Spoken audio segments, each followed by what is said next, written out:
Good morning, my MGTOW brothers.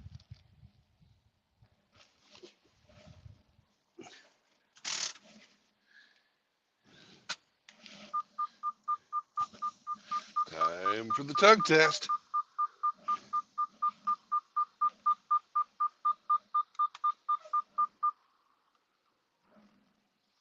Tug test complete.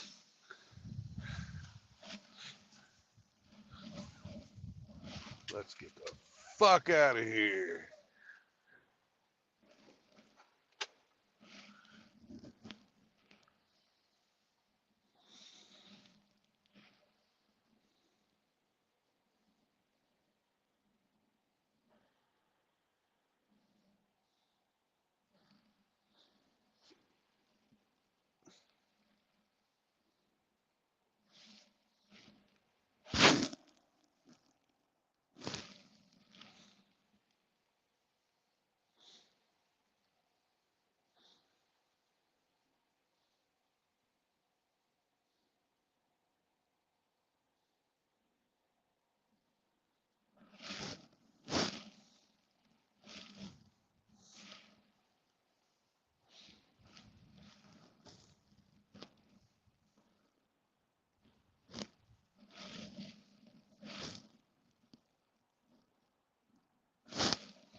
Good morning, Hemi.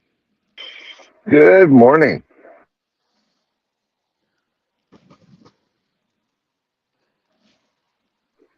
It's cold. Hey, can you guys hear me? I can hear you.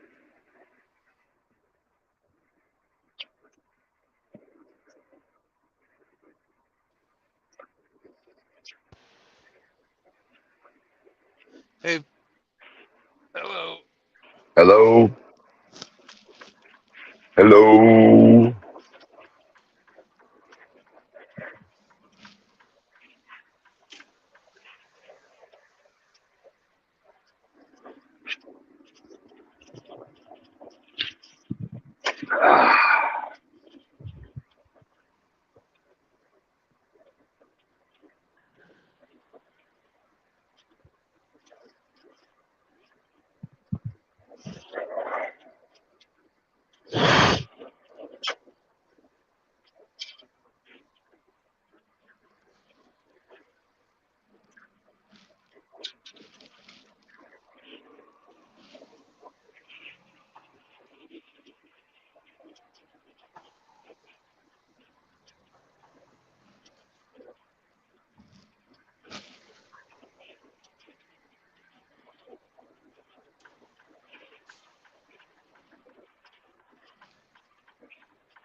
Hey, Char.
Can you hear me, Brandon?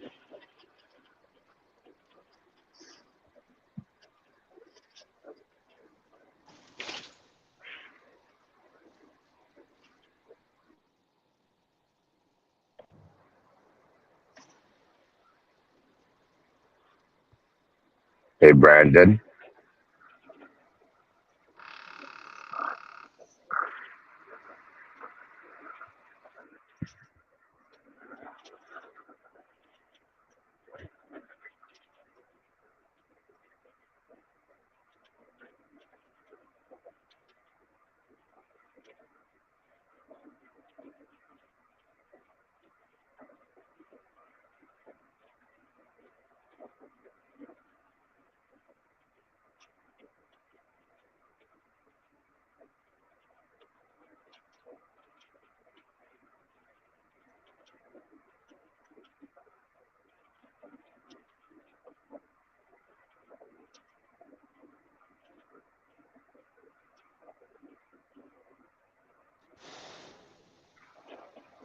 Hello, Hemi. Can you hear me? I can hear you. Can you hear me? Hemi, are you a potato?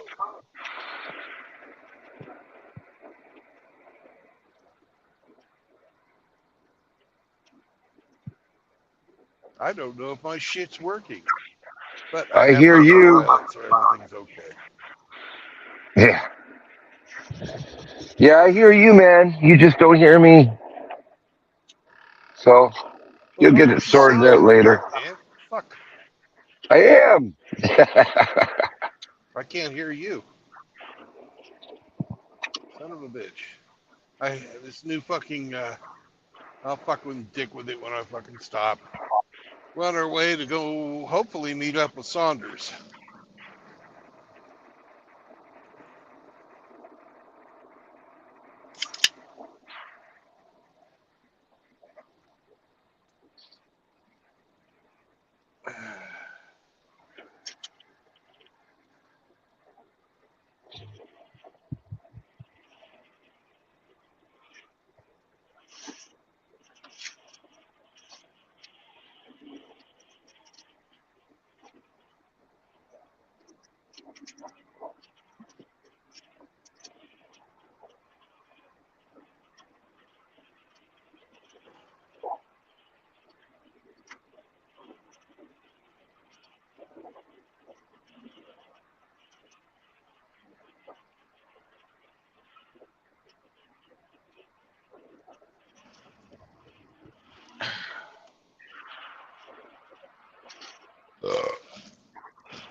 Hey, B-Man.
I asshole.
What's up, Grinch?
Good morning, Brandon.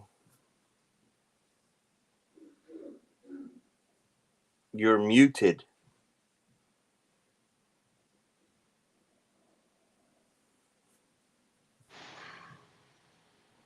All right.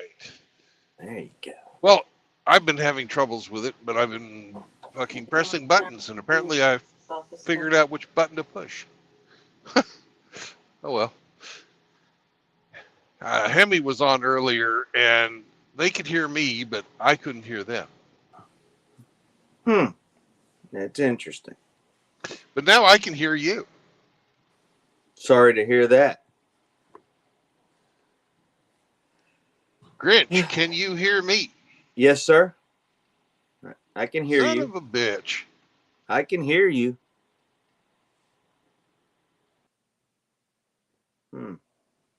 Yeah, I could hear you speak, Brandon, but I guess you can't hear me.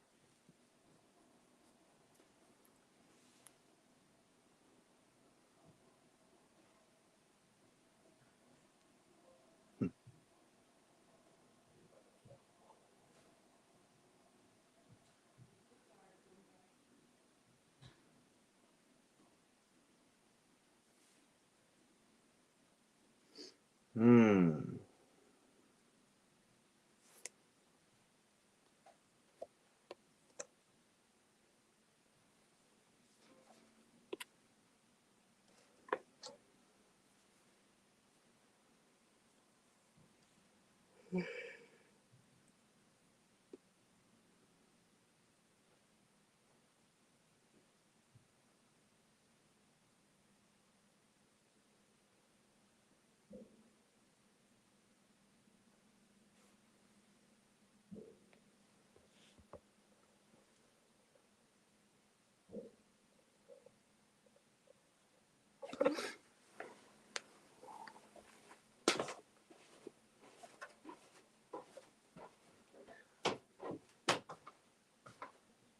You going to get your hair cut and stuff?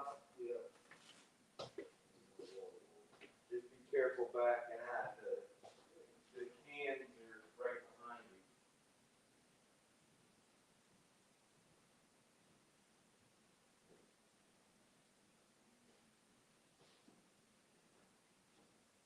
Yeah. Auto put his cans out like he always does, right next to ours. Hey, Grinch, can you hear me now?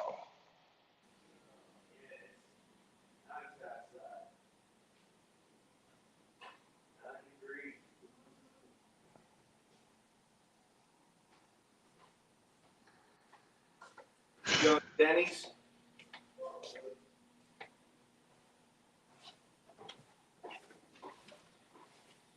Well, I hear your turn signal. or whatever that was.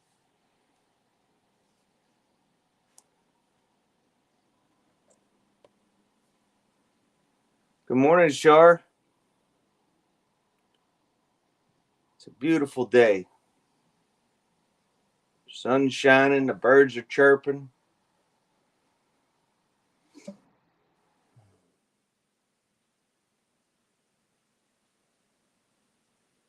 Hey, good morning, JR.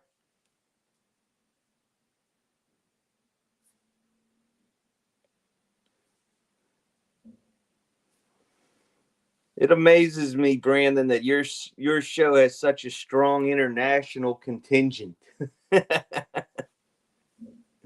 That's a heck of an accomplishment. Yep.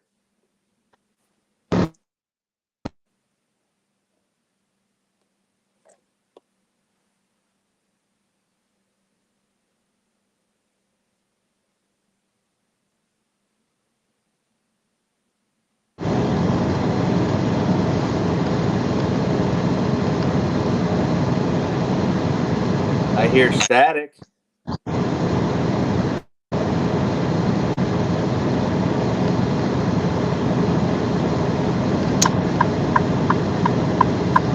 I hear turn signal.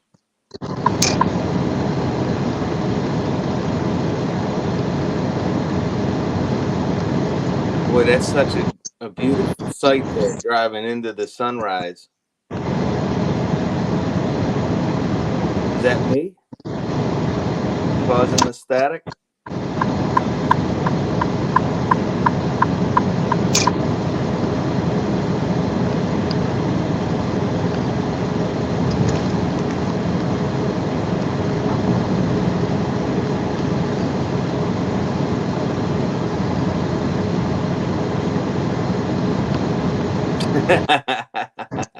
Yeah, sure. That's what it is.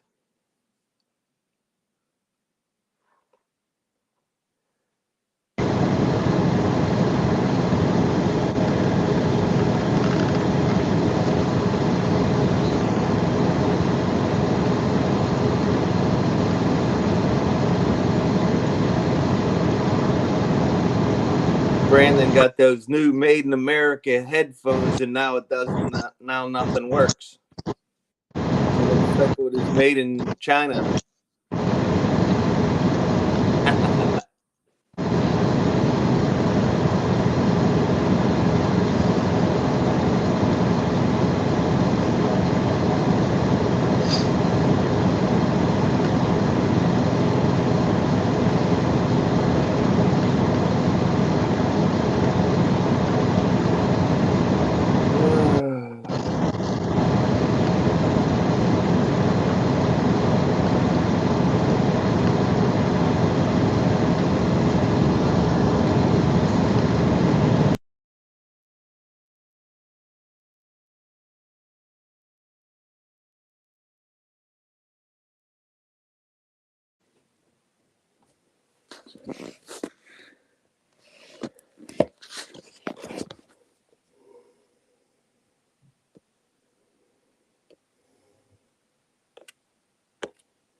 Can you hear me, Brandon?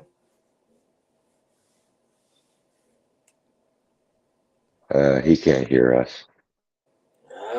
Good morning, Hemi. Chihuahua. Chihuahua Grinch. How are you today? I'm fantastic, sir. Oh, it's good to hear, brother. Sun shining, birds chirping. My morning period is over. It's back to life. Wow. Good for you. Yeah, I give myself one good day to act like a little sissy. That's fair. More than fair. My goodness. But I must thank you Why is that? because I was telling my best friend that when he called to talk to me about losing Chloe, I said, one of my friends online, Hemi, said something to me that made me feel good a long time ago. If I ever, when I come back in the next world, I want to be Grinch's dog. I said, so that means I treated her well. Yes. She lived a good life. Oh, the best life. So, Tell you. I'd love to have an owner that, took care of me and cared for me like the way you did for your dog, dude.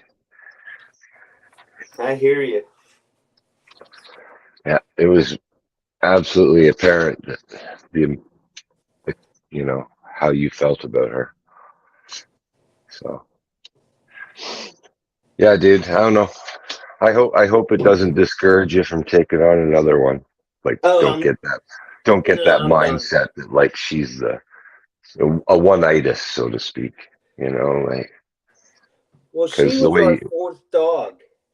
the way you are with pets, you need 5 or 6 or 7, however many, man. Well, It's we like, weren't going to have Chloe after Lexi passed. We weren't going to get one, and it took 10 months. And the only reason why we got Chloe was because the people that had her were going to take her to the rescue. yeah. Well, I rescue all my dogs anyway, so that didn't make any sense. Well, now that I'm getting my Can-Am, I don't want to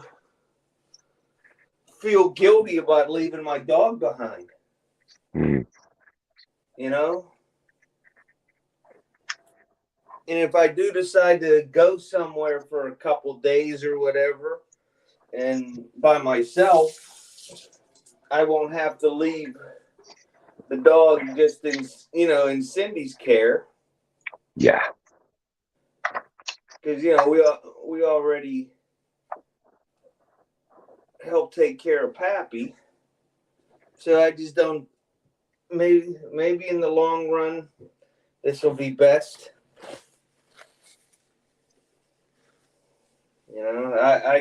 I don't think so, but Who knows? We'll see. Get that travel bug out of your head. good luck with that. That's the one thing I've had my whole entire life. Mm. I was coming out of high school. I had an appointment to go to the Naval Academy, and a couple weeks before graduation from high school, I turned it down and joined the Marine Corps instead because I just wanted to go. I didn't care where it was. I just wanted to go. Right. And I knew that if I would have spent 4 years at the Naval Academy, I wasn't going anywhere.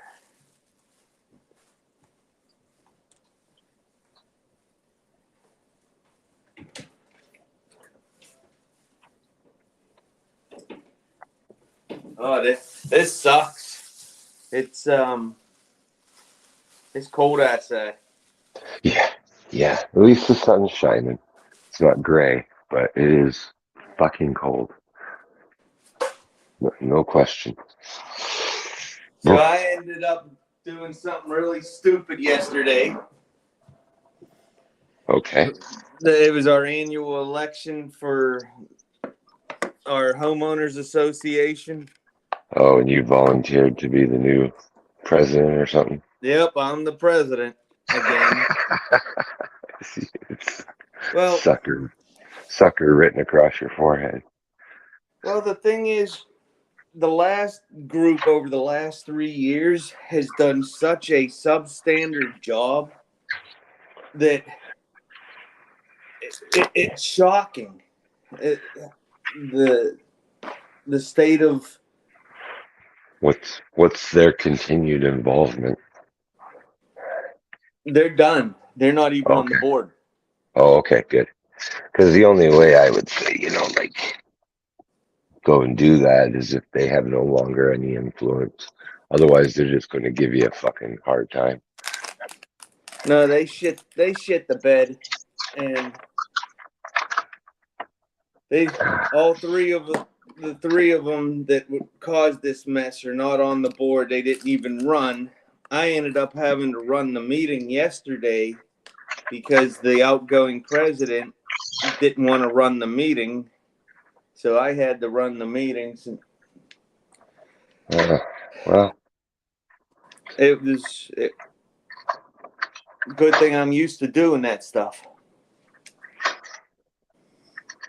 So, but I just told everybody this is, where we'd like to go. This is what we'd like to do. This is the transparency that we would like to enact. If you vote for the slate of officers that I have put forward, this is the direction we're going to go. And by doing all of these things, it's going to, continue to raise our property value and beautify the community. And, yeah. if you give people a vision of where you go and it sounds like you're capable of doing it, they'll give you a chance. Right.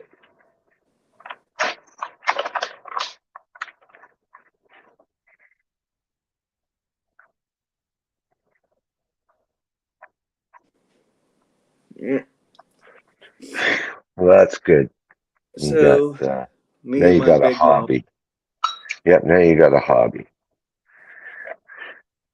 Something to The do. key to this is delegation.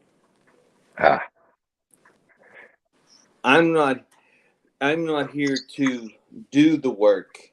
I'm here to oversee the work. I know what needs to be done, and I'm going to oversee the work. The management company their representative came and was completely unprepared. So first order of business is I have to find a new management company so I can fire these people. They don't want the job, and it showed. You didn't bring the agenda. You didn't bring the financial statements that get passed out to the members that come. You didn't bring the requested documents for people to review. And that's all the management company's job. That's why they get paid. And then as soon as the election was over and the tallies were made and I announced the winners of the 5 new board members, she got up and left without saying goodbye or anything. Just walked right out. And everybody was in the room was just stunned. Where the one new homeowner, she said, "We pay for that?" And I'm like, "Not for long." Not for long. As soon as I can find somebody else. Wow. Well, I think it broke her heart that I ended up becoming the president. Because I had told her in the past that I find her to be completely inept and incapable of providing the services that we pay for. Mm-hmm. And the owner of the business told me I had to be nice, and I said I don't have to be nice. I just have to be honest and truthful. Since I'm paying you to do the job, if you're not providing the service I'm paying for, I just have to be honest in my assessment. If I'm paying you to do A, B, and C, and you don't do them, then, and I allow that to continue, then I'm cheating my neighbors, the people that have entrusted me with looking out for their best interests. Right. Yeah, that's often I used to worry about that when I was young because I'm often very blunt in business and honest assessments. And Right. then the older I got and I started studying the Stoics, I'm like, well, hold it. That's not my problem. I'm giving the person an honest assessment. How they receive it is on them. Mm-hmm. What they do with that information and how they process it is their problem. So now I don't have that problem anymore. Yeah, you know what an EEO lawsuit is? No. Equal employment opportunity.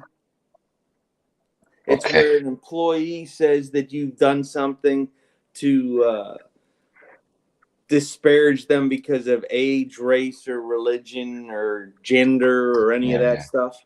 Okay. Well, when I was a manager, I got sued 17 times in 15 years Good grief. because of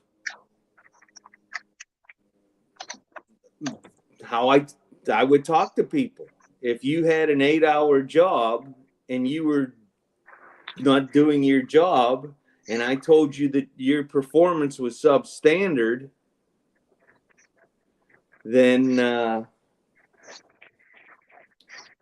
they would file these lawsuits against me, saying that I picked on them because of their age or their race, or that I was demeaning to them because I called them substandard. I'm like, no, that's a evaluation of your performance. RO said I'm an HOA Karen. No, Yeah. no.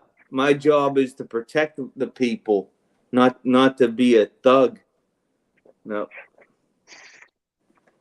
Hey, I'll be back 1 second, brother. Okay.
Still there, Hemi?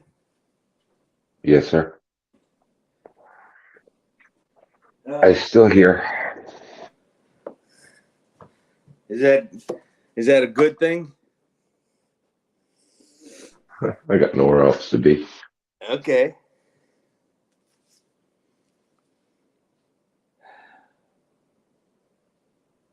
No, my phone's a real piece of work. I turn my phone on. First thing that pops up 2 years ago,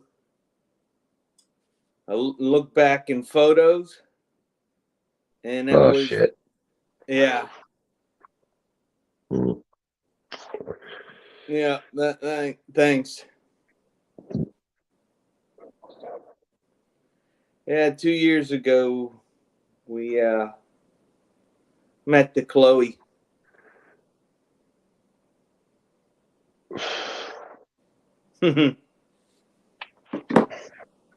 What's that, Facebook or something?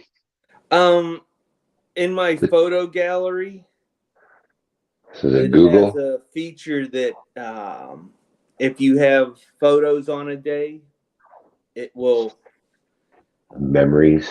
yeah, it'll bring up the memories. Ugh.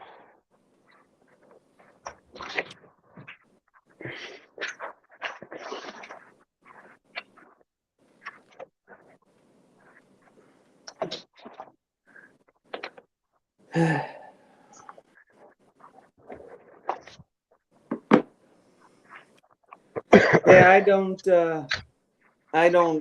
I'm not in a hurry to get another dog. No. None of it's not going to suit your lifestyle. But then don't, but I don't know. They're good for the soul, Amen to that. you know. But if I I'm went, supposed to have one, yeah, it'll happen. true. Yeah, I went like fucking 10 years without one. And then when I got this one, I'm like, you know what? I'm not going to do that again.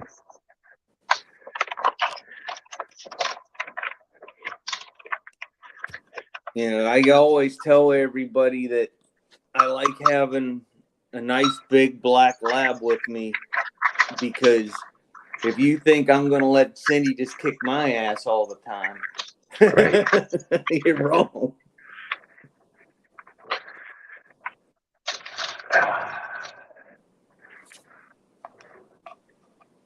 Yep. I got to have at least one person on my side. Oh, yeah.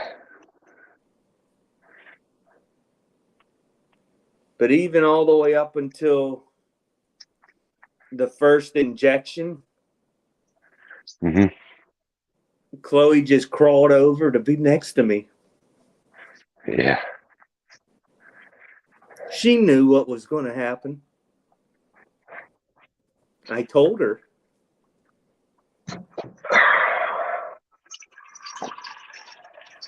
But it's okay. It had to be done.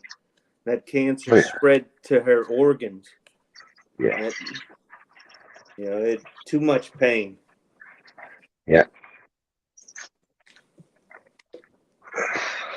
Yeah, so RO called me an HOA Karen. Isn't that nice?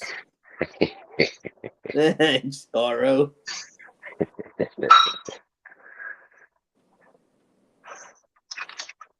He's a touch inflammatory, that guy. Yeah, that's why I like him.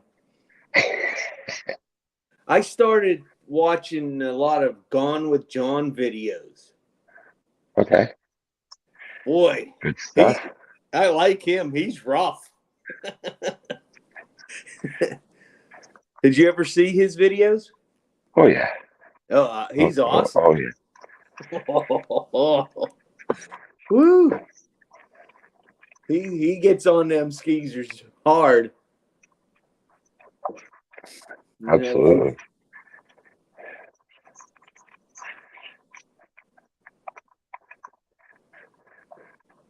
In the last, because I've only been in this sphere probably maybe a year and a half.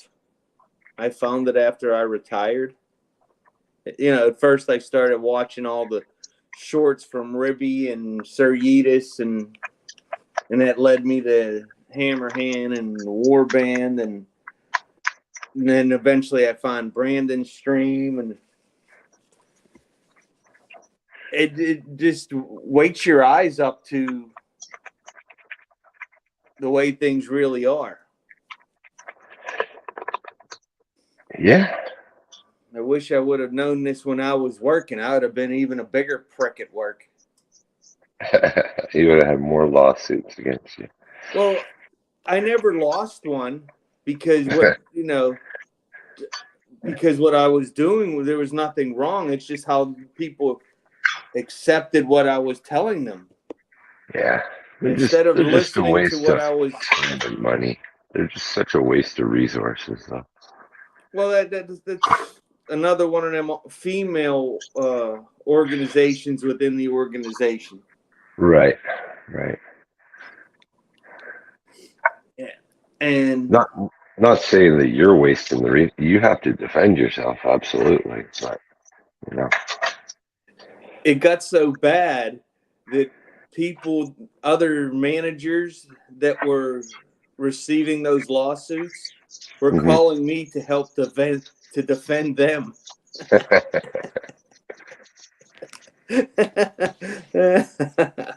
Hey, you have experience in this. Yeah, what'd you do when this happened? Well, this is what I did. But now I wear it as a badge of honor that all the woke-tards that tried to derail what I was doing failed. Yeah. Yep. And back then I just thought they were all just weak pieces of crap people. And now from learning more about how females and weak people operate from listening to these streams, I wish I knew that stuff back then. I didn't treat anybody unfairly or treat anybody special or single anybody out. It's just all performance based. I made it a point to go to every one of my employees every morning. Good morning. How are you today? Do you have any issues that I can assist you with? If they say no, okay, have a great day. I'll see you this afternoon when you get back. And I would do that with every one of my employees every day. So it's not like I didn't give you an opportunity to say, hey, I'm having an issue. Can you help? I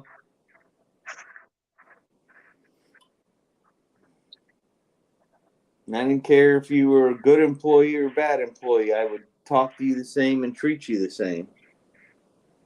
It just depended on how much attention you wanted. If you demanded more, you got more.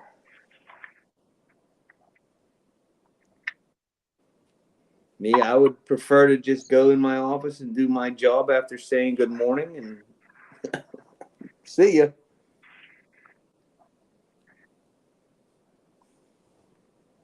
Did you see what results says? I told you.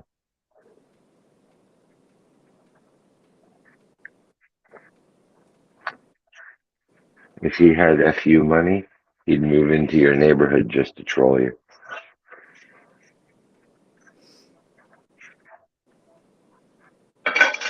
That's all right. I'd if you tried to troll me, RO, I'd toilet paper your Hyundai. He'd have Can-Am trailers up on blocks in the front yard. Nice. Fucking an old used toilet as a planter. Nice. Couch for lawn furniture. Yeah. His lawn furniture is upholstered.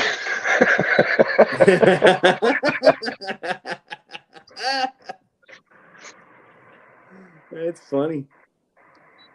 Mita, good morning.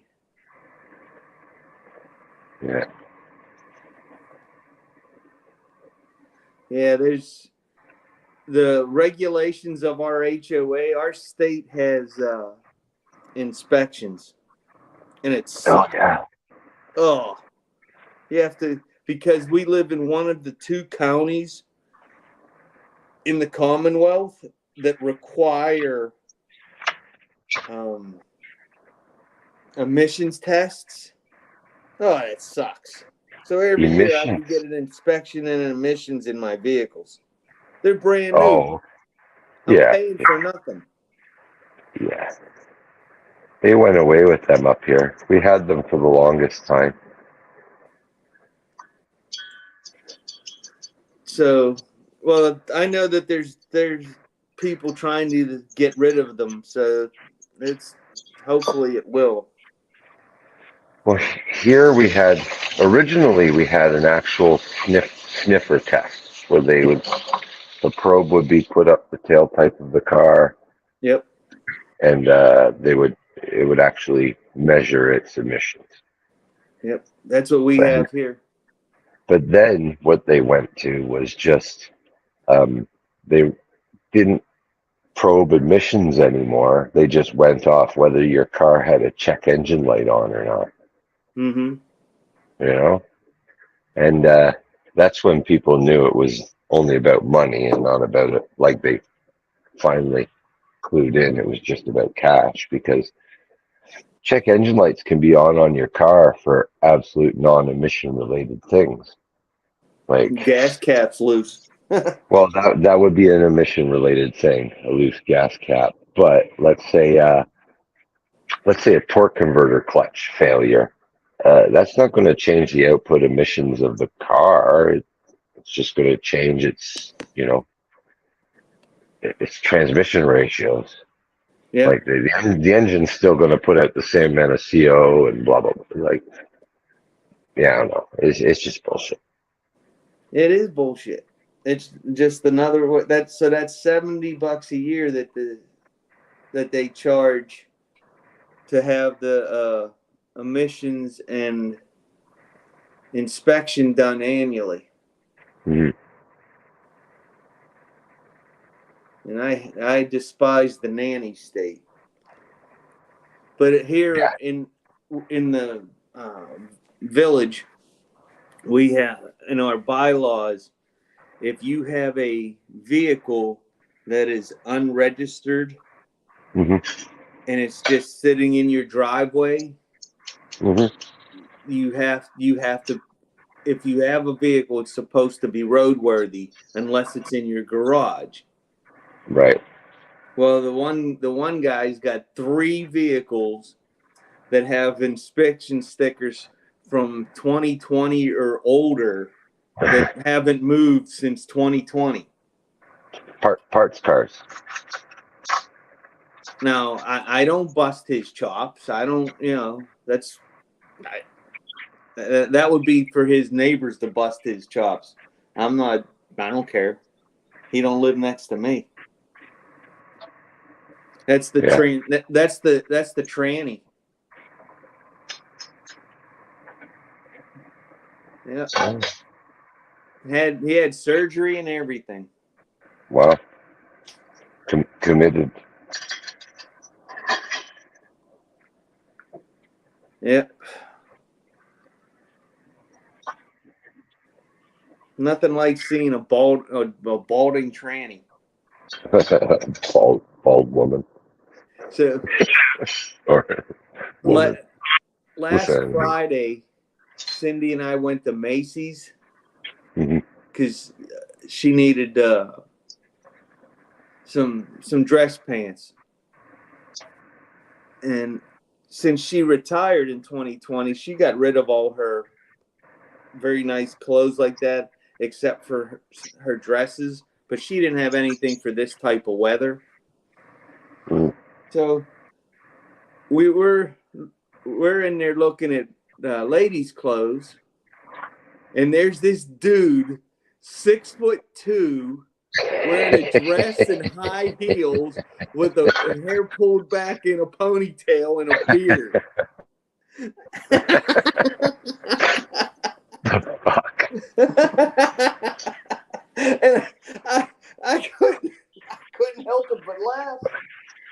Cindy's like, "What are you laughing at?" And I just looked, and she looked over. She's like, "Oh."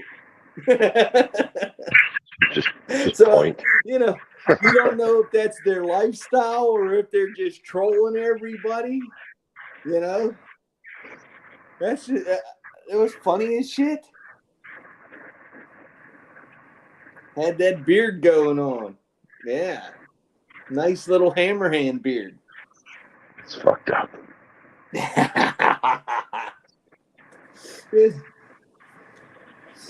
Yep, where's the asteroid when you need it?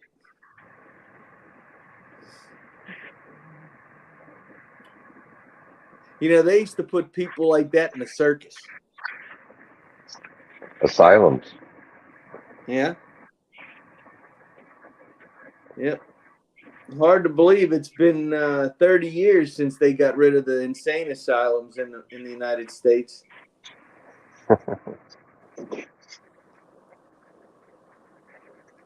Good job. Yeah, it's cruel and unusual to segregate a brain damaged person, but it's not cruel and unusual to let them be homeless out on the street. Huh. I don't know. I missed that memo.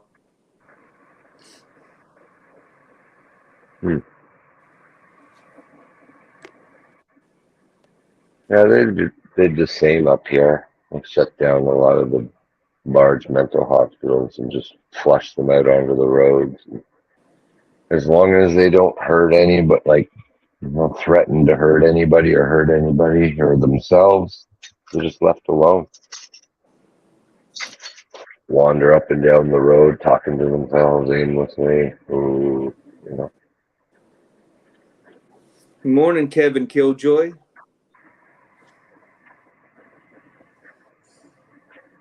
Toronto's got some real winners, if you know what I mean. If you're going to be homeless, go to Miami or San Diego.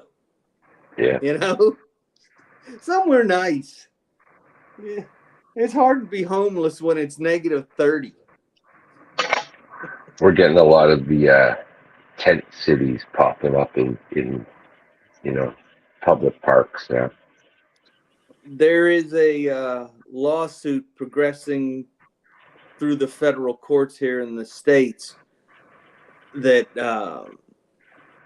municipalities are asking for the right to be able to clear out the homeless people and the homeless tents because of public safety issues. Presently, they're not allowed, so they're asking the Supreme Court to see if that violates their constitutional rights. So we'll see how that goes. I'm not sure how this will end up.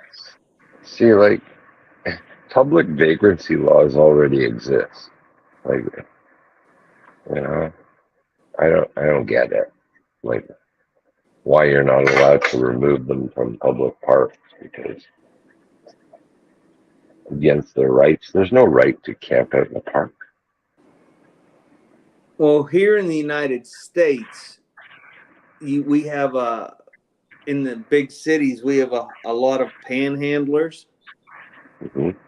And you can't do anything with the panhandlers because it's their First Amendment right to ask people for money. You can decline, but it's freedom of speech. Sure, but what about the loitering law of just sitting there on the sidewalk? Move along, move along. Well, that's what that's why this court case is filed, so that we can get a definitive answer, because some lower courts have said that you are allowed, some have said that you're not. You know, the simple act of shoving these people along would make it impossible to beg for money. You know? So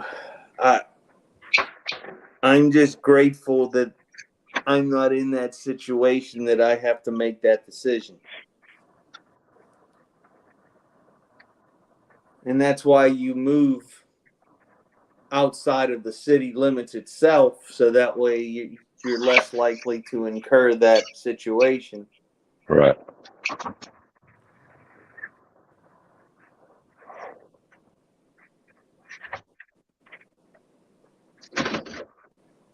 Yeah, it's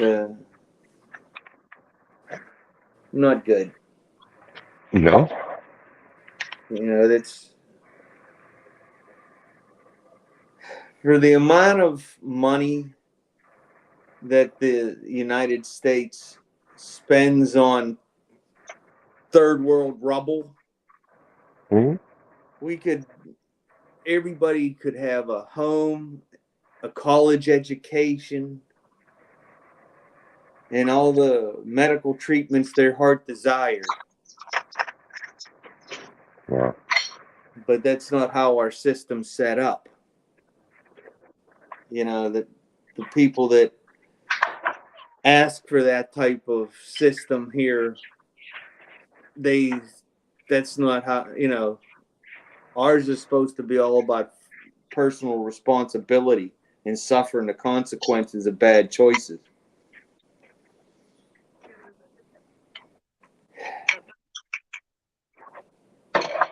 Besides, it's always been the church's purview of taking care of the poor and the indigent. And once the government took God out of society and tried to take over that space, our society's gone downhill quickly. Mm-hmm. You know, because if you go to the church, regardless of your denomination, to find shelter and food and a job, they'll help you get those things and get treatment. But they're also going to ask in return that you clean yourself up, that you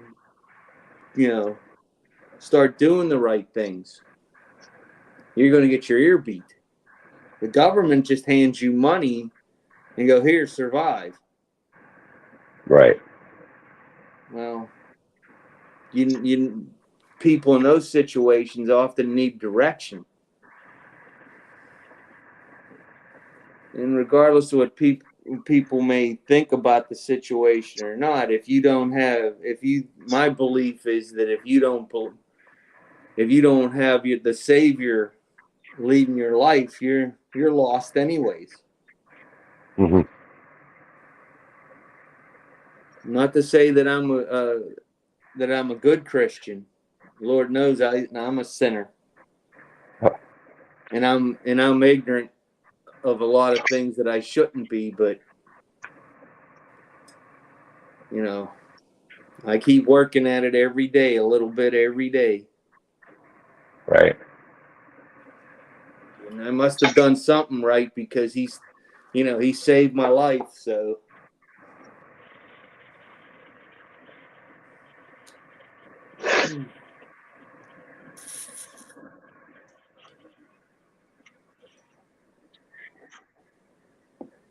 Let's see here. What's going on in the chat?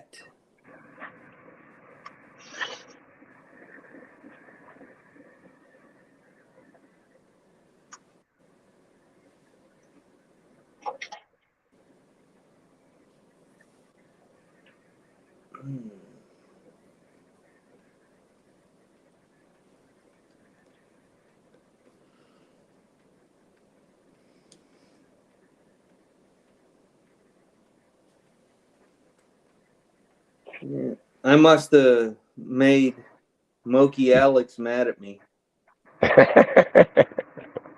You think? He don't answer my bicycle questions anymore. Yeah, it's just like a politician. They dodge the hard questions. That would be, if that was your thing, working on bicycles and selling them, That would be the perfect name for a shop. The Town Bicycle. Hmm. Absolutely. It's clever. You know, he Got could comes along specialize in strong. battery operated bikes too. Yeah. Give you a real tingle.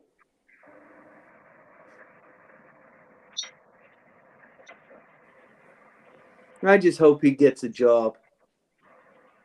Well, he has a job. I just hope he gets out of California.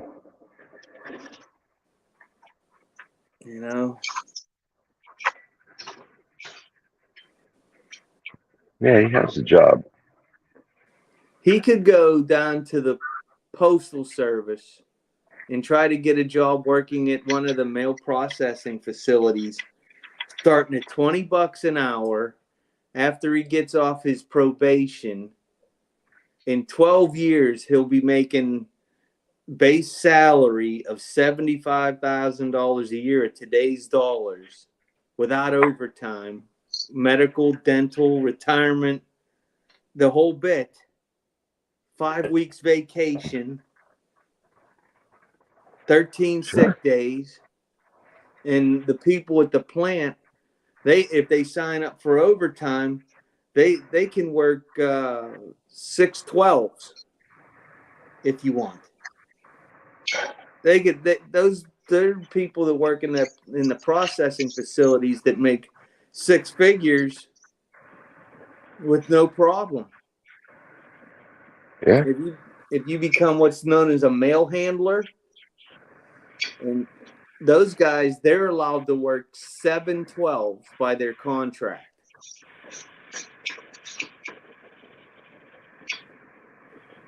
Here's the thing, though. In this day and age, are are we needing male personnel like we used to? Yes, the postal service. For what? My flyers?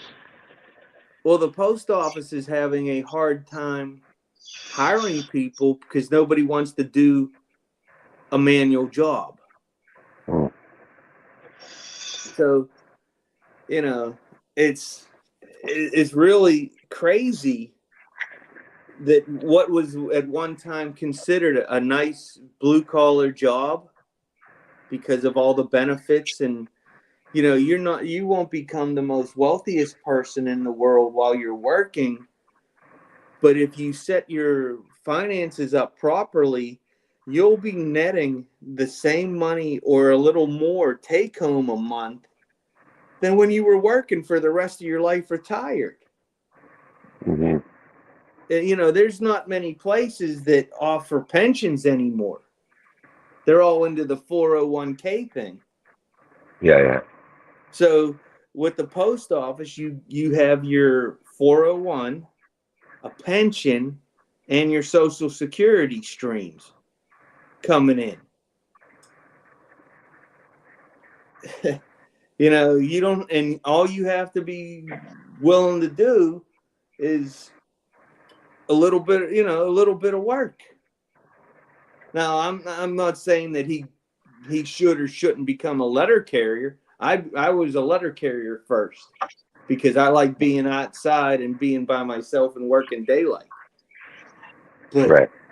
if you want to be inside, those guys that work the machines or move the mail around, they have headphones on, the earbuds, listening to music, processing mail through in the machine, putting mail into the machinery for processing.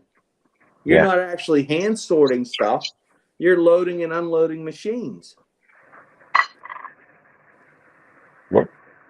So you don't have to be a rocket scientist to do it. It is it is monotonous, but when the guys leave work, they're not tired. They're not exhausted like a letter carrier that just got done walking 10, 12 miles out in the heat or the snow. Right. But yeah, I and that check's coming in every 2 weeks.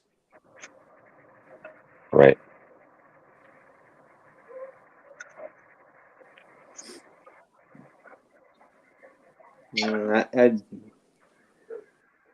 Mm-hmm. You don't Another one? have to hassle anybody. You don't have Yeah. Another one? a lot of responsibility. Two or one?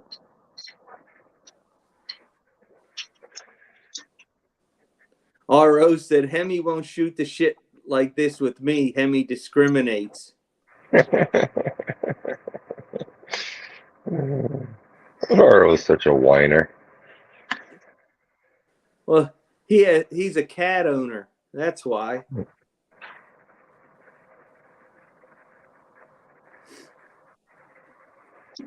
I've never personally had a cat, but my first wife had a cat. I'm not a cat person. Yeah. I've never had one. I'm sure that, like where Brandon lived growing up, a cat is useful out on the farm to have a couple cats. But I never needed one. Never understood it.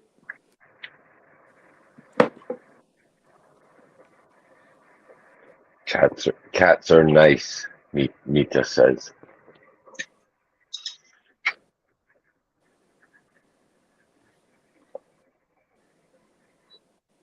They're the pet of Satan.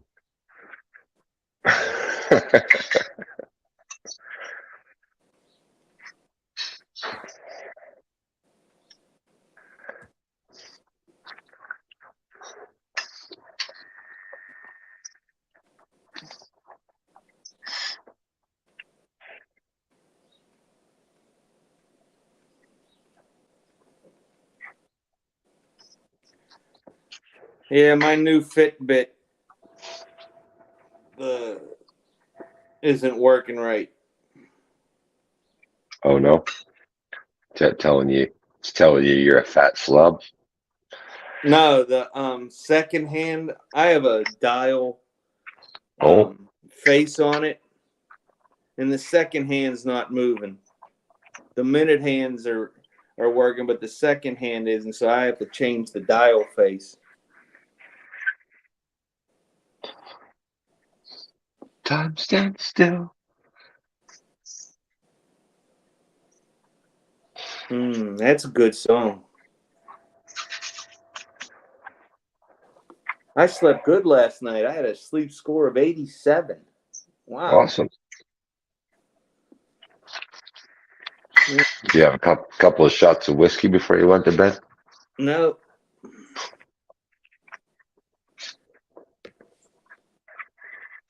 No.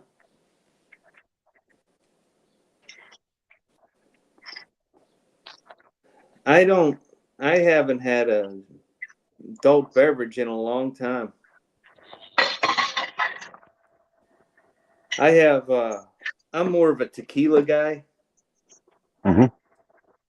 When we were in Mexico, I bought a bottle of tequila. Oh, so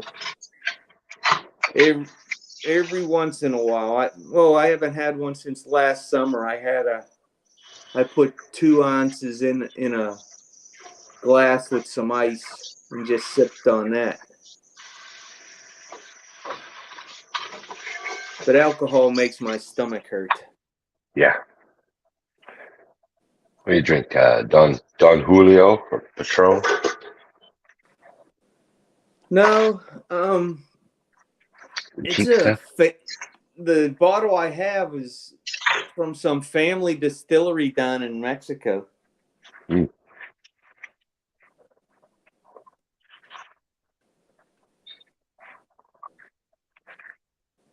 Kevin Killjoy said, I'd much rather live in a van down by the river and eat a steady diet of government.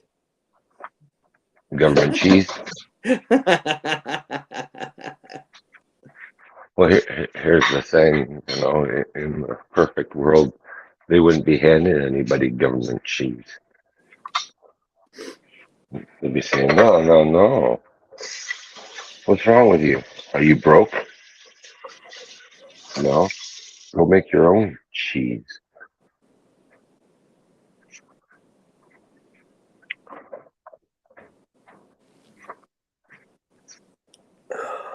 Good. Or you can have the cheese when you turn your shit around, like said, like the church did. Problem is, it was the giving everybody shit for nothing. When you get something for nothing, it's worth exactly that. Amen to that, brother. Amen.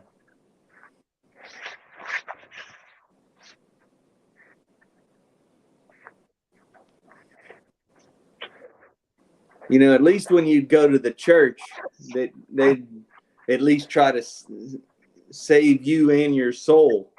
The government sucks both out of you. Yeah, yeah. I bet you there wasn't any blue-haired, nose-pierced, raging feminists trying to, you know, ask the priest for help and the monks. That wouldn't have No, gone over real well. she went to the she went to the nunnery. The nunnery.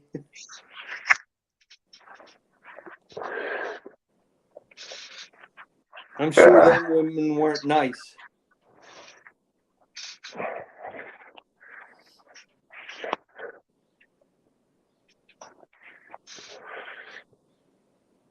Yep.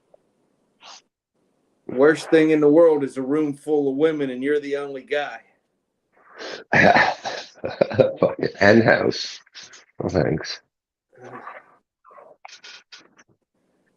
You know, I seen it in the military. I seen it at work. Oh, them women are just evil to each other.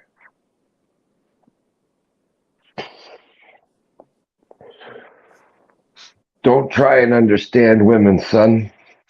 Women understand women, and they hate each other. Al Bundy. Al Bundy. That's who said that. I know. It's fucking beautiful.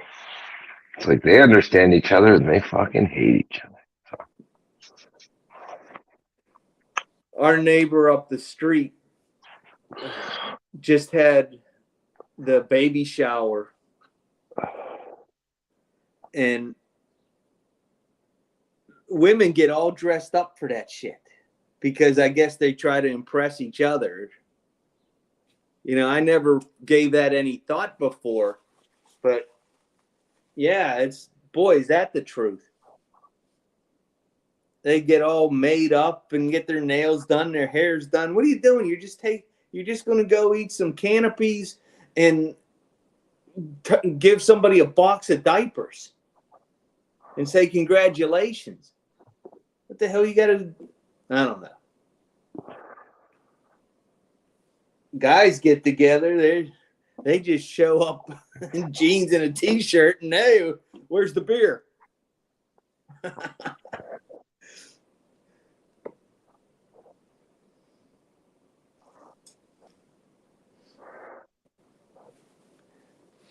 The one thing I don't get is the younger generation. They all want to have these baby reveal parties, and they want to know what the gender of the kid is. I waited till my children were born before I knew. I didn't want to know. Same. It made no difference to me. The only thing that I could see is like when you're fucking buying all the things, getting ready for the kid to come. Instead of buying pink or blue, you buy yellow and green. Or like fuck, I don't know. All I asked for was the That's kids to be happy. Societal forces on these kids forcing their gender. How do you know that they're going to wear pink? Oh, fucking crazy. And the pregnant neighbor, she does vascular ultrasounds. She's an ultrasound tech, and she teaches teaches people how to be ultrasound techs. So she had to know, you know. She Right. gave herself an ultrasound to find out the gender of the baby. Had to know. Had to know. Had to know. All I wanted was healthy kids. That's all. Whatever they were going to be is what they were. Now, don't get me wrong. My preference was to have a son first, you know, to carry on the family name. But that was a useless endeavor. He's going to be 34 on Saturday. The prospects of him having kids are the same as mine, and I went to the plumber 25 years ago. And my other son, he doesn't even, you know, he's not going to ever be married, or the one I don't talk to. Yeah. Yeah. Yeah, he has no, he is a girlfriend that he sees off and on. Yeah. But he has no real use for them. How old is he? He's 32. Yeah. Yeah.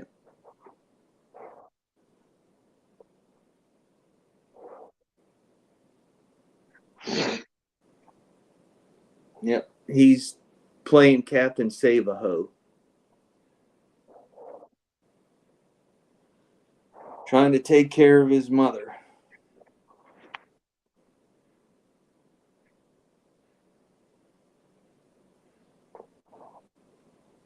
Good for him. Yeah. You know. That's I probably have what she raised him to be. A caretaker. Well, I raised him not to be that. Yeah, well. He chose otherwise. Yes. Probably believes it's noble, or, you know. I don't know. They fight like cats and dogs.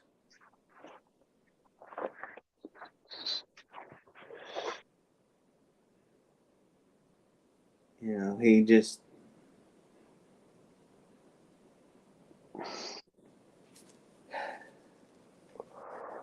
it's a bad situation, but I'm not in it, so. Yeah, well, praise the Lord for that. But the one good thing is I did get that phone call, Hemi. What phone call's that? From the ex-wife. Saying she made a mistake. Yep. Of course. I told her that she would make that phone call someday. She swore up and down she wouldn't. And I'm like, Yeah. No, you will, because you're gonna see when you're left to your own devices what you gave up. Yep, I got that phone call. Mm-hmm.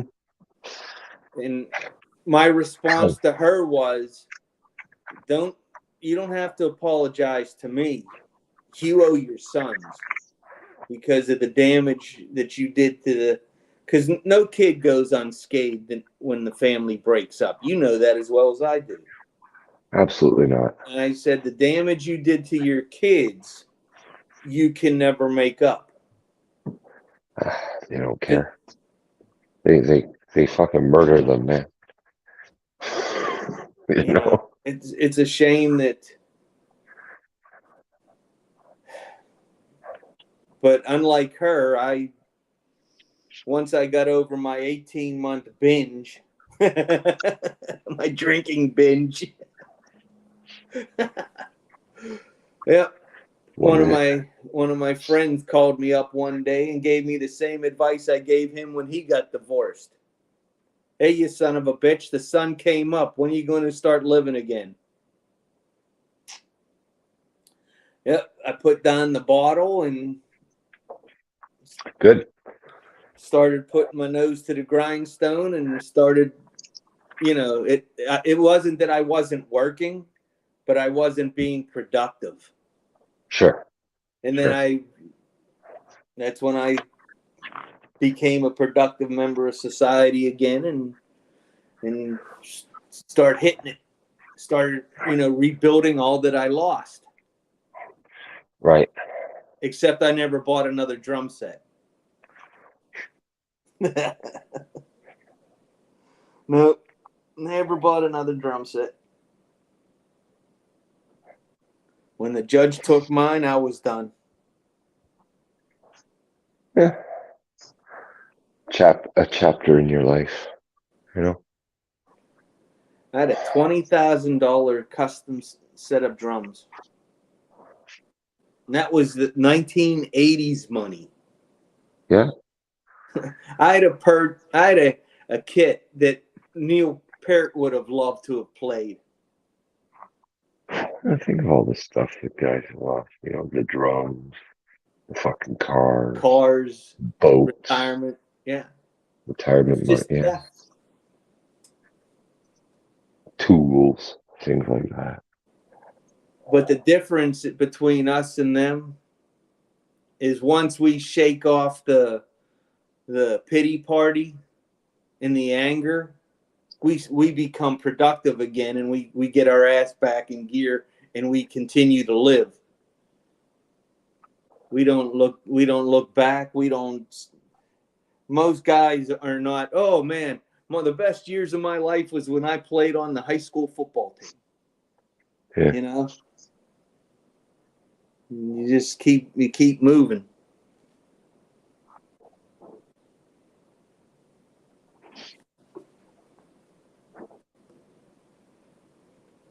Cindy said something to me yesterday that stuck with me. We have an airport by us that fly prop planes. Mm-hmm.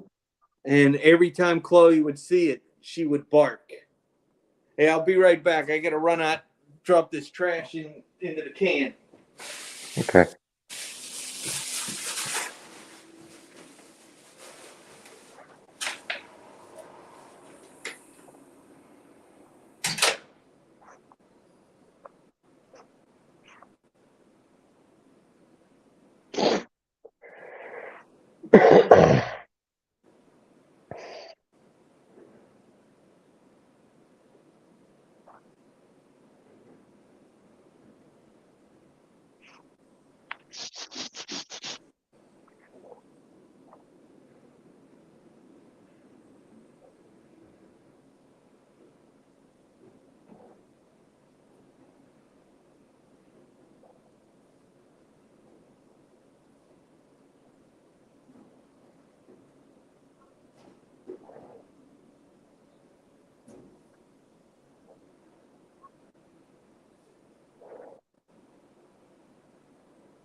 Woo, that's cold. Sure is. I'm just wearing an Under Armour shirt and a pair of jeans. It's 9 degrees out. Holy shit. What an idiot. I like that suggestion there, Kevin. We ought to make Captain Savaho action figures.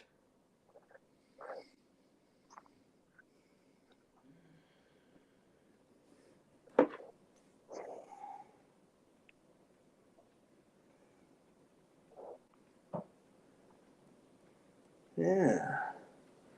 Oh, man. That shit's cold as hell. Yeah. Yeah, who knows what the wind chill is? It's not. It's just 9 degrees.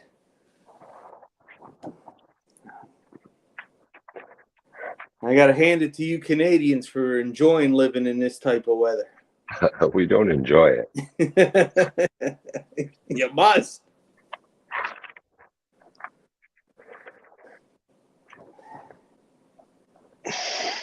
Whew. Did you see those videos from those cities in Russia where the heat's been shut off in the towns, and everybody's pipes are freezing up and they're breaking because it's 30 below zero, and the people can't do anything about it. There's nobody to call. There's no heat, no electricity. Why is the heat been shut off? Because the energy production in Russia has been severely hampered, and all the men that would be normally fixing stuff are either in or buried in Ukraine.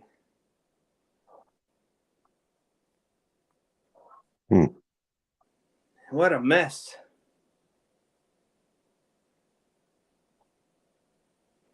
And, they're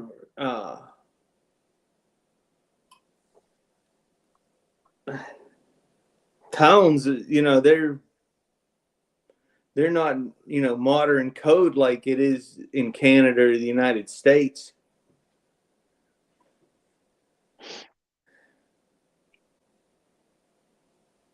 Like all my water lines in my house I changed them all over to that PEX. Yeah. So that way I have less chance of having something break in the winter.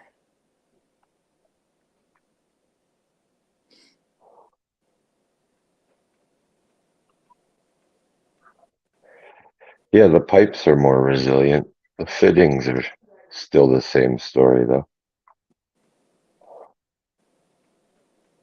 I was watching the DIY HVAC guy channel,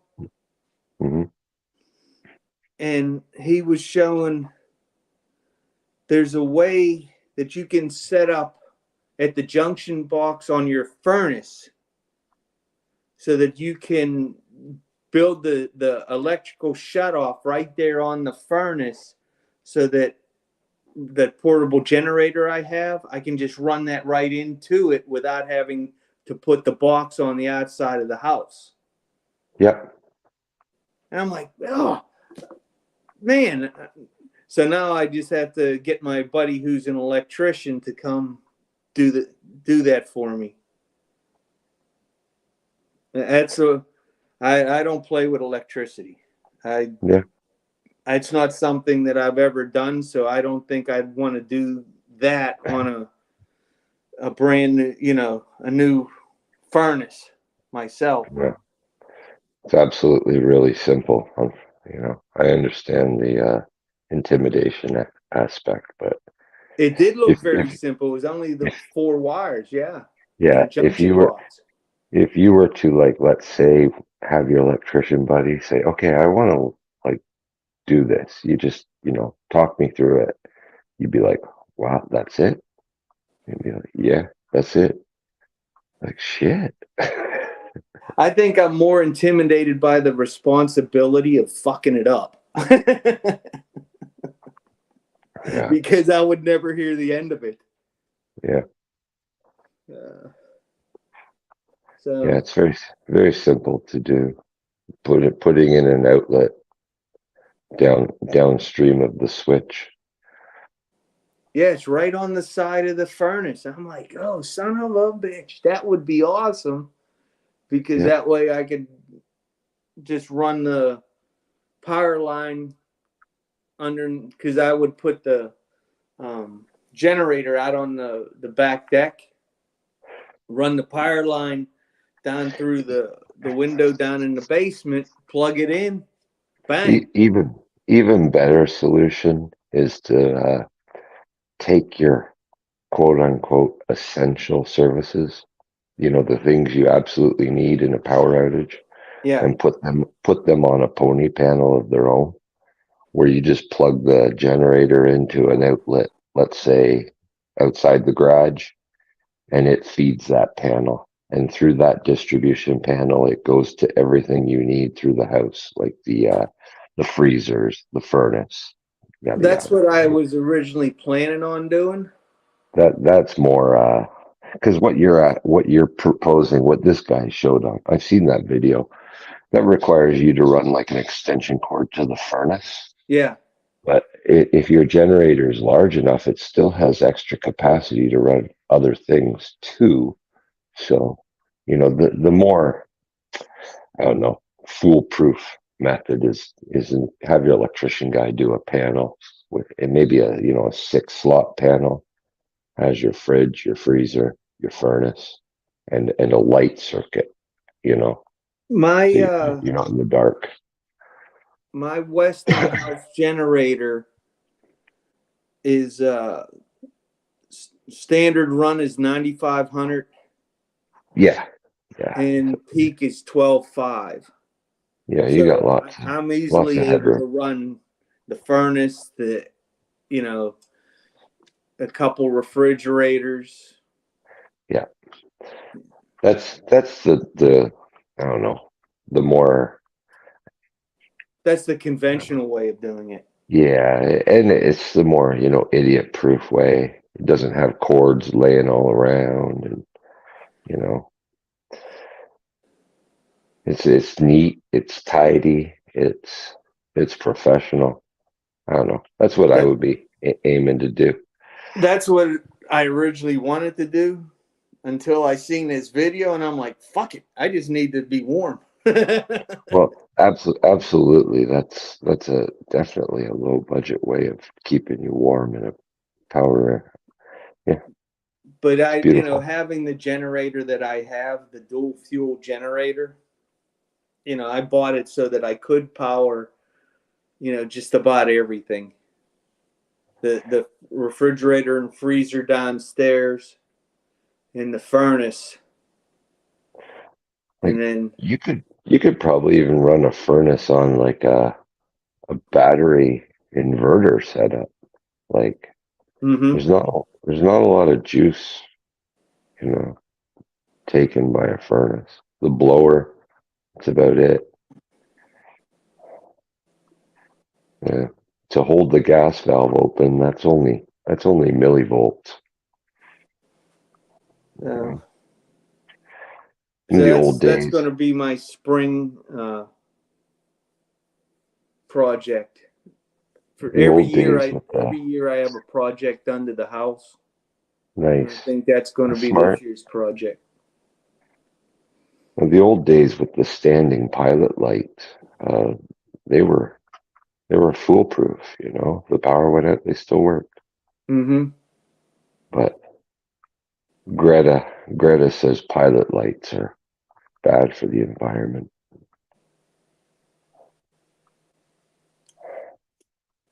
You're not allowed to have them anymore. Yeah, well, Greta's bad for the environment. Everything has to be electronic. That way they can shut us all down at one time. Eh, possibly, yeah. That that is an option. The Commonwealth here in Pennsylvania, they went to the smart meters a few years ago, Oh yeah, yeah, everywhere. and we were the last people to get them in the area. Because I told the electric company, you come and touch my meter, get the fuck off my property. And then one day I was at work and I come home and it was changed. They waited till I wasn't home. Oh yeah, Pricks. Because now they monitor it from a central office and they can shut it off with a push of a computer stroke. yep. That's why I No, keep I keep telling Cindy I want to get us an off-grid property. Yep. Yeah, those smart meters are terrible, but they're everywhere now. It's just another way of controlling the people. You will eat the bugs. Right. That's underway right now. They're all over in Switzerland. Planning what they're going to do for 2024. Yeah, John Kerry's over there right now. Supposed to have a pandemic X now. Yeah. No. Unless they named it X. Did you see that Hertz Rent-A-Car is getting rid of their electric fleet? They're getting rid of their Smart. electric cars because in the wintertime they just don't run. Not, Nice. they don't have enough range in the winter, and the cold weather just zaps them. Yeah. Hey, Imagine Singleton. sitting at a charging station for 3 hours waiting to, so you can drive home. Fuck that shit. Best engines they ever built were those little diesels. You put a little 2-liter diesel in a vehicle, see in a million miles, the frame's going to rust out before the motor goes bad. Right. Little 5-speed manual, that's all you need. No maintenance on very little on the diesel, very little on the transmission. Just put in some good strong rings in the back pumpkin, and you're good to go. But what the hell do I know? I'm not a mechanic. No.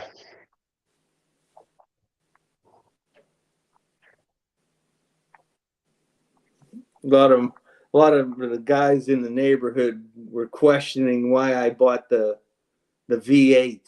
Why didn't you get something much more fuel efficient? Yeah, okay. Yeah. I got a fuel injected V8, a 350, 400 horses and 415 foot-pound of torque. It doesn't need supercharged, turbocharged. It needs nothing but fluids. Good oil, changed on time, filter changed on time, and I'll get a couple 100,000 miles out of this motor. Thank you. Right. I'll have all the power I ever need, and it's quiet, it's strong. It's not. My Ford has the 3.5 liter turbo, puts out even more power than the V8 does, but I wouldn't expect that to last more than 100,000 miles without the turbo freaking burning it up, especially if you Right. used it as a work truck. Gas motors just don't last. They burn up too much.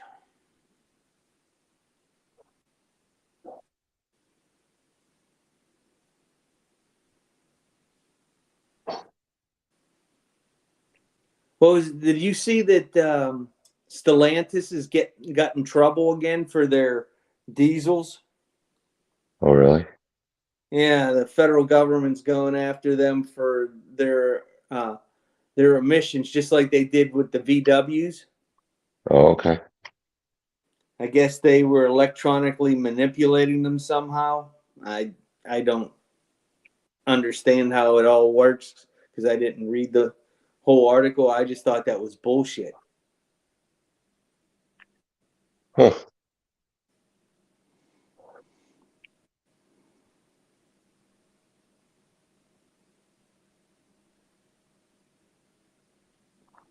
Crooks.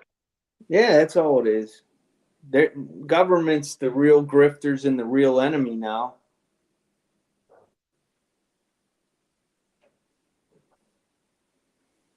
Yep. So much for individual freedom and responsibility.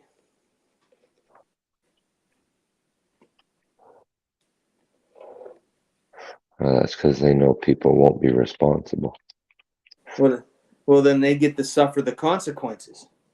Mm-hmm.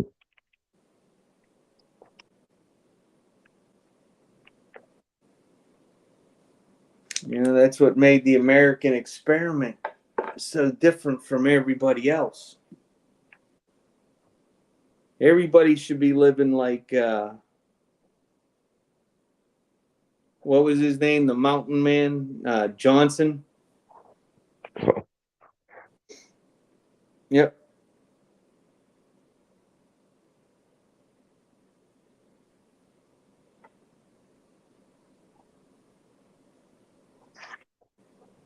Hey, Ian. Ian's here, single time.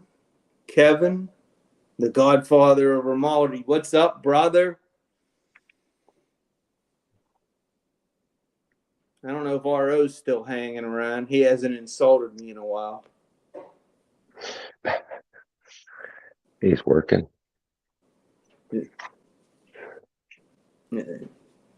That's what I like about RO. He gives it in as well as he takes it.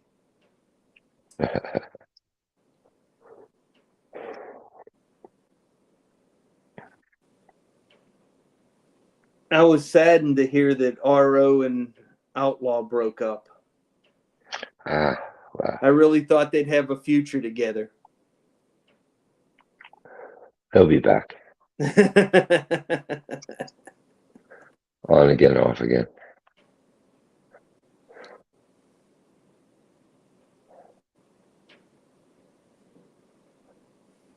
RO, you're such a beast. Mm-hmm.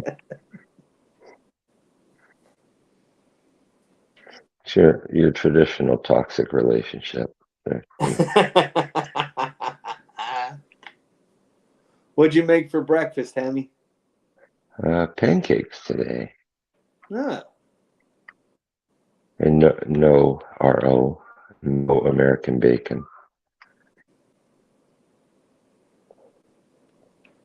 Yeah, the 1.2 liter TDI. Yeah, that was a good motor for small cars. Not a lot of power, but it sure would run forever.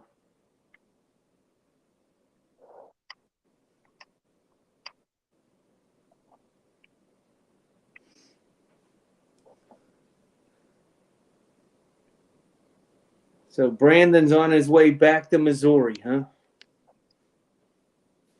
I guess so. It's going to be a little hard to play What's in Brandon's Rear when he can't talk to us. He's got kitty litter. Oh, they played it yesterday? I played it yesterday, yeah. Yeah, he's got 44,000 pounds of piss absorbent. I was going to say, who's going to be making a mess? So all he needs is a trailer of boxed wine to go with it. He's set. He can get all the old hags he wants.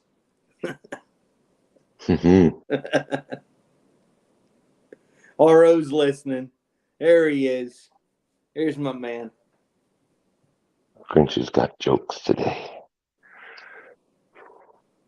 Nah, I'm serious, RO. I was truly saddened to hear the sadness in your voice when you told everybody you and Outlaw broke up. I could it was a gut shot, brother.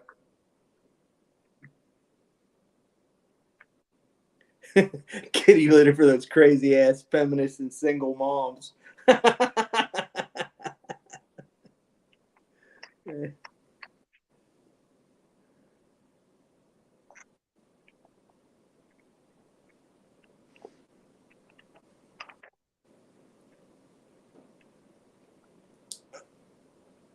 We don't know why Brandon is not able to speak. I think it has something to do with his new headphones. He can speak. He just can't hear us. So Oh, he can't hear us, or we can't hear him. he can't hear us. If he was talking right now, we would hear him, but he would just be prattling on, talking to himself.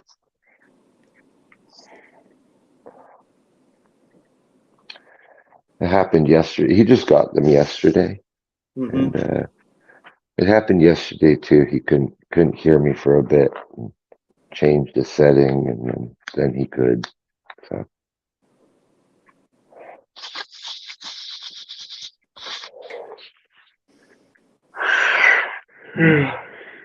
Said he would fix it when he stopped. Looks like he's going to be stopping soon.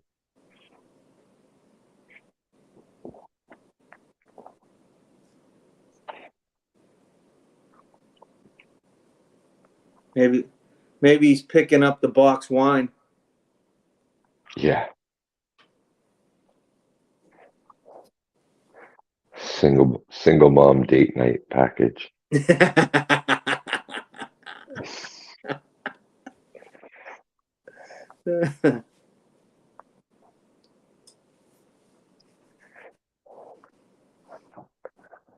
If he does a real good job, she'll tattoo his name to her arm.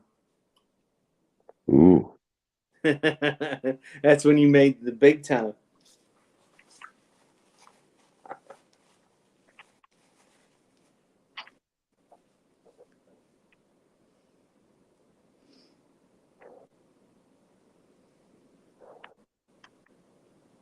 Almost breakfast time.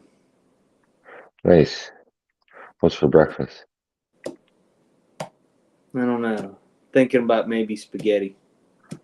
Spaghetti for breakfast? Yeah, Holy leftover shit. spaghetti. A little heavy. I'm not a big, No. breakfast and eggs kind of person. That would slug me down for the day. So I used, pretty much forever. I didn't even eat till 10 o'clock or 11 o'clock in the morning, and I would start working at 5:30 or 6. So by then it's almost lunchtime now. Right. So I used to make, when I was a mailman, I used to make a lot of small sandwiches, 3 or 4 small sandwiches, Mm-hmm. like the Hawaiian rolls. Get a bun like that and make 3 or 4 small sandwiches. That way I could eat while I kept working. I could eat, move. And then on days like today, when you're out walking in the snow, my gosh, you'd have to eat 6 or 7 of them sandwiches to keep the energy up. Right.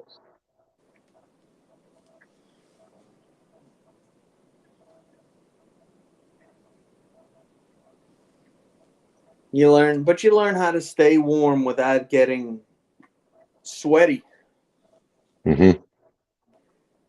And a couple days from now, it'll be 40 degrees and it'll feel like a heat wave when you're out working.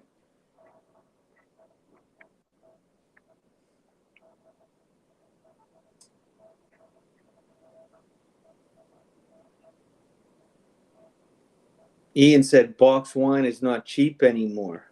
Huh. No. Nothing's cheap anymore, man. There's been an economic adjustment.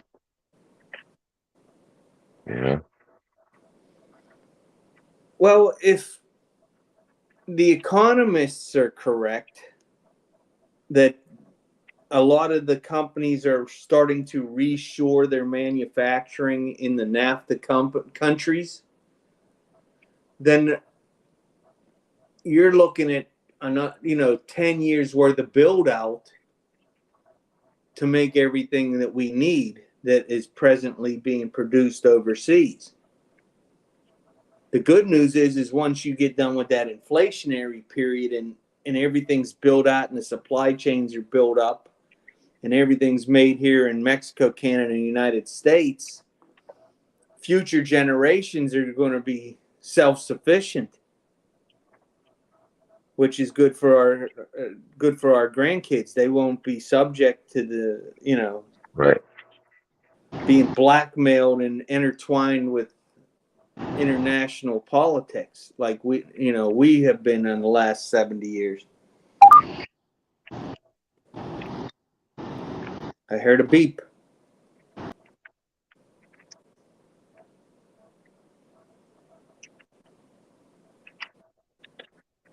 Yeah, that's about right, Ian. 20%. Yeah, that's the minimum.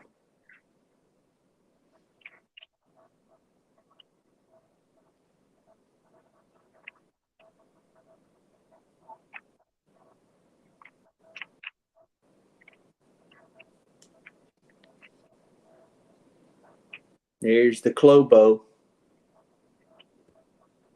Chloe. Mm-hmm.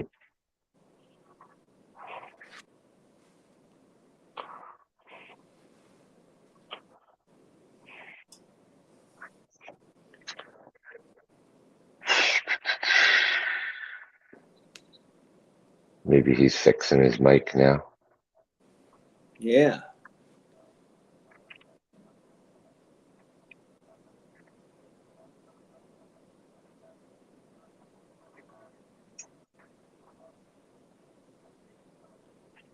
Maybe when he fixes his mic, he's going to pull a Def Leppard on us. I got something to say. Mm-hmm. It's better to burn out than to fade away.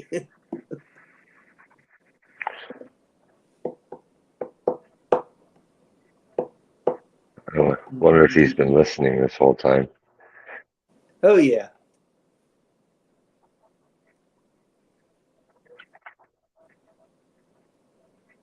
Looks like a giant love sponge doggy. Yeah, she was a good girl. That was Daddy's girl right there.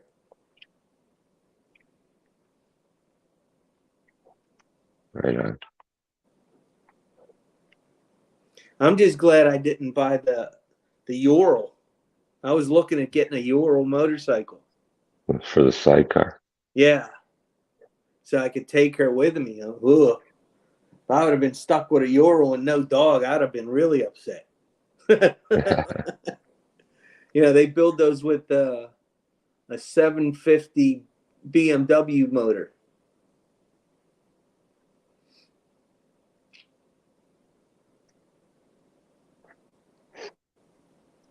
Just a nice little motor.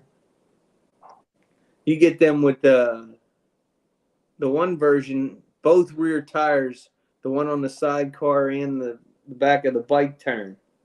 Oh, yeah.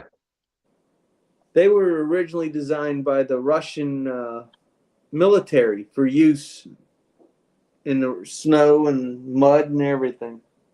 So they're pretty hardy vehicles. I have a friend of mine that has one. I don't know. Name sounds too much like urinal. But they are as bare bones as a motorcycle could be.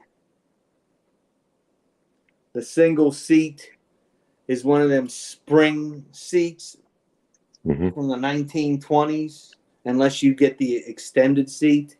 Yeah, I didn't find them to be comfortable.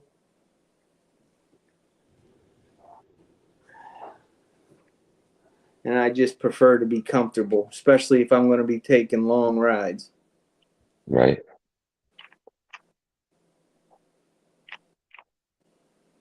Well, I'm going to go get some breakfast here. All right. So I'll be back. I'm listening. I just turning off my mic. Hey, can you guys hear You me? might be back. Hey, Brandon, you're I can back. hear All you. right. All right. Yeah, I fucking put the old or got the old fucking headphones back out. They ain't taking a charge, so I don't know how long it's gonna fucking last. So, anyways, Sam needs to go, and we're gonna go out and take care of that, because that's the kind of guy I am. I wouldn't leave a poor little dog to cross his legs and hold it. No, I wouldn't. Come here, Sam. Sammy, come. You little fuck. Hey, you've been telling me for 20 minutes you had to pee. Now that I open the door and it's cold outside. That's a good boy.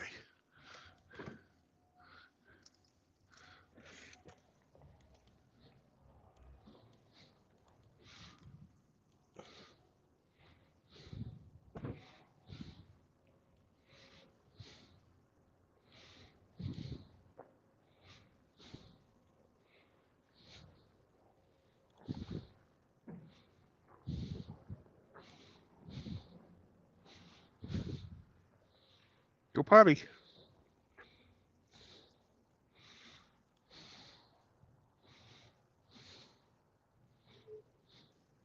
Sammy, go potty.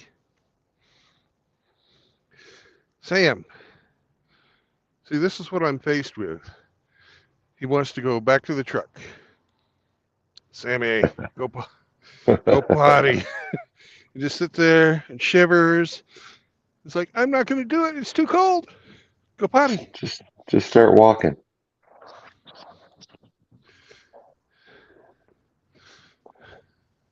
Huh.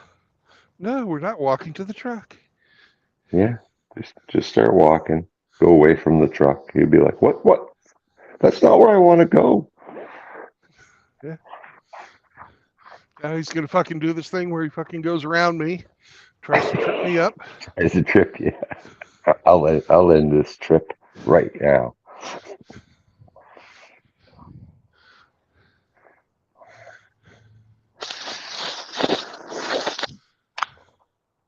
You got a warm weather dog, man.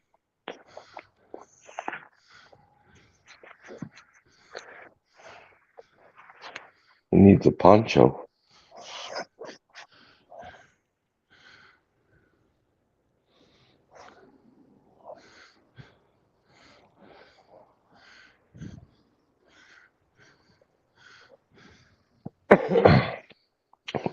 Go potty, Sam.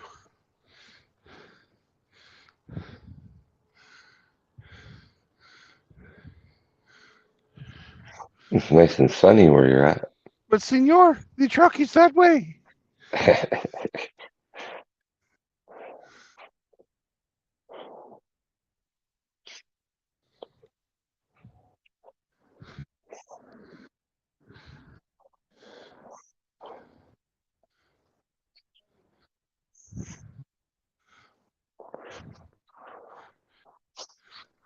Go potty. Go potty.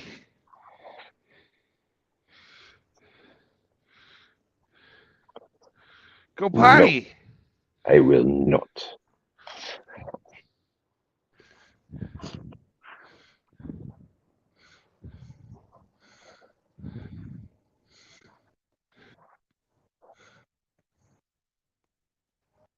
Hey, who's this? Saunders!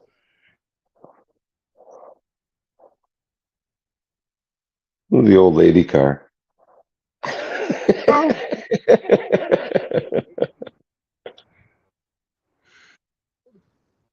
Glad you went here. It's negative 30. Weather ought to be out. Here, talk to everyone. Father Saunders, how's it going? Hey, guys. Hey, Father Saunders. Father Saunders, what's up, brother? Hey, Greetings. good to see you, Father Saunders. Hey, good to see you guys. I just figured I'd meet Brandon today. He said he was passing through where I'm at, just half hour away from me. So figured, fuck it, we'll just go to Perkins. It's right off the interstate, and I didn't know. I thought he's going to meet me at Perks. I didn't know he's in his truck. I'm like, is he in his truck? Is he in his car? We didn't get a place to actually meet. He's like, no, I'm at Phillips 66. I'm like, shit. You need me to come get you? He's like, yeah. So That's awesome. luckily it's only like, a mile down the road, so it wasn't too big. But yeah, this actually works a lot better than the last time. Last time I have to go it's 2 hours both ways. This one's just, under an hour. So this one works a lot better for me. That's awesome. His little dog won't let me pet him, man. You guys know how much I love dogs. I want to pet the damn thing. Won't let me. Yeah, Sam's fussy. Did you bring treats? No, I didn't bring any treats. I ain't got no dog treats. Oh, Someone plowed into that son of a bitch. It's got the license plate on it. There's a drift in front of me, and someone plowed in that son of a bitch because it's got the whole front end of a Jeep and the license plate stuck in the snow. Oh, that's funny. Yep, I'm just chill. Is he doing a live is he live streaming right now with you guys? yeah, we're live. Cool. Got 3 people watching. Grinch and myself are on the panel, and we're going to take us out for breakfast. Tell Sergeant parade rest when he eats. Put your nose in the corner. Oh man. Oh, it's been an interesting couple of fucking weeks, let me tell you.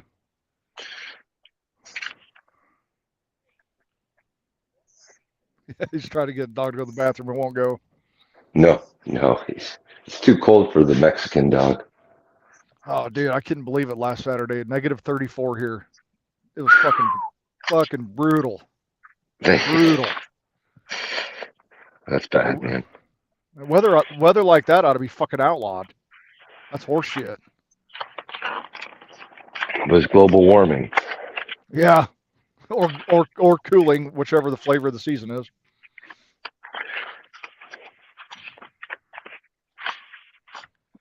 They want to reduce the carbon footprint, guys. That means you and me. They want to reduce us. Yeah, exactly. Hello to Jared. Hi. Yeah, you're gonna let me pet you now. You ain't got a choice. Yeah. How you doing, buddy? He says, I'm cold. Oh, I and bet. had to take a shit when I didn't need to, or when I didn't want to, because it's cold. It's cold as hell. I know. Well, thank you. I think he's gonna put his dog back in the truck, and we're gonna go eat, and I'll hand it back to him. Nice. Weirdos. You weirdos. You fucks. You fucks. I haven't said that one for a while. You fuck. The hell's wrong with you? You fuck.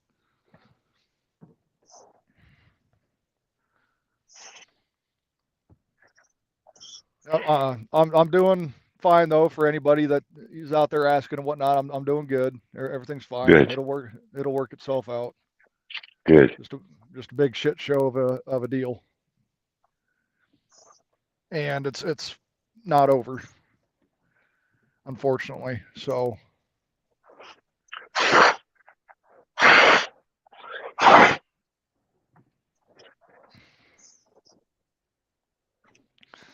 well, Brandon reminds me of a grandpa that gets off the tractor. He's baling hay with his fucking overalls on. That's what he reminds me of. That's what my grandpa used to do. You baling hay. Well, one of my grandpas, the other one, I think they both shaved actually. I can't remember if either of them had a beard. It's been so long, but I remember him wearing overalls all the time and being in the one was a crop farmer, the other one was a dairy farmer. Both of which suck, by the way. I wouldn't want to do that shit every fucking day, man. There's no day off. There's no day off. Nope. Farming is not easy. That's why I'm glad I pay somebody else to do it. I appreciate my farmers. I don't want to grow my own food, but we all know that food just automatically pops up in the grocery store like the Jetsons. It doesn't get grown and shipped and processed and all that stuff. It just is at the grocery store, right? It's just there. Yeah, it's just there, man. Chicken comes wrapped in styrofoam and saran wrap. Yeah. Logistics be damned. We don't need to worry about the semantics here. What's for breakfast today, Saunders? What's that? What are you gonna have for breakfast today? We are going to Perkins. Perkins. It's a kind of like if you guys have heard an IHOP or things like that. It's kind of like that. Okay.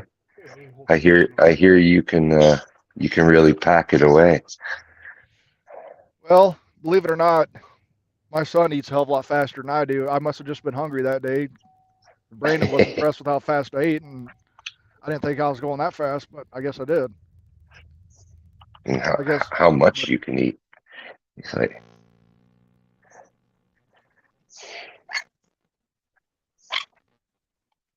oh, and Sam's saying he likes you.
What's up? You betcha. Thank you.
Can you guys hear me okay? I can hear you now. All right. Well, I'm going to follow Saunders.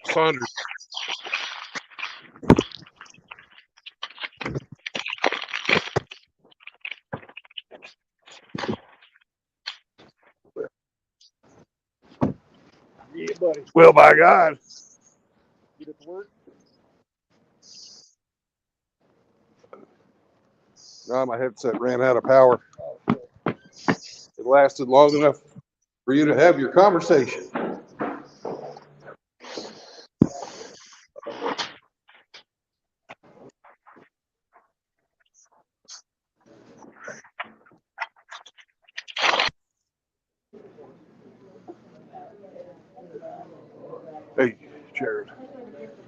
somewhere. Yeah. Yeah.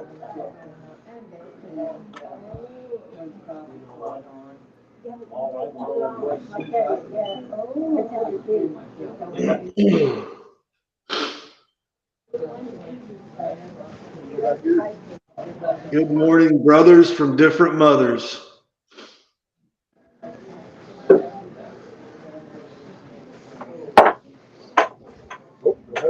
It don't matter. Okay. Welcome to Perkins.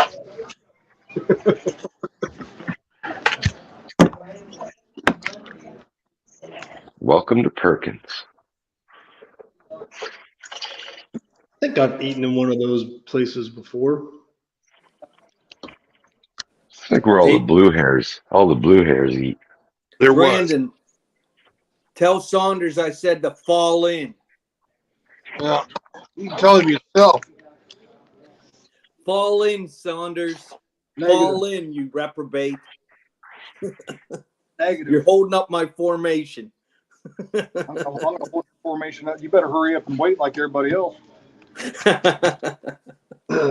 Hated that. Saunders. Hurry up and wait. Saunders. Yep. Saunders, good to see you, brother. Good to see you too. Who am I talking to? Ramadi. Hey, Ramadi, how you doing? Good. Well, Godfather, Ramadi. But good to see you, man. See you too, man. Yeah, we've had a lot of good talks, you and I. Yeah.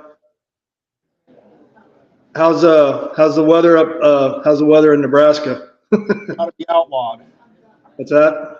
Got to be outlawed. Oh, he won't be on until 11. Who's that? Outlaw. Oh no, I said the weather. The weather ought to be outlawed here. It's negative. Oh, outlawed. Yeah. Negative 34. So the weather here is not good.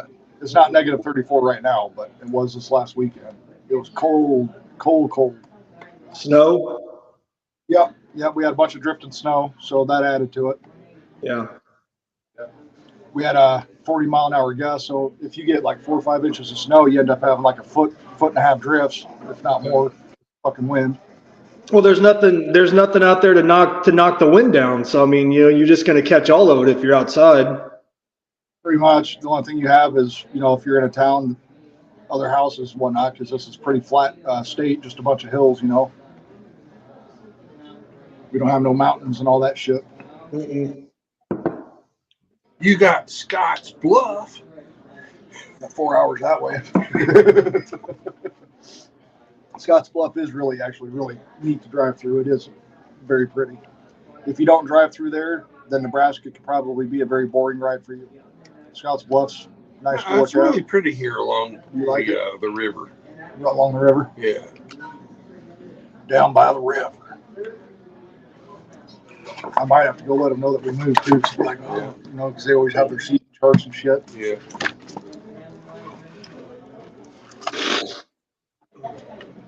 So yeah, Brandon got a hold of me, and this works a lot better, by the way. This is a lot closer than everywhere else. So this is the best, the most highest propensity of us being able to do this for sure. Excuse me, Jesus. I'm going to risk having some coffee today, guys. I might run through me. Coffee? Yeah. I love coffee, but I can't drink it because freaking, I like my coffee with cream and sugar. Uh-huh. And I don't think the creamer agrees with me. Here's one for Grinch. Here's another one. Oh, you freaking look, man. You better do monkey fuckers right now. meat gazer. Anytime we catch people when we do this, we'd have to do monkey fuckers, even if it was in public, dude. It was embarrassing as hell. But I didn't get caught. No, I had to cut back on my coffee drinking a few years back, man, because I was drinking so much of it, I was giving myself an ulcer. Oh, damn. So you were drinking like whole pots of coffee, huh? Mm-hmm. Damn, dude. Yeah. Screw that shit. I mean, I never even started drinking coffee till I was about 26. And it's rare now, but I still like it. Yeah, so maybe if I even make a pot in the morning, which some mornings I don't, maybe 2 cups and that's it. Yeah, that's all I ever have. When I do have it, it's 2 cups. If I have any more, it just doesn't taste right.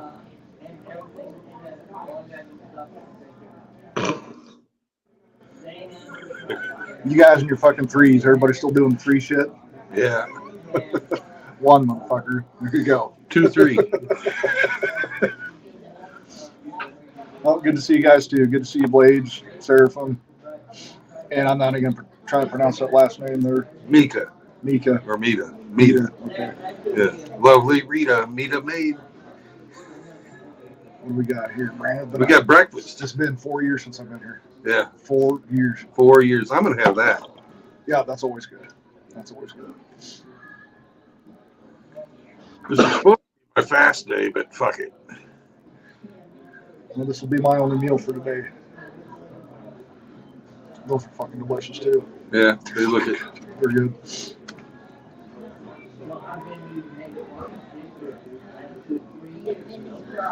Did you tell her? No, because there's no one out there. Okay. So I'm going to go back and. Right. Are you going to go tell her? Yeah. Okay. Thank you. We moved tables so we could kind of talk more because we were by a bunch of people and we don't want that shit. Plus, I got my back against the wall so no one can come up behind me and fucking shoot me. Right. Situational awareness. I don't get like that too much, but I understand why people do it for sure. As far as having your back covered, you know. Yeah. No, I do it, and I do it, and I don't even think I Yeah, you just do it without even. think about it anymore. I just do it out of habit. Hey, you know what I got for you, Saunders? What's up? One of these. Fuck you. I ain't doing it motherfuckers here. I ain't doing it here. I am off duty. As a matter of fact, I'm retired from military, so I ain't doing that shit. We didn't do those. Whenever we got caught, we got punched in the shoulder. Oh yeah, you got the slug bug. Yeah. Check out her necklace. Half evil. Are we ready to order? You guys want a little bit longer? Oh, I'm good. All right, what do we have in? Well, I'm going to have the Hardy Man's combo Hardy Man's. How do you want your eggs done on that? over hard. Okay. Can I get hash browns instead of those other kind? Pancakes are okay with that?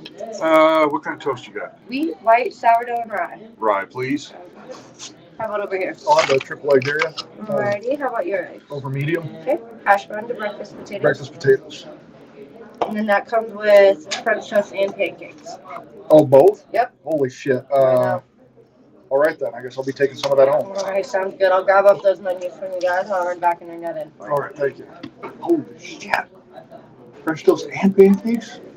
And 3 eggs and frickin' sausage and frickin' son of a. Well, they must have added some to that. I don't remember it being that fucking much. God damn, dude, that's like 2 meals.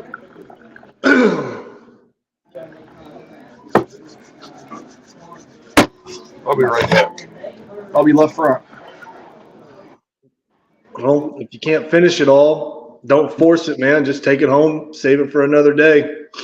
Yeah, I'm going to. There ain't no way I'm going to eat all that. Now, first of all, if I did, I'd be freaking miserable. You guys know that, Yeah. that miserable, full feeling. I hate that feeling. Oh no, man. I've gotten to the point in my life now where, I mean, I used to eat and clean my plate regardless, whether I was full or not. If it was on the plate, it was getting eaten. But now, like, I'll slow down. I'll take my time because I don't want to eat to the point where I get sick and then everything I just ate is wasted. Yeah, I can't do that shit. Plus that feeling of like Just overload. bloated. Yeah. Stand that. I hate it. You feel sluggish and no. I think I got a Korean war bed over there. Oh, really? You can always tell because of the hats they wear. Yeah. You don't see too many of those guys anymore. You don't see no Korean vets. This is the first one I've seen in a long time. It's usually the Vietnam. The Korean vets, they got to be getting really up there too now, don't they? Yeah. Not many of them left. I saw a man, I can't remember where I was at, but I saw a man one time out. He was wearing one of those hats. It said World War II, Korea, and Vietnam. Holy shit. Holy shit. Yeah. You know, I didn't approach him. I didn't even know what to say to that man if I had talked to him. what do you say? You just say thank you and shake their hand. Right. Yeah. No, but I was intimidated just by the fact that he was wearing a hat that said that. I would have been too, man. 3 different freaking wars. You out of your freaking mind? I don't know, man. When I see people like that and I see the elderly, service members or not, just the elderly, I'm wondering what's going through their head, seeing the way that the fucking world is right now. Imagine all the changes they've seen and seeing all the shit. Oh, yeah. I just couldn't imagine being like in your 80s and shit and seeing the way that the world is now. It would just be like it would be a complete mind fuck. It's a mind fuck for me, and I'm in my 40s. Yeah.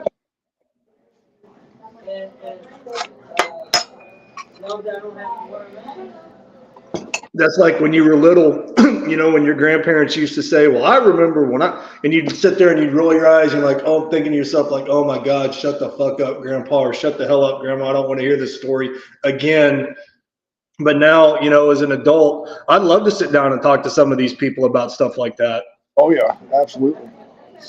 Absolutely. Oh, that tastes so goddamn good. Having coffee, man, it's got to run right through my ass. That's the only thing that sucks about it, man. It's like a natural laxative. Oh, man. Yeah, when mom and dad or grandma and grandpa's back in the day, back in our day, I didn't hear about it a whole lot. But yeah, as you get older, you're like, you really understand where they're coming from. Like, holy shit, it was a different time period, you know, it was different. I mean, unless, you know, your grandpa or whatever, like, was making up a story like, you know, well, back in my day, we used to walk to school in 5 feet of snow uphill both ways with no shoes. Because school buses hadn't been invented yet. And we're like, okay, that's a little bit of a stretch. I'll get you in there. I'll let you mess with it, Brandon. It's your stream. Can't get us both in there. Let's see if I can do something about that.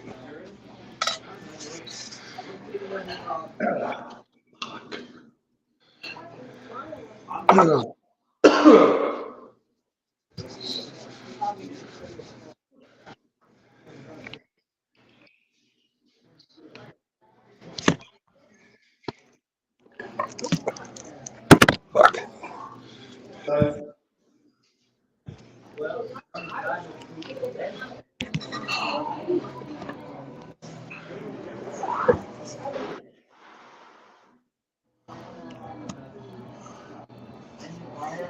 Yeah, I can't really see the screen. Can you guys see Saunders?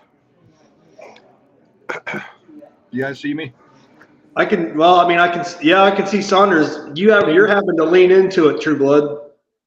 All right.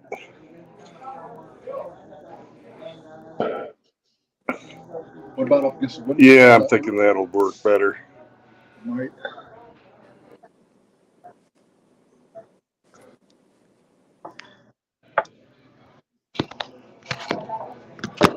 There you go. Is it better? There we go. Now, can you guys hear us? I can hear you. Okay, good. Good. Fuck you.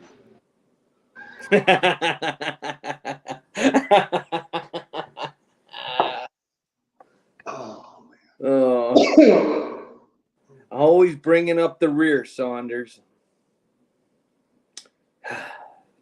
What am I going to do with you? You were probably the head of That's what the Army does. Weren't you, brother? The Marines go in first and soften everything up, and then the Army comes in behind us and plays cleanup. Well, they muted themselves. Yeah. So he didn't just hear me talk shit. No, he didn't hear you.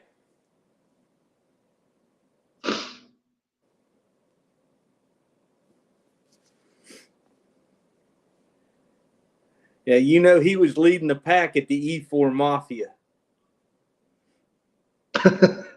Coming in late this formation. Last one. Did he ever tell you that he was like 30 when he decided to go into the Army? Yeah. I mean, I went back in the Marine Corps. I was 32, but I went in initially when I was 20. And I'd gotten out for almost 4 years, and then I decided to go back in at 32 after having already served 8. I went in at 17, got out at 24. But no, man, he went in cold at 30.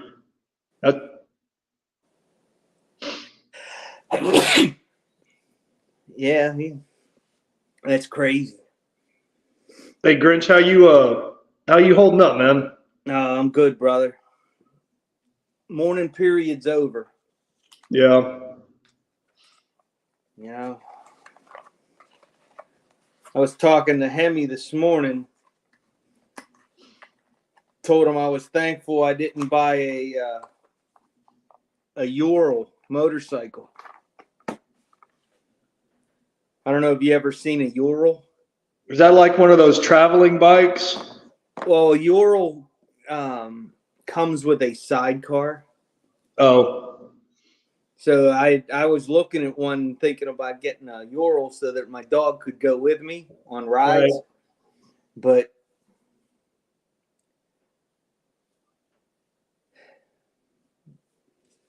that would have been fun.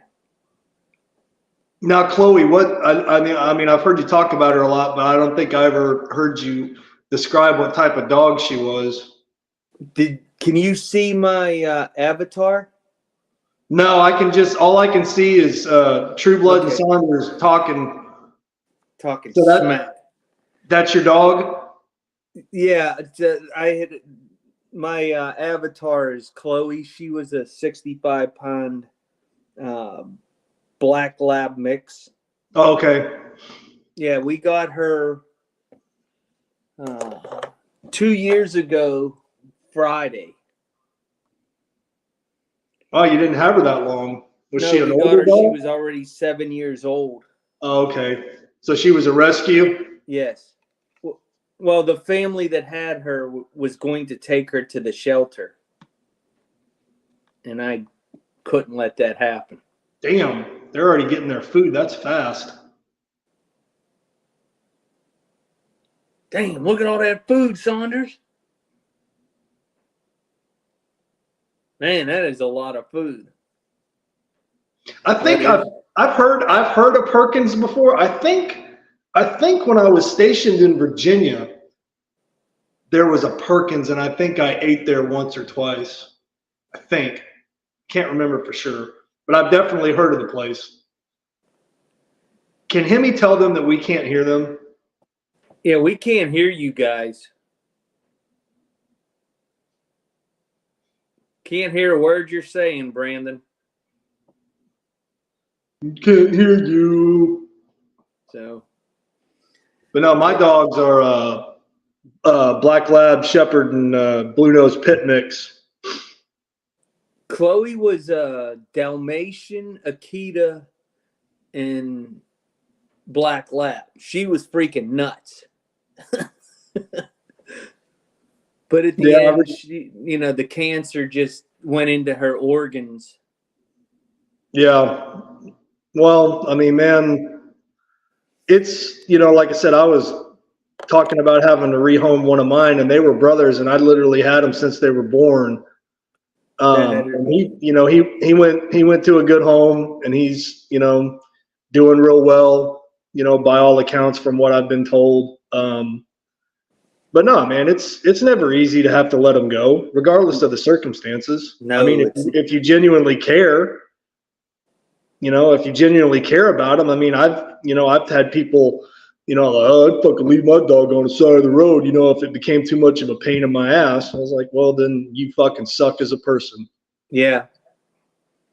Even when we had the vet come to the house to put her down, she still crawled to me. Yeah. Well, again, I mean, for what it's worth, brother, I'm sorry, but I can't imagine giving up your dog like you had to. Yeah. Well, it was just better for him, and plus he was being, I was having to separate them because they're both males. They're not fixed. They're brothers. And they were going at each other to the point where they were actually drawing blood and like legit trying to hurt each other. They weren't playing anymore. Yeah. So I was having to keep them separated from one another. So I had one in a crate, and then the other one I had in my bathroom. Well, the one that I wound up rehoming, well, it was kind of a combination of both of them, but the laminate flooring started to get tore up.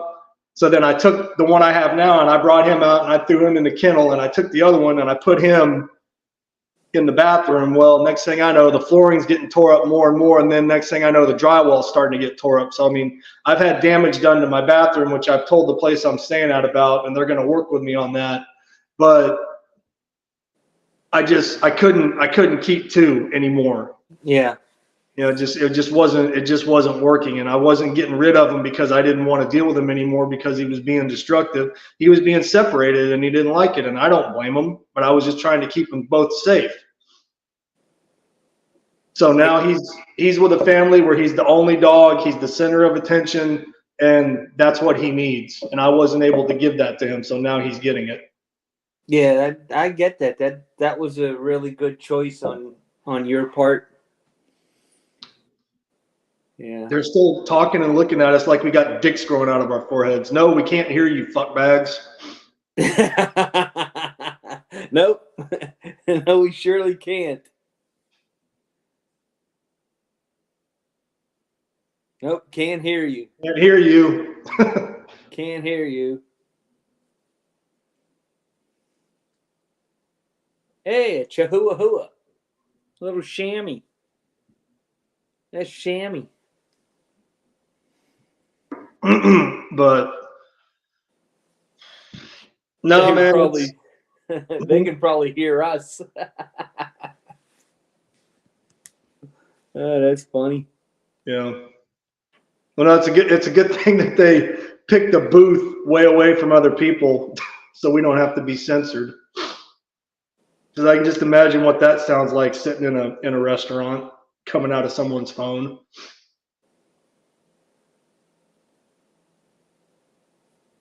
But nah, man, it's again, you know, I know you're going to be all right, but it still sucks, and I'm sorry that you had to go through that. Well, I appreciate that there, brother. But mourning period's over. Good deal. You know how that goes. Oh yeah. I heard something there. Yeah. Hey, Body there's rocking. Right in the Welcome world. back. I think Hi, it's working. Brandon. Sorry about that, guys. We didn't know you all were muted. We didn't know, it didn't show muted here. Yep, you've been muted the whole Yeah. time. No, and you Yeah, kept Brett called us like a good friend did. Unlike you, Grinch, you just let us hang out and be look. and be It looked like you guys were having a good conversation, so Well, I was sitting there wondering. I'm like, there's no way that you guys are polite enough to not talk at all just while we eat. Nobody does that. And we're like, holy shit, are they really? They're going to actually sit there and be in silent and watch us eat. No, you guys are muted. well, no, I because just couldn't kept understand showing why us Brandon was food. shaking his sausage. Yeah, True Blood's, you know, shaking his sausage in our face. You guys saw that, right? Yeah. Okay, see, I told you they saw that one. They didn't need no sound to see you shake your sausage. Did you like it? No comment.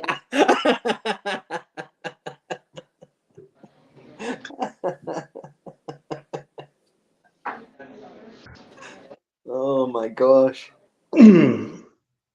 Now they just muted again. Did they? Yep, because Saunders is talking and I can't hear him. That's his feminine traits.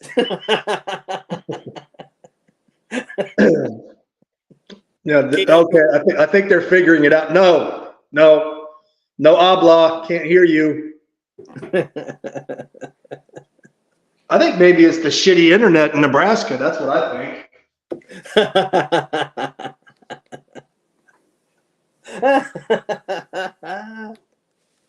That's funny.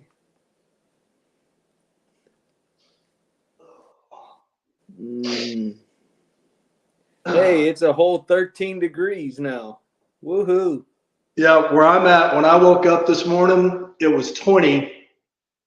Now they're saying it's 23, but the sun's out. But I live down around the Gulf of Mexico. So that's bullshit. I mean, Nebraska, Philadelphia, Canada, I mean, you guys, you expect that. You don't expect it to be 20 degrees down here in the Gulf Coast. Yeah. You're in the Panhandle, aren't you? Yeah, Panhandle of Florida. Yeah. What? What'd you say, Brandon? What? Huh? What?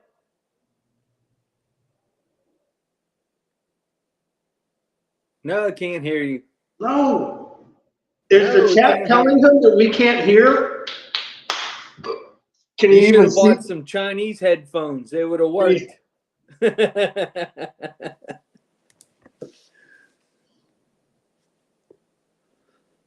Yep. The chat's telling them that there's no sound, that we can't hear them, but it's not doing any good. I don't know. Maybe he can't see the chat either. Hey, Frost is here. So's my boy Rusty Rivers. There he is. There's Rusty. I mean, I got True Blood's number, but I'm sure Hemi's trying to call him. Or you probably got his number. Yeah. I'm just letting him eat. Yeah. It's funny. It's funny. It's kind of comical just to sit here and watch that. Yeah. Like what? What do you mean? What do you mean there's no sound? I don't know. They're just talking. Oh, where meat is at in Europe, it's 15 below zero. Holy shit.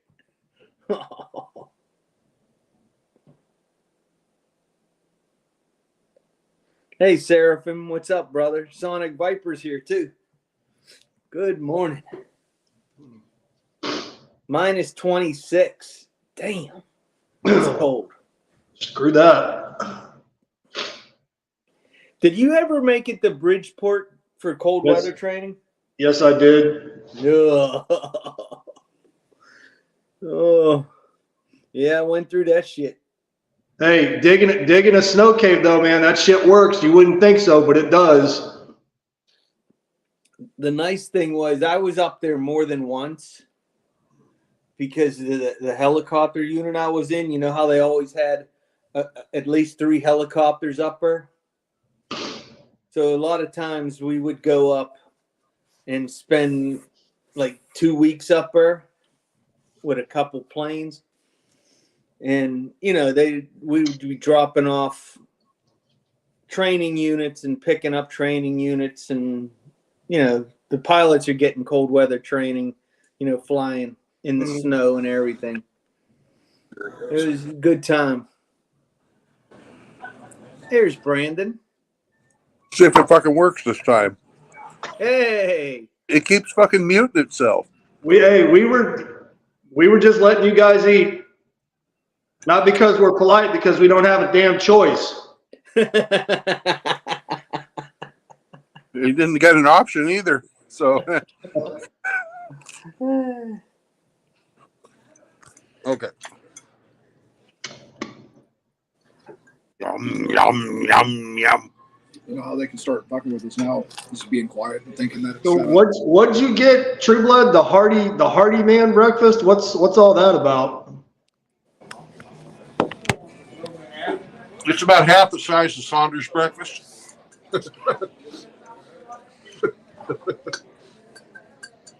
Who put the thumbs up bubble? Here are the boxes for you guys. Thank you. Of course. And then I've got a ticket for you guys right here. And then you'll just take that up front whenever you guys are heading out, okay? Thank you. All right, sounds good. You guys have a good one. Hey, you too. Thank you. That's real. Is the service always that fast, or is it just because it's slow? I'm not quite sure, but usually with at least at this location, Perkins, it's usually pretty damn quick. Yeah, you guys got your food real quick. We got it real fast. Yeah.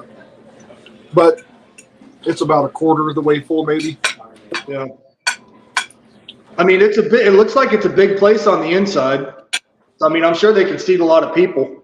Sounds like my ex-wife. Oh yeah, they also got a back room too that you can rent out. If you call ahead of time, you can like use it for parties and shit like that.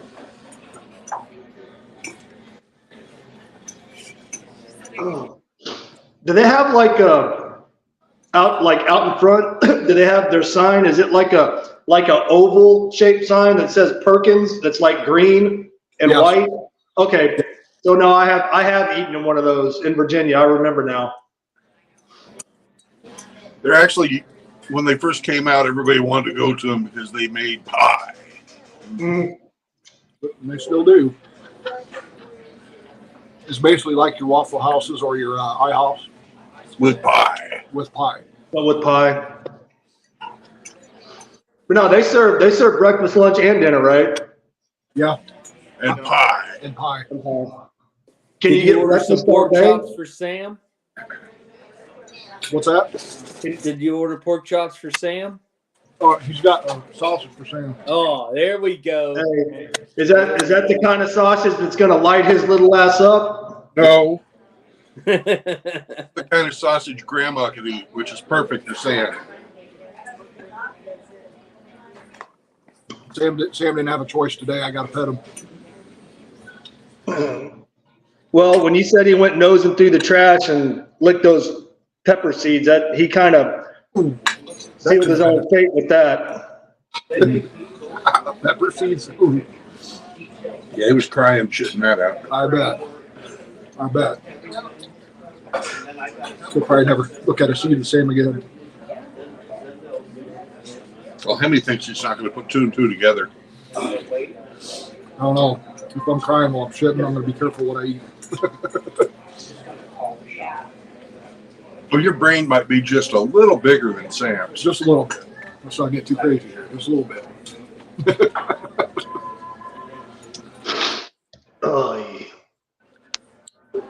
But no, I haven't been to this particular location in 4 years. Believe it or not, the last girlfriend I had used to work here. That's how we met. I used to come here every Friday after work at Baldwin Filters factory. Every Friday, I treat myself. This is when I was, going through my the courts and all that shit. So I was just like, you know what, I'm gonna do something nice for you once a week. I'm gonna go freaking Perkins and eat. Yeah. And the waitress got used to seeing me every week. And it was actually pretty funny when I look at it back at it now. She was so nervous to give me her phone number that she gave her number to the waiter to give to me. I was like, are you kidding me right now? I thought it was pretty fucking neat. I've never had that. But we saw each other off and on for a year and a half. And then obviously that fell through. And I ain't doing that shit again. But anyways, I haven't been here since then. She doesn't still work there, does she? No. She actually works in the same place that my mom is now retired from. I mean, is it close? Is this place close to your place, or did you have to drive a little bit to get to it? I'm about 30 minutes away. I live in a really, really, really small town of 3,000 people. About a half hour away from here. Yeah.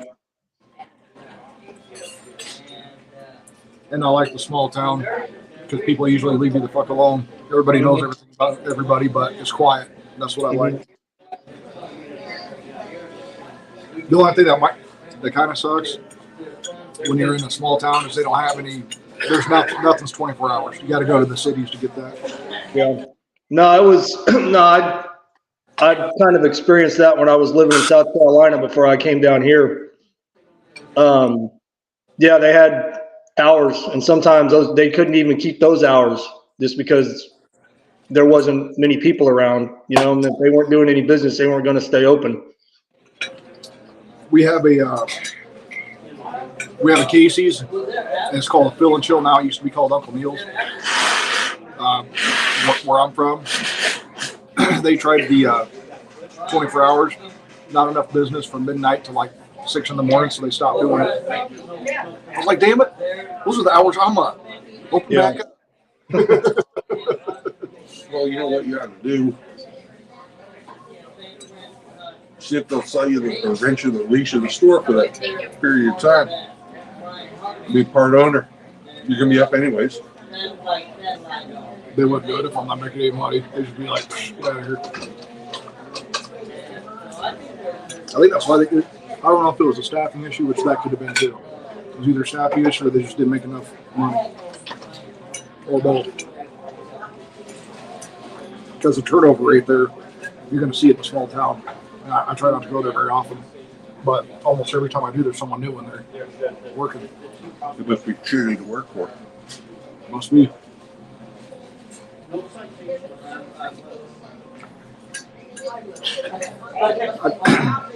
I try to be as nice as possible to the cashiers and things like that because they got to deal with assholes all the time, you know. Yeah, like me. If I'm an asshole, then there's a lot of really evil people. Oh man, it's not hard to show people. I mean, even in the service industry, it's not hard to show them courtesy and give them respect and have manners and be a decent person. Well, it's just common courtesy, you know. Yeah, especially the people that handle your food. Oh yeah, don't mess with people that handle your food. I get it. Even if you don't like them, they don't like you. It's supposed to be a professional environment, blah, blah, blah.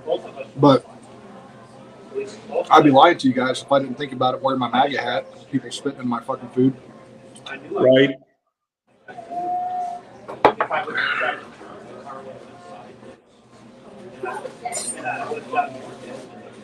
I wouldn't think you'd get much pushback on that in Nebraska. No, I don't get it here. No, if I went to Lincoln or Omaha, maybe. Definitely in Lincoln. Definitely North Omaha, too, I imagine. But Lincoln, shit, I went to a freaking Cracker Barrel. And there was people with all kinds of rainbow-colored hair. Men think that they're women. And that's like elderly places like go to this Cracker Barrel. I'm sitting there round table of all these elderly women. I'm like, I wonder what the hell they think seeing this shit. You know what I mean? God dang, dude. Because I was talking to them while you went to the bathroom. I was just like, imagine being 70s or 80s and seeing the way that the world is right now. I mean, that'd be just mind fucking. Even your age, my age, it's been crazy.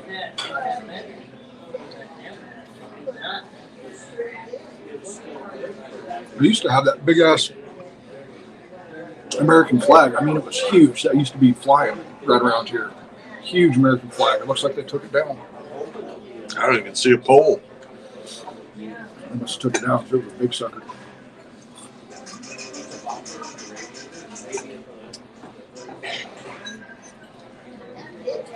No, any interaction with my hat here has always been people saying, hey, like your hat.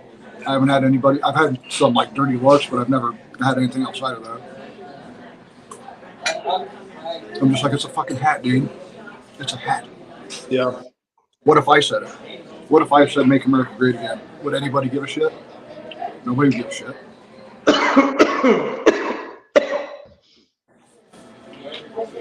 Oh, these MAGA Republican terrorists. It's just a hat with words on it. It can't hurt you. Well, apparently it hurts them. Words of violence, man. Silence. Yeah. Words is violence and silence is violence. Well, which one do you want? Either are my words violence or is my silence violence? Which one is it? Both. They want both. You being alive is just, it hurts me. It hurts my fifis. Right. You breathe in the same oxygen, or us breathing the same oxygen as them is an attack. How dare we? But I got sand in my vagina. My vagina hurts. Well, you live in the sand hills. I got sand in my vagina.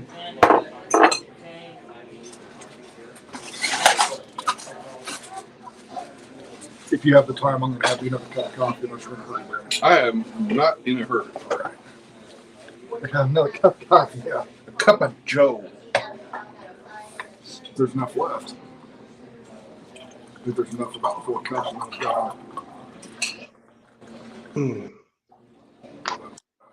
Good, because that's all there is. So I'd get more if I want to. You just have to deal with it. More coffee.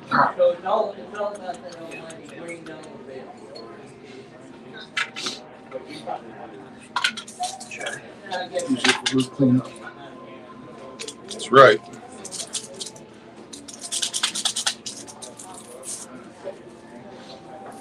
Now that you got the lady coffee made. The lady coffee.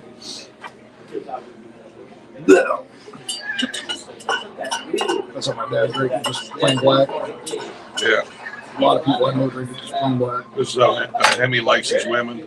Oh shit. Yeah. He likes things dripping out of him. Yeah, probably his goo. His baby batter. Nah, I'm good. Baby batter.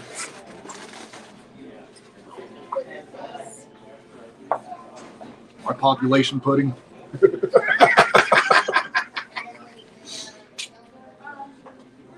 a lot of veterans over there today. Got a Korean vet, Vietnam vet. Did you guys get muted again? They must have. Can you hear us? I can still hear you guys. Okay. Imagine getting on a panel and just sitting there quiet. Quiet. Very quiet. Well, we weren't being quiet by choice. Why? What's stopping you from talking? Every time I'm driving, trying to collect my thoughts, you're just going blah blah blah blah blah blah blah blah blah blah blah blah blah.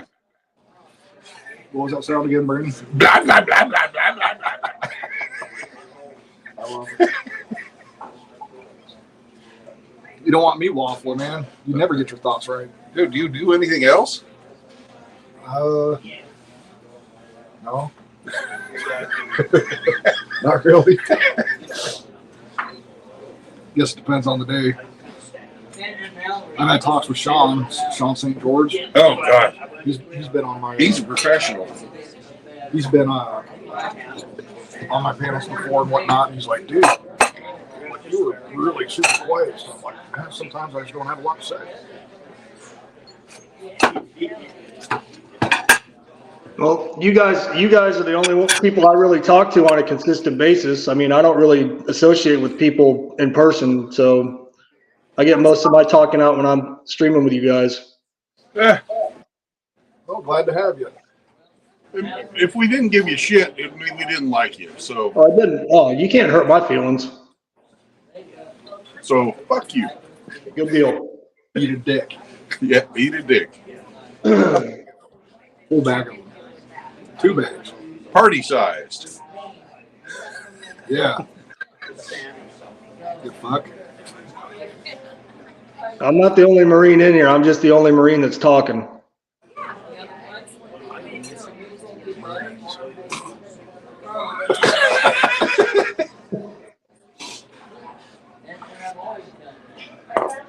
The few, the proud, the Marines. Oh, You guys remember those high-speed commercials, man? The Marines with the swords, and they made it all look cool. The few, the proud, the Marines, and you have the sword come up right when you say it. And then way back in the day, be all that you can be in the army. Which Remember was that gay. shit? Then they had Army of One. Army of Aim high. that's Air Force, I think. Yeah. Eat my ass. That was stupid. You know what was even more stupid? The Marines used to have really, really kick-ass recruiting commercials, not so much anymore. Back in the day, they had some really cool commercials. They had some stupid ones too, but not like today where it's like my 2 moms. Yeah. Well, the Army did that. Did you know in the fucking Navy, they're offering people free fucking surgery, gender reassignment surgery, if you join the Navy? Are you serious? No, I'm serious. Holy fucking shit. Yeah, because they're trying to make them men. I feel like an egg on my shirt. Well, it's called eating like a pig or eating with one. How do you get egg when you're doing that? Must have splashed and I didn't see it. Yeah. Are you sure that's egg? Pretty sure. Because if Think my so. probably get checked out. If my shit was that yellow, I'd probably get checked You know, out. I I have been all over the world doing things. So Just a little smidge. Just a little smidge. Quiet you. No laughing here. No comedy. not your stream. Oh yeah, I forgot. Don't do it anyway.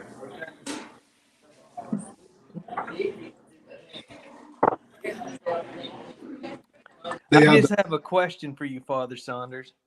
sure. As soon as he said aim high, how did you get that stain on your shirt? That question answers itself, doesn't it? I have no idea how I got egg on my shirt. I pull over.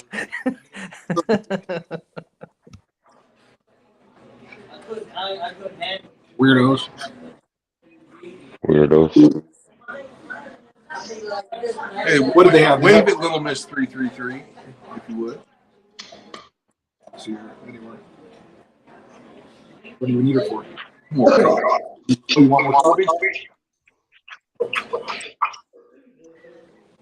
Just take this thing.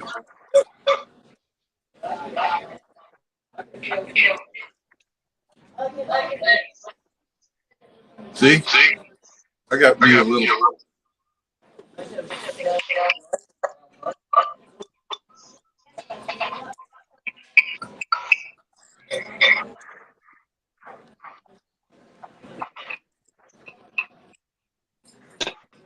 Howdy, gentlemen. How's it going today? Howdy. Hey, Wayne. Hey, whoever just said you're That'll be me again. I'll try again later. hello. Yeah, Echo still. Hello. Hello. Oh. Echo. I'm gonna mute you. Mute yourself. Hello. All righty.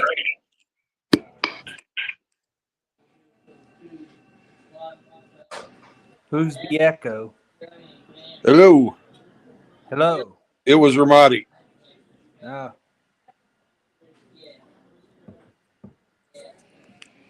Okay. Hey, Ramadi, you need to do what we did last time. Reboot your phone and come back.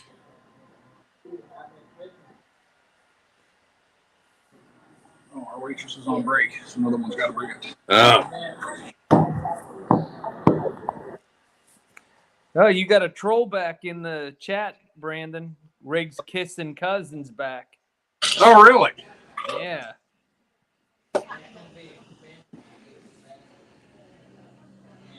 Where is he? I don't see him.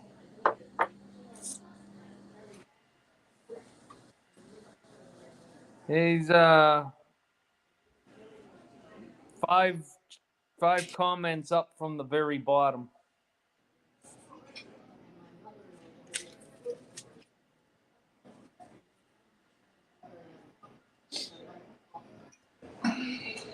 Yeah.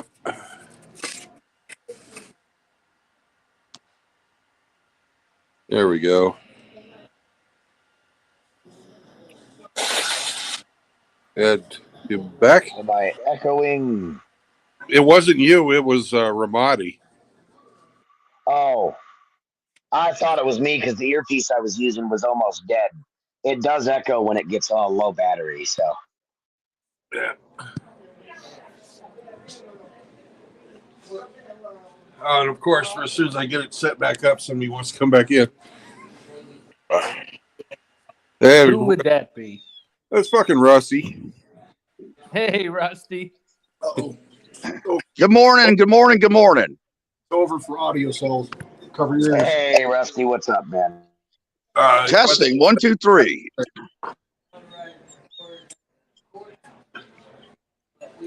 You gotta lean I hear forward. you loud and clear, Rusty. Okay. Okay.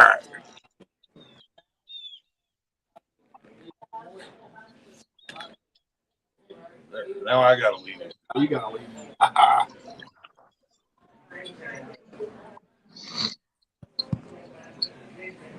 All right. Well, There breakfast you is go, over. Saunders.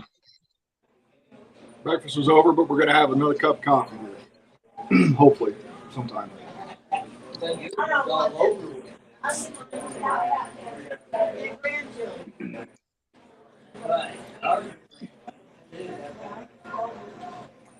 might have one more. That's the thing with coffee too. When you're not used to drinking it all the time, man. When you have a couple of cups. Hey, Saunders, how you been, man? Good. How are you? Thank you so much. Thank you. Hey, Brandon, I have your cup of coffee still sitting out in the garage. Well, what are you doing that for? You doing a science experiment with that thing? I'm saving it for the next time we meet in West Virginia. Hey, that waitress is under 200 pounds. What gives? It'll be fresher than your jokes.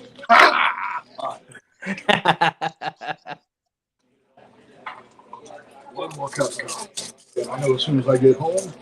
It's probably because they're in a more what the fuck is the word I was looking for now? Conservative state? I don't know. The word you're looking for is rural. It's actually hard to pronounce. Rural. Yeah, that's it. People who live in rural areas are usually more okay with taking care of shit. You know, that's why they live on properties that require maintenance. Yeah, that where their parents just raised them right. Yes, sir. Or tempted to. There's always those outliers where you have shit parents and kids turn out fantastic, and you got what you thought were great parents and kids turn out to be shit. Now, obviously, it's a lot less than if you have good parents and whatnot, but that shit does happen. It's crazy. Bad seed. Bad seed. Try not to let it ruin the whole bunch. I can't believe someone plowed into that fucking drift, dude. Yeah, they hit hard too. You can read the license plate perfectly. Yeah. And I think you're right. I think it was Jeep. It looks just like front of a Jeep. Or did. We can find out his vehicle. If you want from the license plate. I know. That's what I was thinking. Dude, what the hell were you thinking? Not that they did anything wrong other than hit a snowbank. I just want to laugh at you because I thought it was cool. So I found you. I got different in this phone. It is. I can't believe that. They actually paid for fucking surgery to go to the Navy. Not weighing me down. I can't believe that shit. Look it up. Somebody with Google. Look up the Navy paying for gender reassignment surgery. Recruiting. So my guess is they're going to take that kind of like the student loan repayment program. I chose the SLRP instead of the the SSLIP instead of I'm the looking it up. Give me a second. SLRP GI Bill in lieu of that because I already had college, so they paid. The TRICARE. So my guess is if they pay for that, you have to do your 3 or 4 years of service. Otherwise, you got to pay it back. That's probably what they're doing. NDAA TRICARE coverage for transgendered. Affirming care, transgender affirming care. The Army is also going to provide. Oh, the Army too. All branches are going to provide it. Oh, even the Marine Corps. No. Yes. No. Yes, sir. No, the Marine Corps won't provide it. The Navy does. The Navy the runs proud. the TRICARE. Don't try. No. You ain't giving me that crap. Well, you better not get it, Grinch. Cindy will be pissed. Nope. Man, you know what? That means that a lot of people are going to be signing up to go into the different branches that are going to provide it just to get the damn surgery paid for. That's what they're hoping. They're not meeting their recruiting goals. No, they're so far behind now. It's ridiculous. Marine Corps meets their goals. It doesn't take a genius to figure out that this is not the answer. Well, they're going to go down. The problem is that they're doing it because they think these people will willingly turn against their political opposition, which, of course, they're right. Pay attention to what's going on, gentlemen. they're amassing the force with which they are going to attempt to further oppress us. Well, they don't want guys like me and guys like Saunders anymore.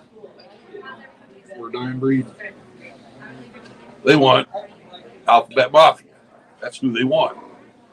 What they not only want that, they want people they know are going to be easier to control to get them to do what the hell, they don't want free thinkers. Well, the military didn't really want free thinkers to begin with, because if you're a free thinker, you're going to be getting a lot stronger in the military if you get my drift. You're going to do a lot of push-ups. But there was a certain modicum or certain decorum of respect and integrity at one time that is just fading away, and it's evident to see in the decaying society that we're in right now. Well, whenever we found something new, like during the first Gulf War, we were told, figure it out. They want you to fucking be able So to back think. then, they wanted more independent thinkers back in the day, for sure, so you can figure shit out. So you didn't have to be freaking have your handheld all the time. Nowadays. Yeah, but now the most you got to do is sit behind a computer and operate a drone. So they don't have to think on their feet. So I'm wondering, it blows my mind. I wonder if they would article your ass if you. They want to. From what I'm reading, they want to expand that program to apply to dependents of servicemen too. Like the right, not the man. Yeah. Billy, you're too adapted to the military lifestyle. You tell me that the new military lifestyle is me having to respect a man who dresses like a woman. That ain't the military lifestyle. It's not the military lifestyle I grew up in. But I guarantee they article your ass, or at least give you wall-to-wall counseling. No, you wouldn't get wall-to-wall counseling. They take you in and give you, sensitivity training. Oh, that too. Yeah. Well, I guarantee it. They're already doing it at corporations. Why wouldn't they? Sensitivity, DEI, and all this other stupid shit. Sensitivity training. Yeah, because that's what we need in the military. We need to be sensitive. I will be sensitive to his needs. When I was in, they paid us to break things and hurt people. We can't have clutches no more. You privates burn through all of them. So now everything's Allison automatics. That's what I was told. All the privates burn through all the clutches all the time.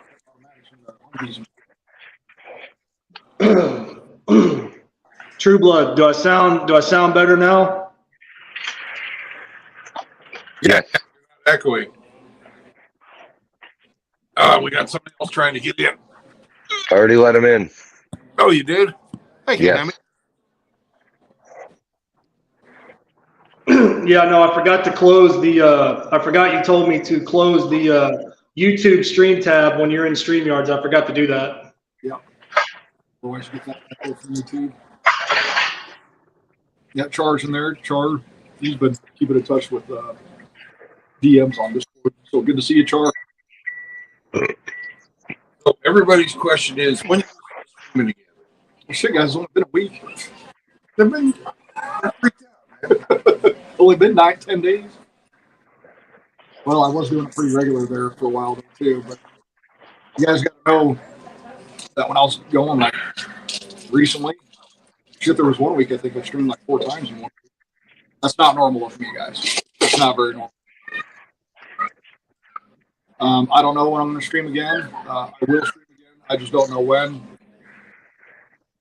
So I guess stand by. Stand by and eat a dick. Hurry up and wait, bitches.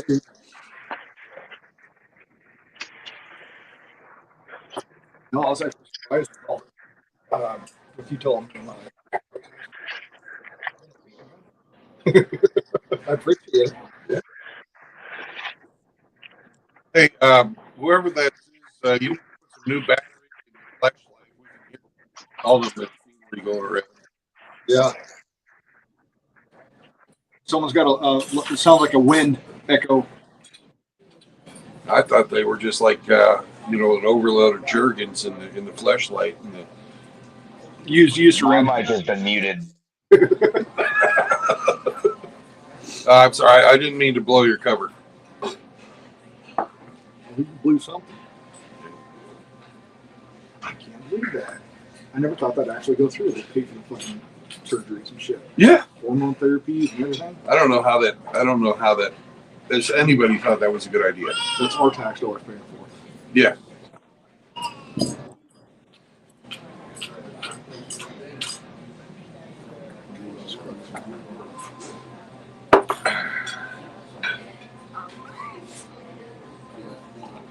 Hey, Brandon. Can you imagine having one of them in your squad? Firefight? Brandon. Yes. From what I'm reading, they plan to expand that program to apply to dependents of servicemen as well. So not only the Got to be able to mutilate the children too, right? yeah, not only mutilate the soldiers, but also their dependents.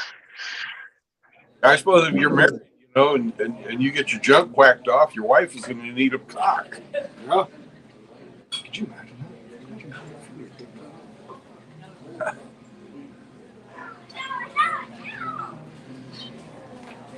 And of course, we want people that are that mentally unstable to. Yeah, because that is. They're the perfect people to have weapons. That is. I was just going to say that the average man can't honestly go into a store and purchase his firearm without 10,000 tiers of scrutiny, but these lunatics are going to get automatic military grade munitions. What the fuck is wrong with these people? Yeah, you get a combat vet like me. You can't even own a pistol, but you go ahead and give it to someone who just chopped his dick off. Does that make sense? Yeah. Hey, it's Brave New World. Brave New World. Stunning. And gender dysphoria is a legit mental illness, so you're literally giving mentally ill people weapons. Oh, they took it out of the. They took it out of the CE or what's it called? American Psychological APA. Yep, they used to have body dysphoria and they took it out. That doesn't change the fact that it's still a mental illness. 70s they started taking that shit out for what was it? Homosexuality was a mental illness. They took out hysteria. They took out hysteria too. Okay. Now we got a whole bunch of hysterical people who have the power of the courts behind them. Oh, they're known as women. Yeah, body dysphoria is a real thing, and they took it out of the definitions, and that's exactly what it is. It's body dysphoria. They need a lot of mental help. Now, whether or not psychiatrists, psychologists can solve these things, I don't know, but they need mental help. They got Lexapro. They should be okay. Yeah, they got Zoloft. They got Prozac. Yeah, and then if you get that done to you, you got to be on pills the rest of your life. Yeah. It's almost like Big Pharma's behind it. Interesting. We should do a deep dive into that. There you go. That's about as deep as. There you go.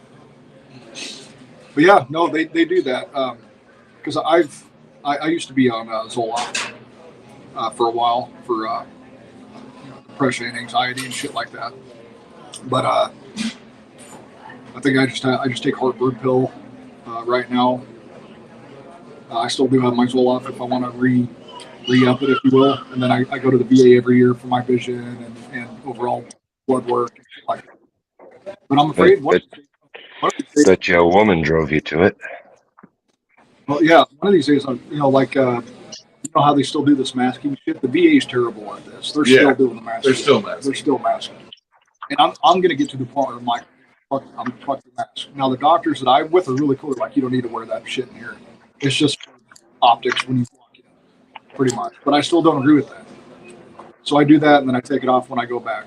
At least the last time I went last year. But I don't agree with that shit at all. Eventually I'm going to be like, no, I'm not doing that. Well, then if I refuse and I don't go back, if you don't go back for, 2 or 3 years, your whole shit gets reset in the VA system, and you got to resubmit all that shit. But it takes 4 or 5 years to get through. And so that's how they hammer you. The process is the process. You shouldn't have to keep going back to get medical care. You're a veteran.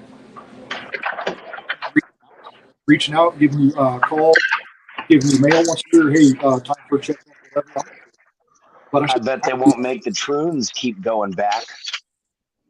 No, you should not have to go to keep your health. That's just ridiculous. If you're, when it comes to VA care or whatnot, that's stuff to be taken care of after your initial appointments and all the things that you go through the rest of your life without having to be such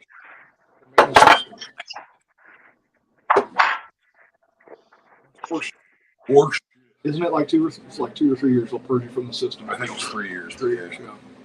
And you don't want to get purged from the system and go through that again, because then you got to explain everything, go through everything again. Yeah. As far as I know, I haven't had to do it. As far as I know, that's what you have to do. I need to go back. I had it when I first got out. I had it because I was I had an ulcer, and I had and then I also tried that fucking stuff for quitting chewing. Oh, Chantix. Chantix. Yep. That gave me some wicked dreams. Chantix turned me into a lunatic, so I stopped taking. It gave me the weirdest dreams, dude. And, They were so vivid. They were the craziest dreams I ever saw or ever dreamed. Yeah. And I got in it, and I had Right. Sure, it was the Chantix. cheap. I know, right? They give you the cheap fucking prescriptions. Yep. And then God, that was the last time I was at the VA was '96. Damn. I wouldn't even graduate high school yet. I graduated high school in '98. Yeah, I got out in '96, and I got signed up for that because they said, "Oh, when you get out, you need to sign up for this. It'll be a lifetime thing." Did they talk about service connection and all that shit back then too? To the VA, they call it service connected now. I was just like, well, of course I'm service connected. I'm serving. No, are you connected through the service through the VA? So all that shit had to be explained to me when I got out, because I didn't know anything about it. No, they didn't tell me anything about that. They actually have a as part of your ETS. They have you take a class where they go through it now. Like a retired first sergeant went through all that shit with us, so at least we had like a step in the direction to go, you know. No, they just said, Thank you, bye. here's your 3 months pay that for your vacation you didn't take. Get the fuck out. Look out. Thank you for your service. Because they paid me to leave early because I was in the middle of my second enlistment and they were doing a downsizing. They said, Petty Officer Sheverbush. Oops, said my real name, but I've done that before. Anyways, we'll pay you $15,000 to leave. I said, thank you. Thank you. Bye. Because they were doing that too a couple years back. They were offering early retirement for people who've been in for 15 years, retire early. I would have took that. I think you get 75% of what you're going to get, but I still probably would have took that, especially after 2015, 2016. Yeah, I definitely would have took that. Because I got out in 2017, got the guard. So I did the active and then the guard. Did my 8 years, that way they could never call, they could ask me, but I could tell them to fuck out, so I did my 8 years. For those of you guys who don't know, if you join the service, they have you for 8 years. So if you have like a 3 or 4 year stint, they can still call you back for up to 8 years. And being infantry or 88 Mike, which is what Brandon does, not truck driving, those are probably the two highest called back at one time. So I just did my year and was done with it. What's 88 Mike mean? Truck driver. 88 Mike is the military occupation specialty, the MOS. Kind of like I was an 11 Bravo, which is infantry in the Army. That's the MOS for infantry. I was 66. They each have their own code. Communications. Yep. Infantry and the Marines would be 0311 Bravo. So every branch got their different nomenclature. Saunders. Saunders. Yep. There's no Bravo on the end of that. It's just 0311. 03. Oh yeah, you talked to me about that once. I thought it was 0311 Bravo. Just 0311. That's right. No, it's 03. 03 is the designator for infantry, and then you got 0311, which is a basic rifleman. 31 is a machine gunner. 41 is a mortarman, and then I don't know if there's a 0352 anymore. They used to call those assaultmans. I don't know if they still use those toes and. I call it 03 eat a dick. Man, when I went in, that's the only job I thought the Marine Corps had was being in the infantry. I didn't think there were all these other different support roles and shit. Yeah. Dicks and crayons.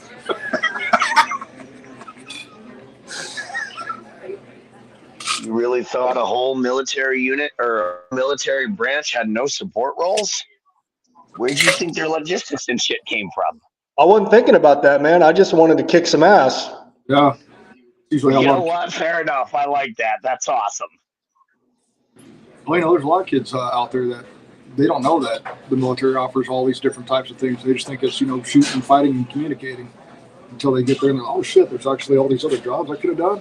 Oh no, man. And I rip on Pogues, like it's no one's business. But I mean, if it weren't for the Pogues doing what they need to do, I couldn't do what I needed to do. So one hand washes the other.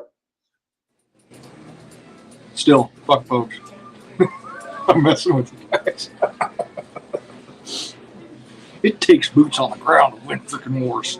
No, but a Pogue will pick up a rifle, and engage because every Marine's a rifleman first. No, I had no issues with people who weren't infantry. I never really had any hard feelings or any real shit talk outside of military lingo. Everybody got along pretty good. So, but shall we? Yeah, because I can feel something I need to get home to do. I mean, when I tried to sign up, that's what I wanted to do. I wanted to be infantry. I straight up told that to the recruiter too, and he gave me the funniest look I'd ever seen in my life.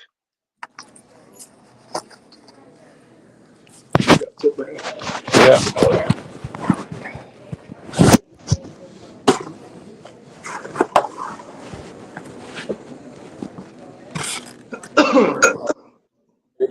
Rolling out. Yeah.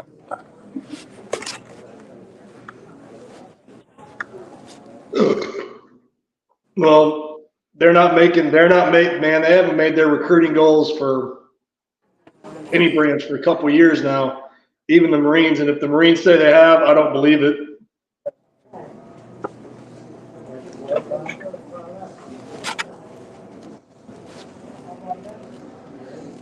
I mean, the Marine Corps hasn't sunk as low as other branches in what they're allowing, but still. We're offline for some reason, so we gotta do this a little different.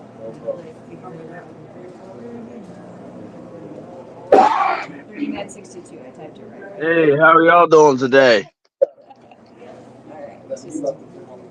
What's up, Wind? Hey, nothing much. Nothing much. Actually, I already gave the tip to the girl that we had. Are you able to drive today? Who, me? Yeah, you were stranded yesterday, right? Yeah. Basically the one time that I go to wear boots while I'm driving, my foot slips off the clutch. In gear.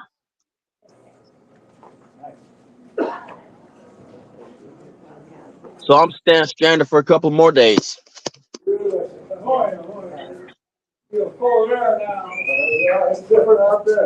Yeah, I know. I like I said, I normally drive barefooted.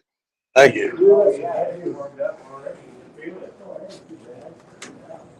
Apparently, that's illegal here in New York. Yeah. What, Listen driving to that barefooted? shit, though, man. Yeah, like who the fuck are you to decide whether I wear shoes while I drive my vehicle? Look here. Here's what I do. I strip. I strip down to bare nakedness in New York. I'm usually naked in New York. Excellent. Okay. All truck drivers drive naked. Yeah. Don't threaten me. I'm not going to attend your streams anymore if you start driving naked, True Blood. Yeah, True Blood. I I'm always out. have the camera If pointed that out the starts front happening, window I'm the out. whole time.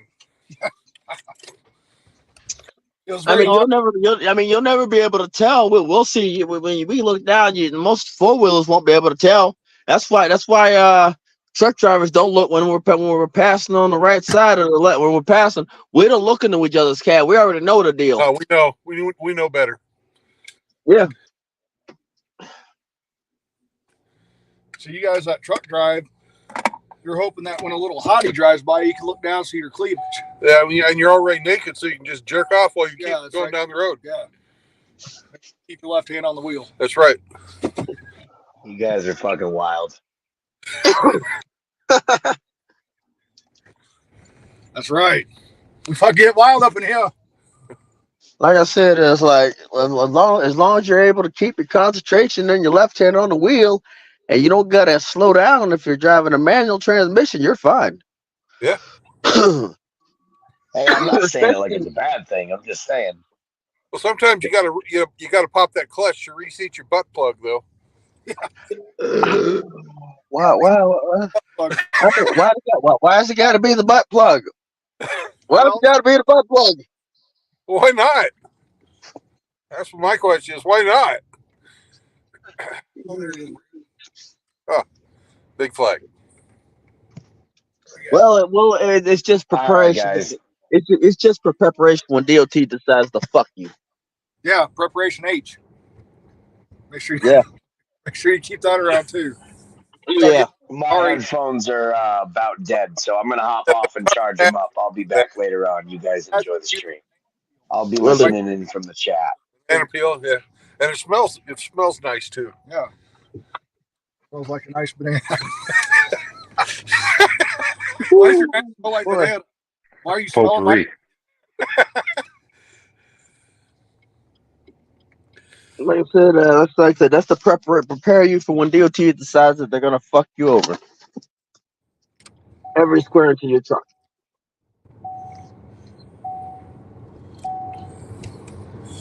Right. On the road again. Brandon's gonna get on the fucking road again. And Saunders gonna get on the throne again. I'm definitely gonna throne when I get. So how the negative temperatures treat your truck? All right. Didn't treat my fucking door handles good. My great car, my Impala, fucking passenger door, fucking broke this weekend when my boy was trying to get in on the passenger side, snapped the fucker. So I got to fix that now. Yep. Door handles, man. When it's negative, it's no good on your door handles. Oh yeah, it's also no good on your drivetrain either. It's no good for anybody at all time whatsoever. Right. Sam learned to do a new trick while the cold weather. He now does handstands when he poops. No shit. If we're in the snow, yeah. Oh, that is funny. That's me. This one here? Yeah.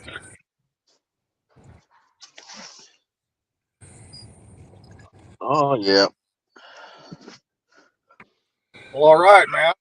All right, Saunders. Thank you for giving me a call and text, and I'm glad this worked out here. And this works out the best, by the way, the Cardi thing does. Okay.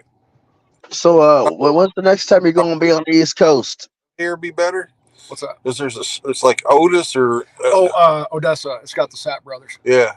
We can do that. I don't know how far that is from your house. Is it further? Yeah, it's about 10 minutes that way, not too much further. I know where it is, but is it further from your house? Oh, by about 6 miles than what we are right now, so a little bit further. Okay, would that be that's viable? Yeah, because they've got the Apple Barrel restaurant at the Sapp Brothers. It's always usually pretty good. Yeah, that works.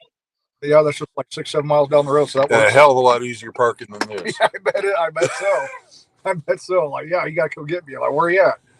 Yeah. Sapp Brothers. Oh, nice. Absolutely. All right. Hey guys, good hanging out with you. Brandon, good to see you again. And fuck y'all. Yeah. Have a good one, guys. Good to see you, Jared. Let's go see Sammy.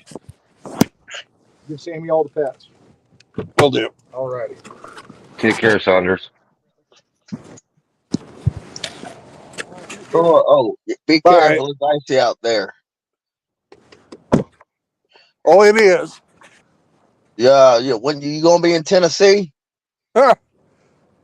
Tennessee. You just got a bunch of people that don't know how to drive in Tennessee. That's all. Tell Saunders' grandma wants his car back. Hey. Yeah. Basically, they don't know how to drive or park. Oh, you're looking at this? You're not even looking at me? Man. Wow. Basically, yeah. They Yum. Yum, yum, yum, gringo. What did you bring me? I brought you sausage. Yes, that's it. That will do, fat man. Now get in the truck and let's drive. All right. The dog needs sausage.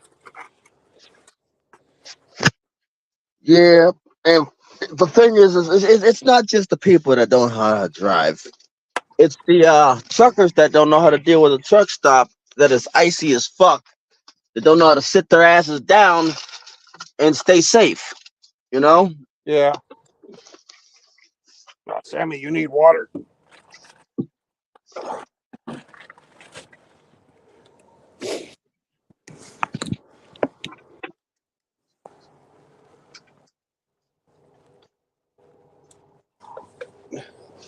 I don't think they teach them that there ain't no load out there that's worth your life. Exactly. I mean, that's what my instructor taught me. Self. That's what my instructors taught me. There ain't no load out there that's worth your life.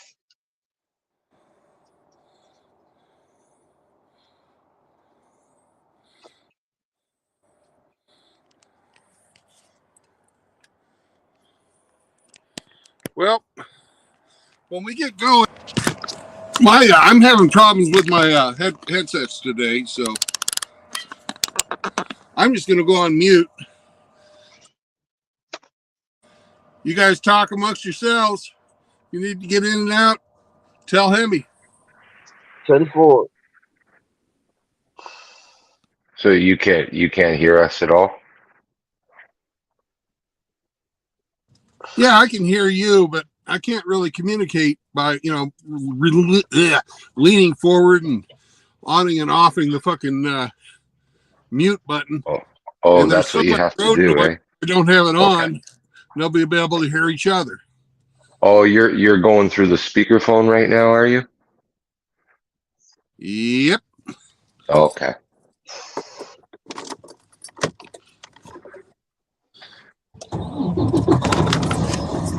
Bye. Arrivederci. Be careful, Brandon. See you soon. If you go in the settings, Brandon, you should be able to switch it from speakerphone to Bluetooth. Gotta wait for your Bluetooth to kick it to All right. whatchamacallit. Hey, before I get any more advice, let me give you the lowdown. I just bought these. They don't work worth a fuck. I can fucking talk and you guys can hear me, but I can't hear you. They're pieces of shit. They're made by a company called Blue Parrot. Don't ever fucking buy any Blue Parrots. This is If you have a Bluetooth, this is my other set. I dropped it the other day and now it won't take a charge. oh, put it So in some rice. they're dead. So I fucking my shit's fucked up, and I'm gonna wait till I fucking get to a good truck stop and get another pair just like this because I love these ones. Wow, those blue parrots are not cheap. No, they're not. No, I'm just looking them up now. Holy crap. They're supposed to be good. Yeah, Yeah, they're I mean, supposed to be good, but they're pieces of shit. damn. It's too bad you don't like the in-ear. You could just get some AirPods, Apple boy. Yeah, I got an Android. Yeah, Brandon's Apple. Gay like that.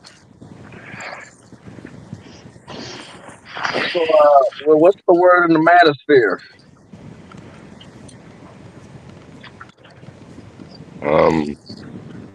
I don't know. Like, see, if the people are still reeling off of Coach Red Pill's death.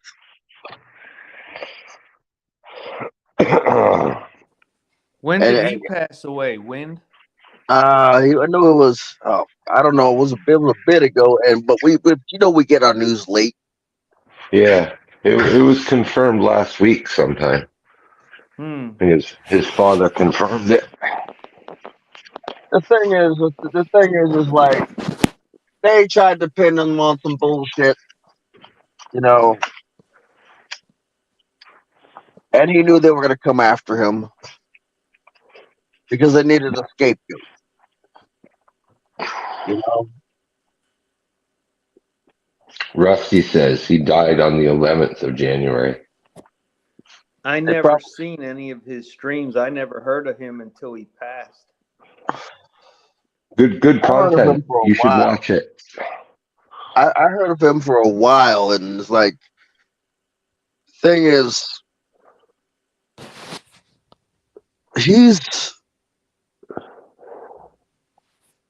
I would have never, I mean, I don't know, like, he wanted to get to the bottom of things, you know, which is rare. They tried to pin him on selling Russia secrets, and they couldn't get him on that. So they were trying to get him on anything. You know, they probably. I mean, I wouldn't be surprised if they tortured him because you know, Ukraine doesn't follow the Geneva Convention. Why was he in Ukraine? He lived there. What's He was that? a vet.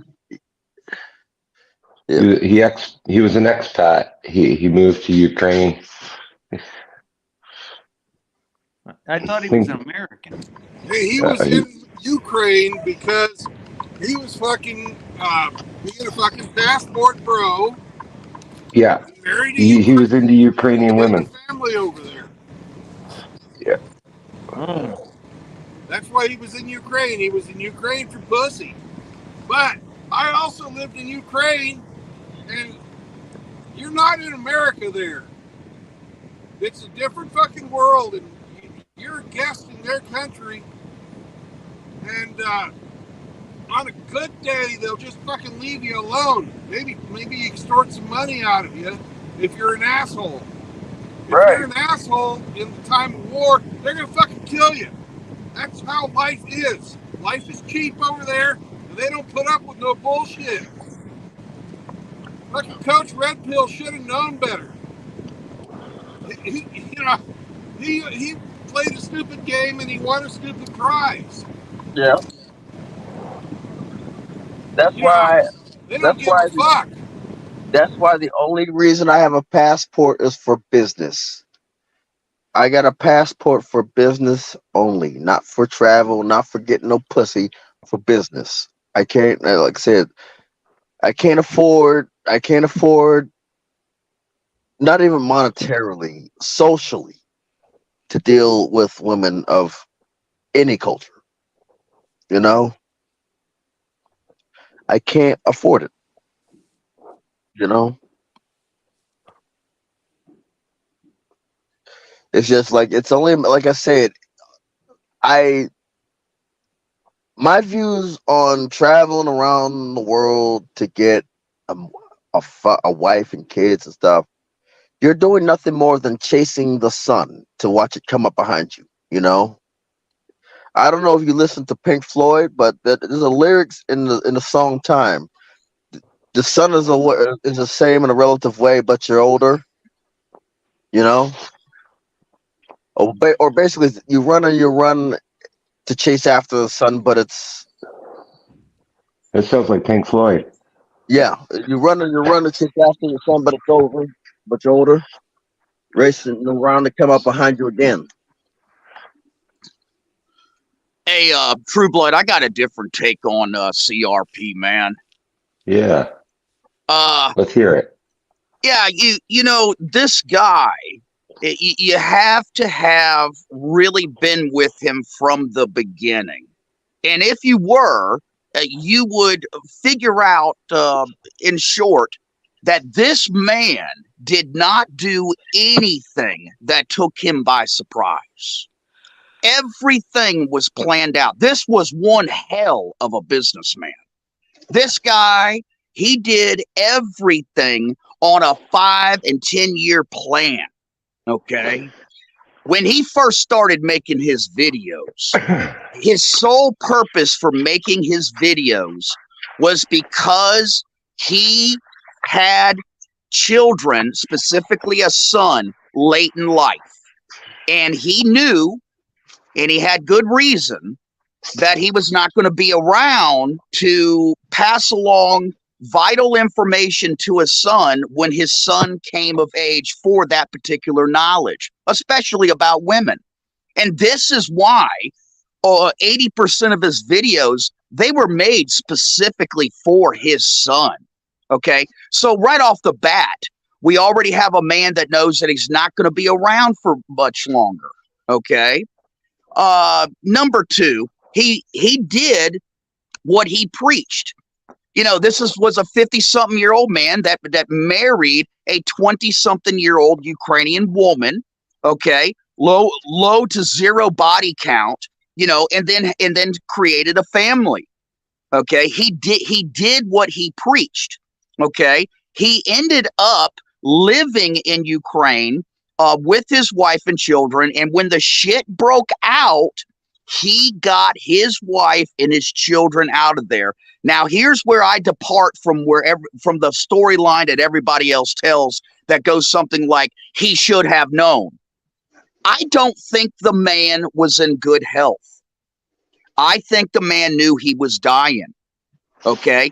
And in the pursuit of truth, and if you were watching his videos live when they were coming out, when the Ukrainian war broke out, he was the only person that was reporting the complete opposite of what we were all being told. Oh, the Russians were losing. The Russians were losing. You know, and then he's right in the middle of saying, well, the Russians are here. They're downtown. They done captured the city.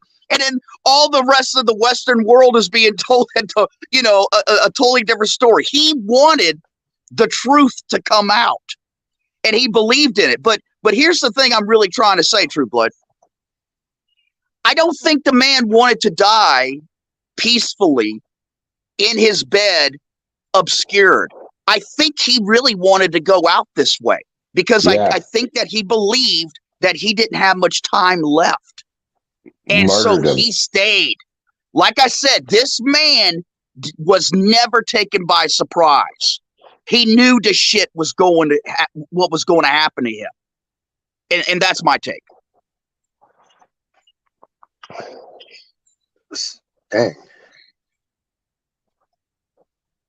So he wanted to show his sons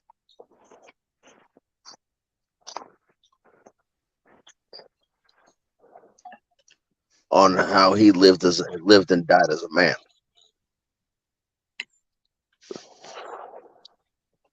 See, that is impressive.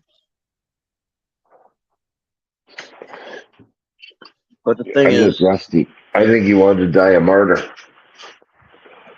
That's what I think I just got done saying. Yep, I'm with you, bud. He did, and on all intents and purposes, he did die a martyr.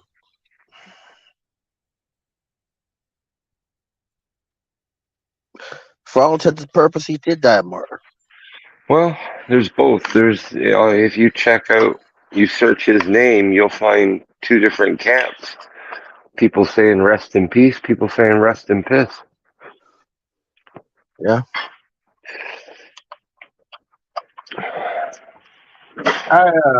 I did a You need to understand, both sides, the Russians and the Ukrainians, are a bunch of fucking liars, right? Everything the Russian says, a bunch of lies. Everything the Ukraine says, is a bunch of lies. The truth is in the middle. And fucking what Gonzago was doing was he was saying the Russian line. He wasn't actually reporting the truth.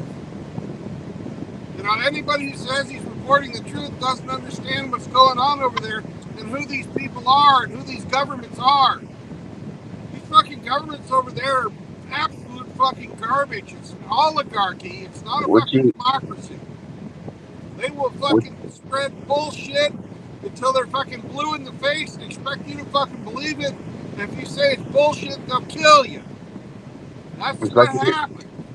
Would you like to hear something crazy? They're all, the Russians had no fucking business in invading Ukraine, and the Ukrainians had no fucking business fucking suppressing the fucking native Russian speakers.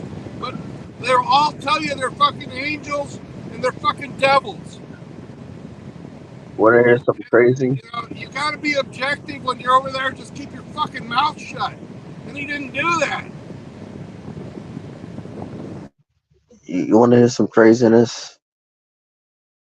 I bet you that any money that there's a country with their hands in both of those countries' pockets. Any money. And the country that I'm speaking of is actually closer than you think, than a lot of people think.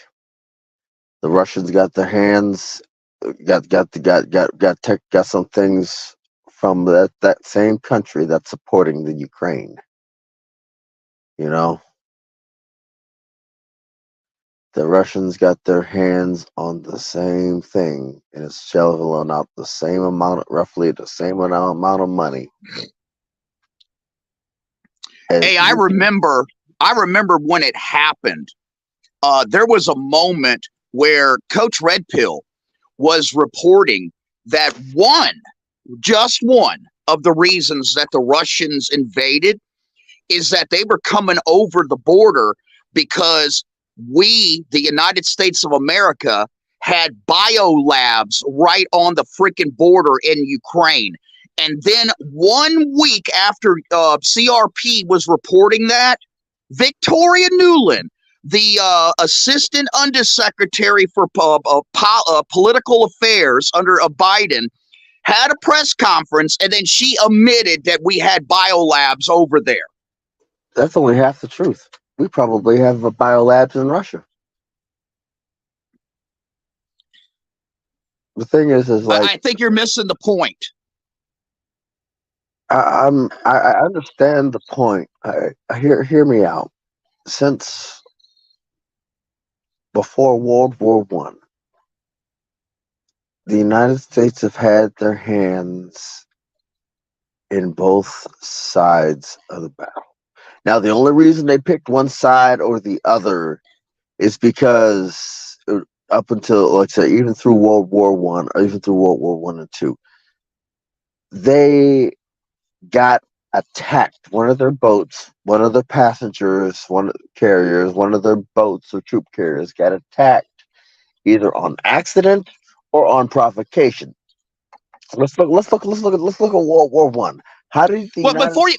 before you go any further, let me if you didn't get what the point is I'm trying to make is I'm only talking about CRP. I'm not talking about history. I'm not talking about policy. I'm only talking about Coach Red Pill. Okay, Coach Red Pill was giving out information that was not available anywhere else. And he did it on purpose. Yes, if he wanted to stay alive, he should not have done it. Therefore, CRP basically knew that he was going to die. That is the point. The thing is like nobody is going to take up his mantle. Basically, he did what nobody else was going to do. Either, I mean, I'm not gonna go over to some other country and try to form and try to report on what's going on over there because why? I don't have the money to do it. But he had the money to do it. The thing is like I understand that he wanted to go out like a martyr and wanted to basically bring what actually is going on right now against the news media. I mean, first things foremost, we are all. I mean, are you a content creator? No, sir. But on that note, let me also just say, while you just refreshed my memory, it actually was a journalist that was over there that saw him, that gave his location up to the SBU. Yeah. It was a journalist. And why do you think that a journalist would do something like that? Because he's produced red pill content, right? It was a female journalist. I know it was a female journalist. Let me tell you a little something here. I am marked for death.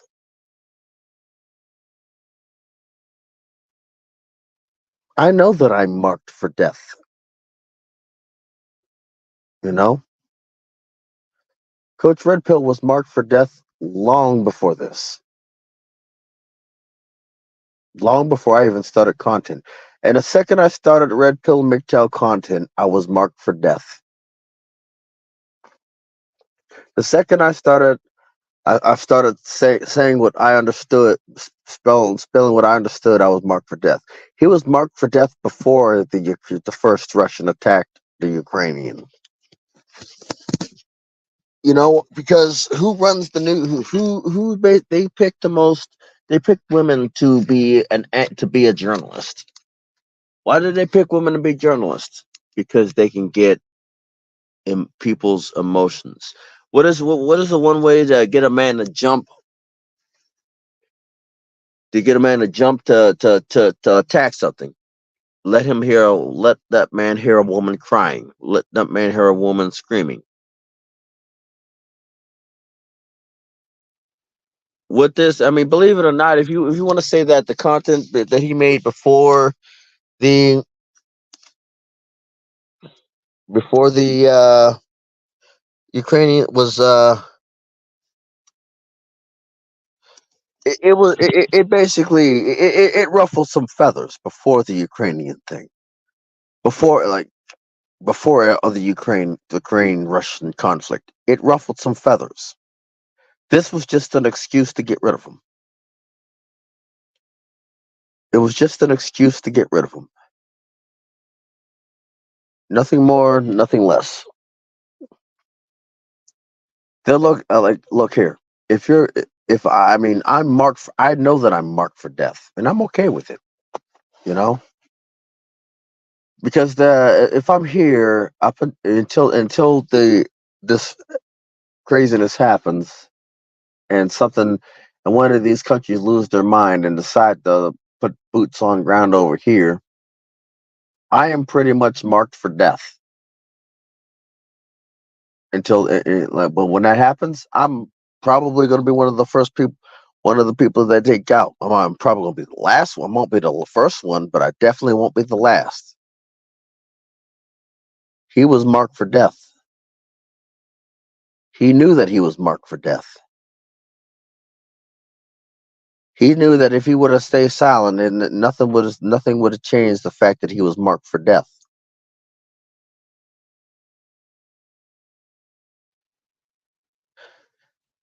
You know, nothing would have changed if he was marked for death. So you might as well open my mouth. A lot of people in the manosphere, the people in MGTOW and Red Pill don't understand the full consequences of their actions, of going against, trying to challenge little pieces of the narrative in different directions. I mean, I expect it. I'm waiting. Like I said, I've already said that I'm already dead. I'm just waiting for it to happen. You know? And it's going to be the same type of news media coverage that Coach Red Pill got, if not worse.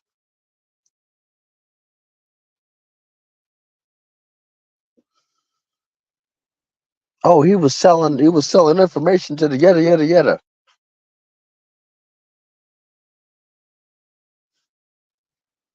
That's what it is. He was marked for death, and he figured he'd go out talking. He'd go out talking and walking. The freaking the news anchor, the freaking press person, the press lady, she was the one that pretty much sold him out. And how old was that chick that sold him out? I bet you she was in her 30s, mad that he was messing around with something. He was married to somebody who was younger, hotter, and more fertile.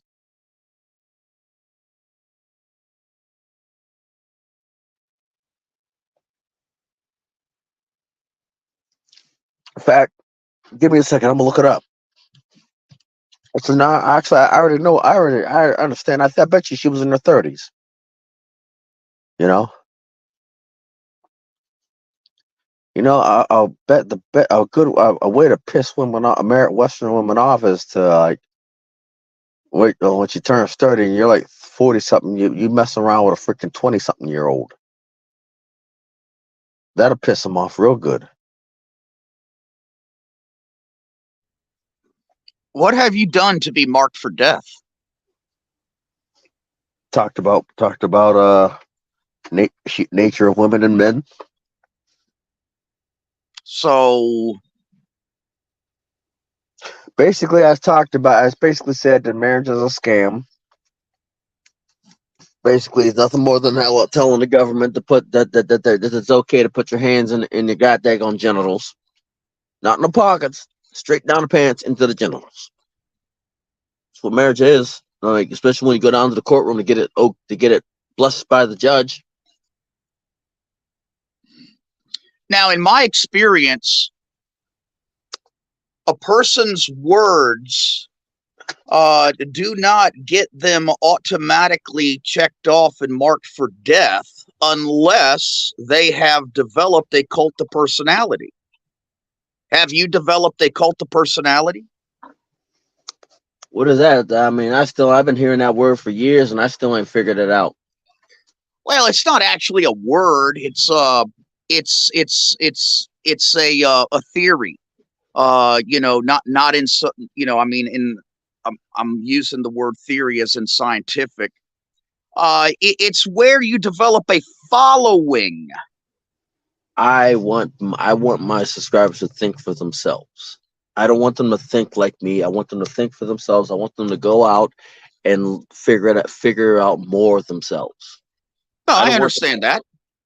Adolf Hitler had a cult of personality. Jesus Christ had a cult of personality. Hammerhand has a cult of personality. Coach Red Pill had a cult of personality. I've been doing this for 5 years, and I'm still just crossing. I don't even know how many subscribers I have. I've got over 1,000 videos, and I don't even know how many subscribers I have. You know, 5 years, over 1,000 videos, and I don't even know how many subscribers I have. I know it's somewhere close to 500 or something. I don't know, but I'm not dealing with tens of thousands of subscribers. I'm not trying to get tens of thousands of subscribers. I'm just trying to reach a few people, so maybe just maybe they can make a better decision for themselves. And for me, if I'm able to help people making better decisions before they tie that knot, I said, hey, maybe going to the courtroom is not the best idea. Maybe a marriage between me, you, and God, Allah, Buddha, whatever, is probably for the best. I mean, can you tell me one thing that you have said that perhaps makes you marked for death that on any other given day your average red pill content producer has not said? All women are the same worldwide. That probably is not the thing that marked me for death, but I've said a lot of things. Like I said, let's see. Let's start from the beginning.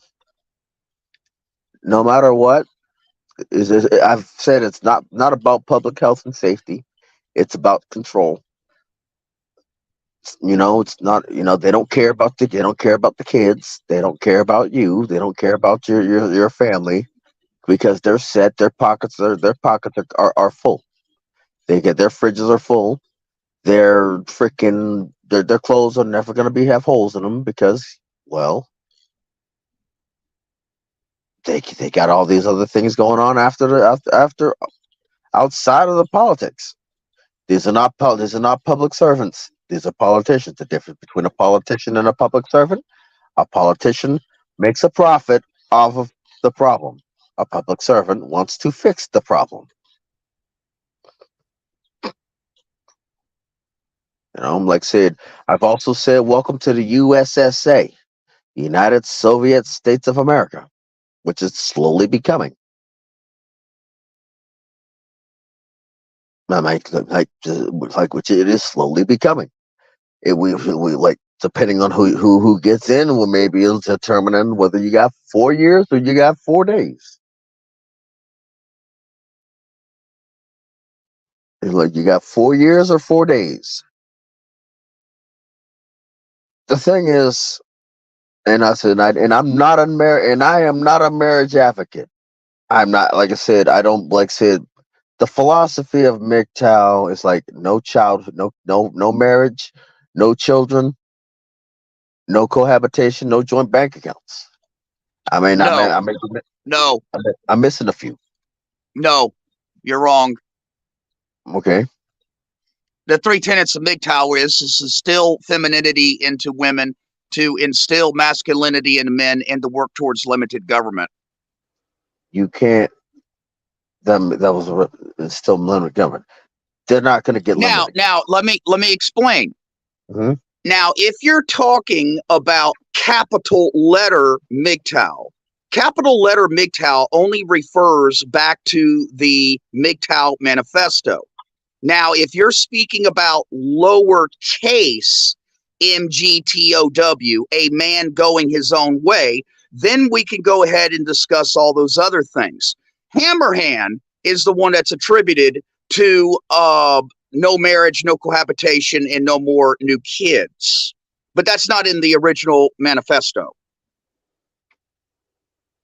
I don't have any kids. You know, I'll give you a good analogy.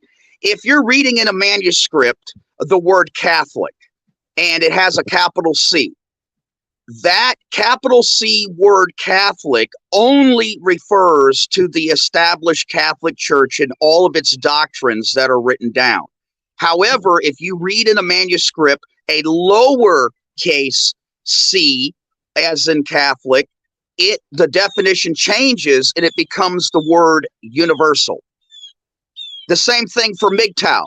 There's a difference between capital letter MGTOW, which refers to the manifesto, and lowercase MGTOW, which refers to each and every man defining for himself what it is for a man to go his own way.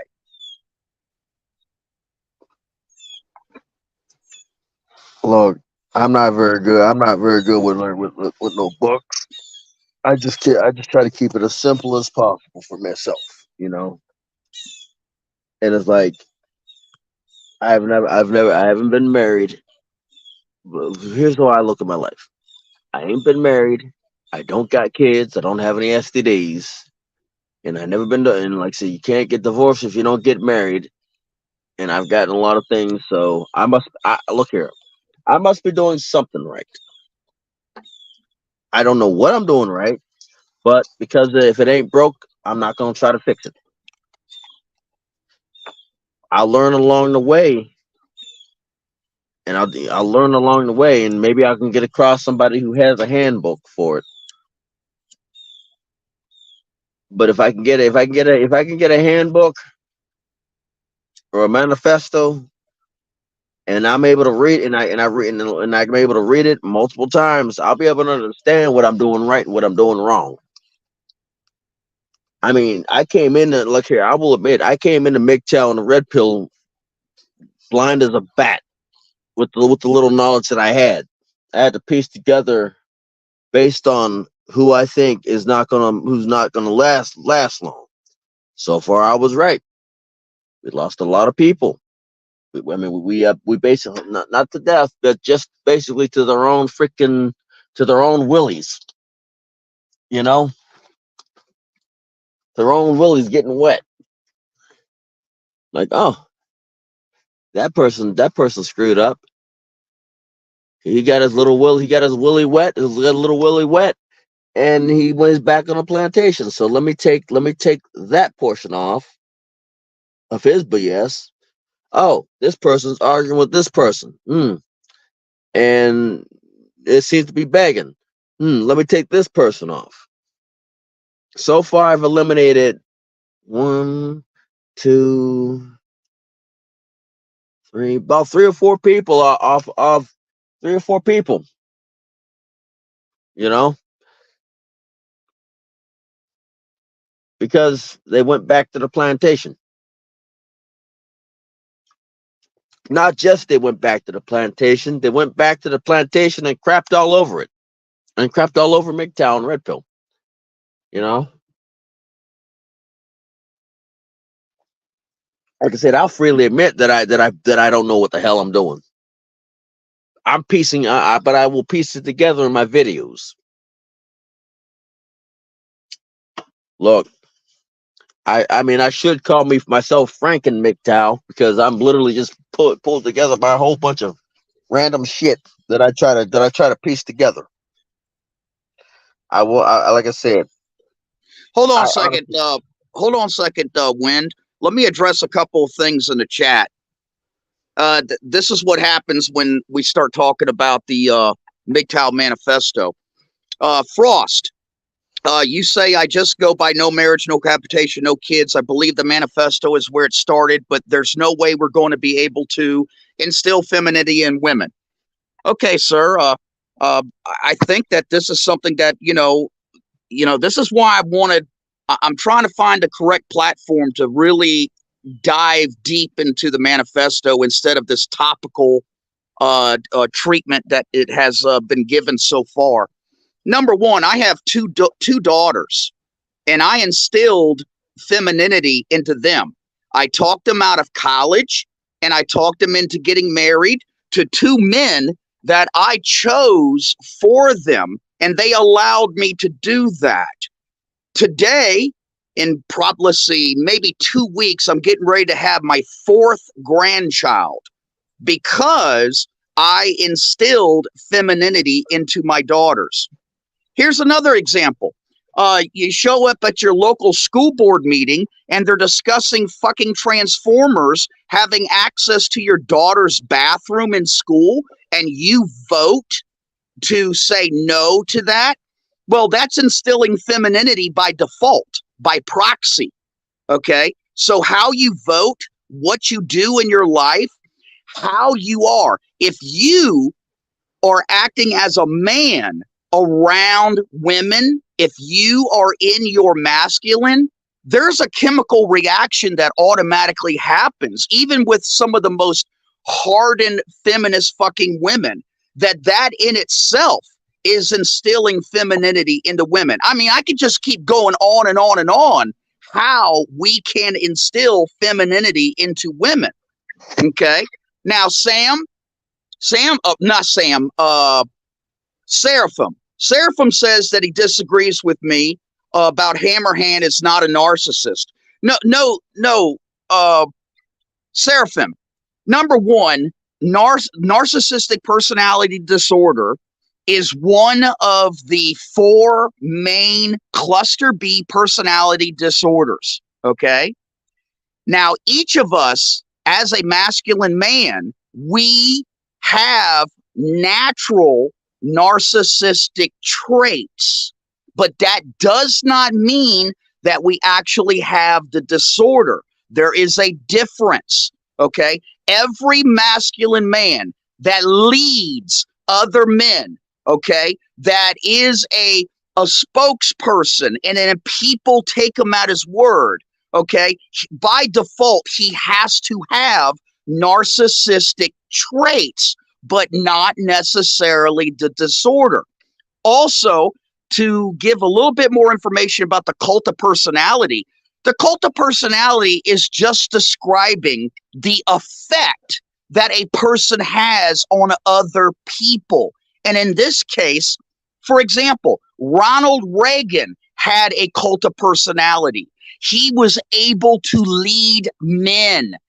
You see, men who have a vision and are able to sell and transfer their enthusiasm for a particular future automatically have a cult of personality.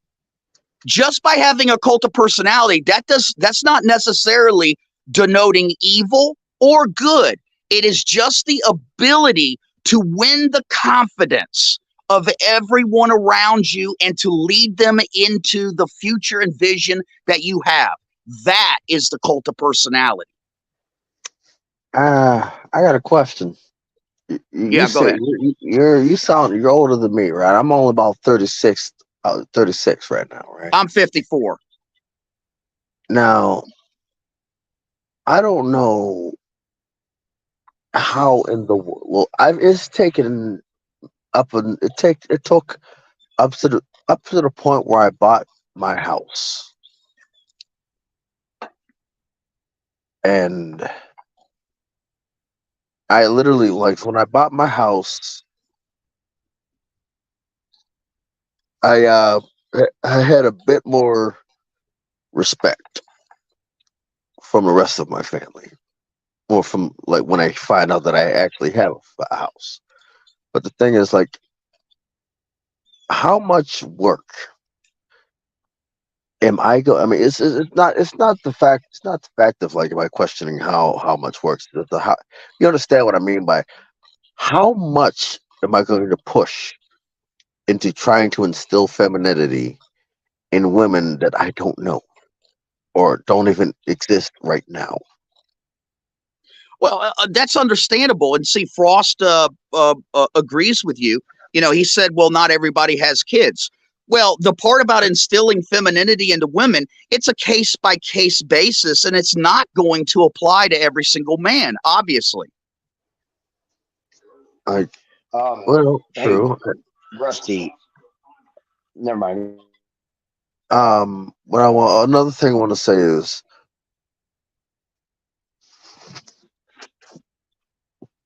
the people. I'm pretty sure that you understand. You've probably heard this before, and I understand. I see how I see how you were able to do it to instill femininity. But the thing is, the people, the women that you grew up with, that the like similar to the woman that you married, they are not the same people. They are not the people that are they're going to be they're more difficult. They're more difficult. They're more headstrong. They're more solidified in that ideology that they've been pushed through, and many of them again have been through college. And the two that you managed to save, which you aka your daughters, the two that you managed to save, also known as your daughters, those are two out of how many billions of young women out there that are literally being exploited by the college. Those are two out of how many billions. And I'm gonna say this. Maybe you did start a generational fix where they're able to do all this stuff. But the thing is, by the time I'll be long time dead, by the time it affects anybody like me. Like look at what these some of the majority of these modern women look. They want a man who's 6 foot. We're reducing most of the population. They want basically a top 5, top 1% of men. I'm like, and it's literally economically and it's economically impossible. And like we all can't be 5%. Somebody's gonna, you know, take that the rest of the best of what they can get. But the thing is, like, these women are different. These women are different from your wife. These women are different from your grandmother. These women are different from your daughters. Much different. Let me break in here for just a second to remind Grinch about something. Grinch says that the manifesto is a roadmap for going your own way. That's true. Then he says the 3 tenets are protection devices that protect the manifesto. That's not true. Because the 3 tenets of the manifesto actively call for doing something. Okay. In fact, if you read the manifesto, it's nothing It's nothing but actively calling for men to do certain things, and it's only limited in not telling men to do certain things. Like, for example, it does say try not to leave as big of a tax footprint, participating in the system, that type of thing. But for the most part, 90% of the manifesto is actively calling for men to do something. Now, the 3 tenets that we are familiar with today of no marriage, no cohabitation, and no more children, those are opposite of actively doing something. It's literally saying, don't do this. Okay. Now those three sayings are attributed to Hammerhand. And I have even suggested to True Blood that, maybe all of us need to figure out some way to get together on here in like the Constitution of the United States that has had amendments, tacked onto it after its creation. I do think that those 3 sayings need to be amended to the manifesto. But as of right now, they are not. Okay. One thing is like, If there's. I just wanted to. I don't know about that, Rusty. Because here's the thing: if we do that, right, what's to stop the other dingalings? All right, I think what we're gonna do is if we do stuff like that, we're gonna cause more problems for ourselves in the long run, and ultimately, it's gonna be self-defeating because the other dingalings, the true lovers who are already trying to invite the people whose only intention is to destroy what we've all been working towards into the sphere and into the under the philosophy and what's to stop them from running around and doing it and creating a system of a more effective system for leading men back towards usury and debauchery. Okay, you lost me.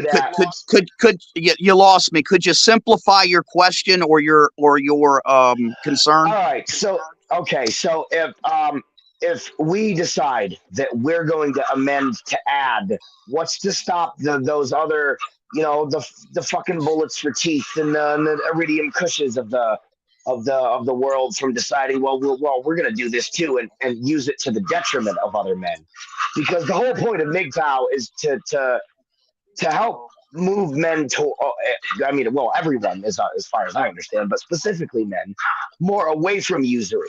If we start modifying shit that no one has modified before, they're going to start doing it, giving them a more effective tool to lead men back to the usury. Do you see what I'm saying? Yeah, but I disagree. I understand what you're saying. I disagree. And here's why I disagree. May the best idea win. So if somebody wants to create, if the transsexuals want to get together and try to create something to try to lead men away, and it's a better idea than ours, then they win. You're right. But I'm saying our idea, our philosophy is sound. Our idea will win in the end.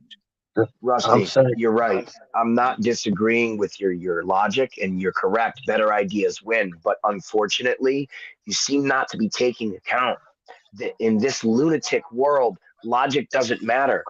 They don't have to actually have a better fucking idea, man. They just have to make it look like it's a better idea to the ones who don't know better, dude. All they have to do is dress it up properly, and people will flock. Look at feminism. Look at liberalism. Those are two. I was going to say they already did it. Look at most of these bills. They already did it. Right, but what I'm saying is, it's at this point has been unable to undo everything that men like Hammerhand and Chronic and the OGs and myself and you and everyone here who tries to make content, who tries to put the message out. It's gonna I'm telling you, it's gonna undo everything. It's gonna be a roadblock that we didn't anticipate, and it's gonna cause us. I mean, I agree with you. I agree with you. Maybe we should create. Maybe we should make that a how about we make an addendum to the original manifesto? I thought that's what I just said. That's what the word amendment means.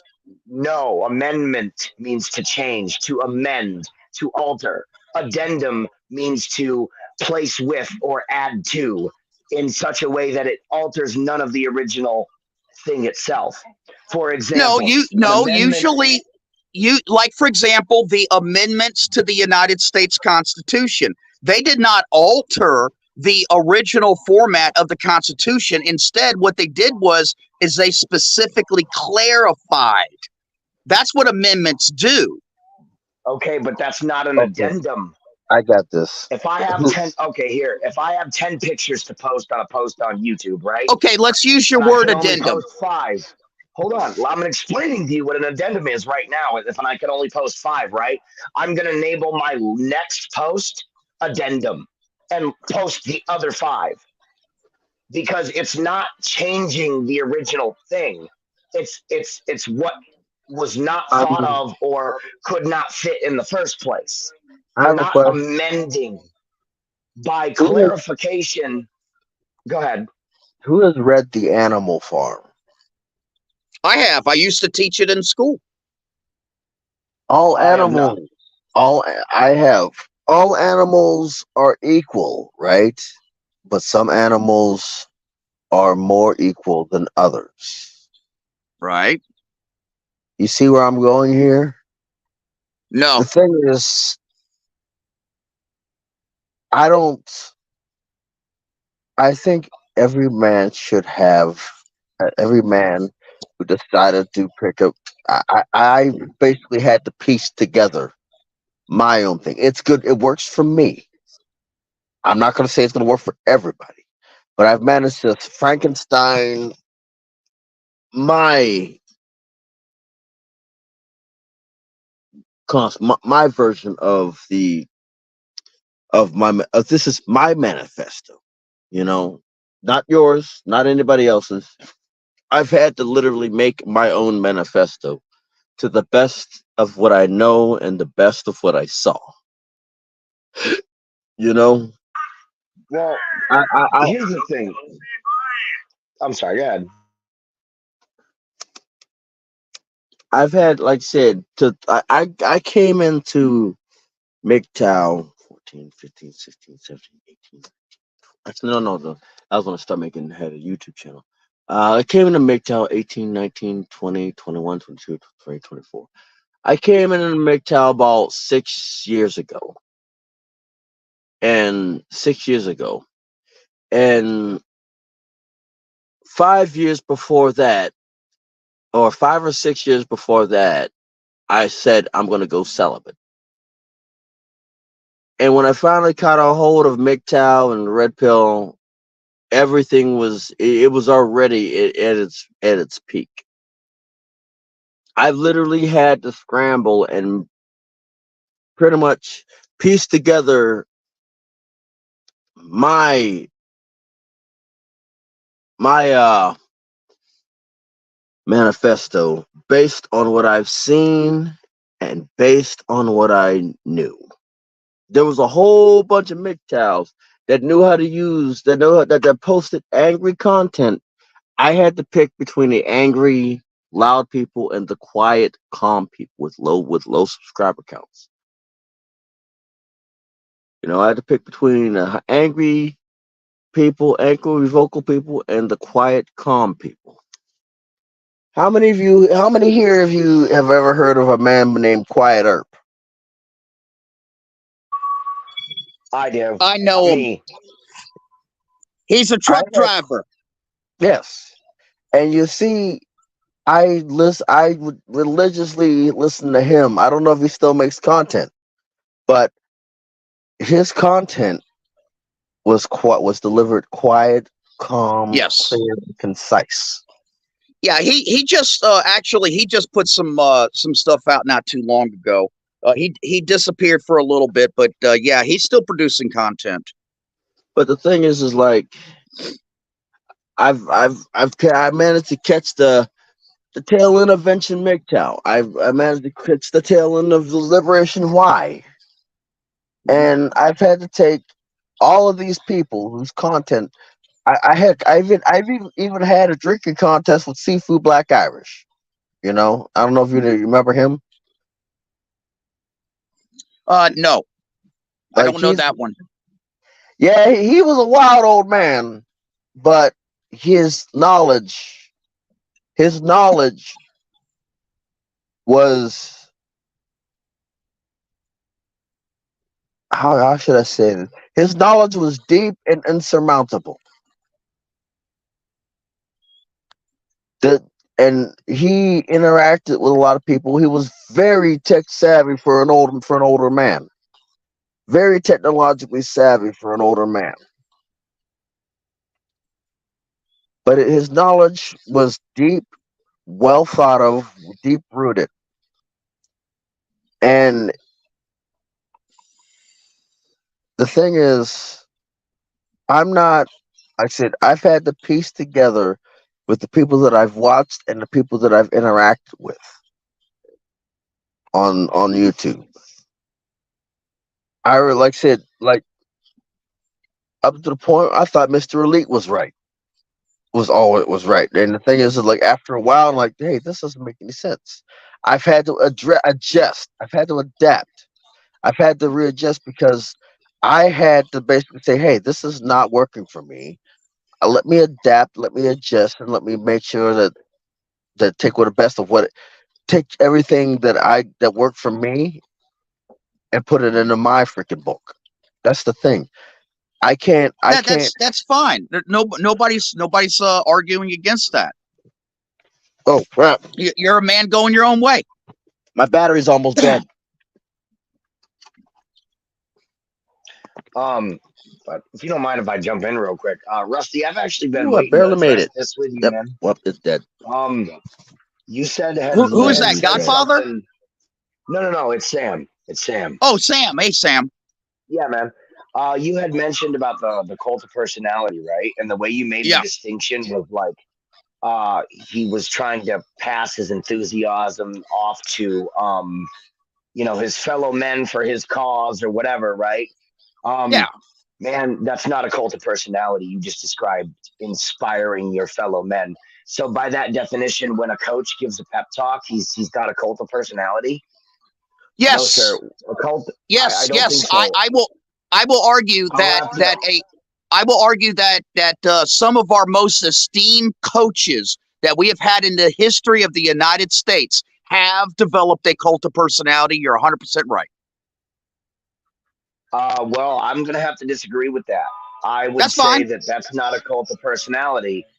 PUA's Andrew Tate has a cult of personality. That's correct. You're correct again. Right, but the distinction between attempting to inspire your fellow men for a positive purpose and the cult of personality is that the cult of personality seeks to extract something as the result, as opposed to seeks to guide or present an idea or a set of problems, which is what MGTOW does, which is what Hammerhand does. I believe that you may be mistaken. Maybe No, I think the two are separate issues. Give you something to think about. Well, hold on a second. Take Win for example. Does Win say anything different than Hammerhand does? I couldn't say. Because, I don't think so. Well, then by that definition, everyone here has a cult of personality. No, that's not true. You see, you're missing the point, sir. The point is that there are certain men who have such charisma that they can say the same thing that you do, but everybody's going to follow them. Everybody's going to listen to them. They're not going to listen to you, and you could be saying the same thing because you don't have a cult of personality. But you're not describing a cult of personality. You're describing a character trait, man. That's charisma. You literally called it what it was. Charisma is part of the cult of personality. Make no mistake about it. Hey, well, Rusty, Sam, Blue Blood. Yeah. Good afternoon. Howdy. Who's this? I can't see. I can only see. It's Godfather. It's Godfather. Oh, hey, Ramadi, what's going on, man? How you doing? Nothing, man. I kind of wanted to jump in on this a little bit. Well, Rusty, I think I'm going to have to disagree with you on that one because I think what it is that I mean, maybe I'm missing something. Maybe I don't have the full fucking picture. I could be wrong, but I think a lot of importance needs to be placed on us not using their fucking language beyond to point it out. And one of those things is to apply cult of personality and narcissism and blah blah blah blah blah blah to absolutely everything. I think a specific personality trait is just a personality trait until it moves into the realm of the harmful. Then you can start to call it a narcissistic personality trait. Until then, it's a hardline personality I'll agree trait. with you on that one. See what I'm saying? Yeah, I'll agree with you on that one. Like, for example, does Donald Trump, does he have narcissistic personality disorder, or does he have specific narcissistic traits? Oh my fucking God, man. No, it's not a disorder. Okay. Being a narcissist is not a disorder. It's just a part of the human condition. We need to start to the traits of narcissism are part of especially men's natural default settings. Okay. But make no mistake about it, there is the disorder. It's not a disorder. It's just part of I can't agree with that. Listen. What makes it a disorder? I'm not asking you to agree with me. I mean, this is just psychology 101, Sam. Right, which I regard largely as bunk. Because what makes it a fucking disorder, man? If 10,000 people out of 20,000 people are born with what you would call narcissistic personality disorder, does that make 10,000 people mentally dysfunctional? You got to start to ask yourself, at what point does something stop being a quote unquote disorder? I can answer. We start to recognize that some people are just fucking this way. Okay, I can answer your question.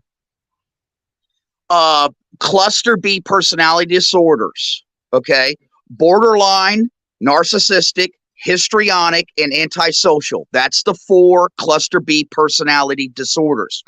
You must exhibit like 15 of the traits at one time to be diagnosed with the disorder. However, most men who exhibit what today is called toxic masculinity, what's really going on is they might have 7 or 8 of the narcissistic traits. However, if they filled up all of the boxes according to the psychology of it, then they would have the disorder. That's the answer to your question. Interesting. So, but just look it up, man. Yeah, see, I don't need to look it up because I have looked it up and I still think it's bunk. What you just described to me is a person being considered afflicted with a disorder because they have more of one kind of personality trait than another. You see, this is the problem with our society. No, that's correct. At what point does a personality trait stop being because at that point it's a symptom, a side effect, not a personality trait. Yeah, I don't buy it, man. I'm sorry. So some people, the way I see it is, some people are just narcissists. It's that simple. It's not a disorder. It's a part of the human condition. Do we call evil a disorder? Do we call evil a disorder?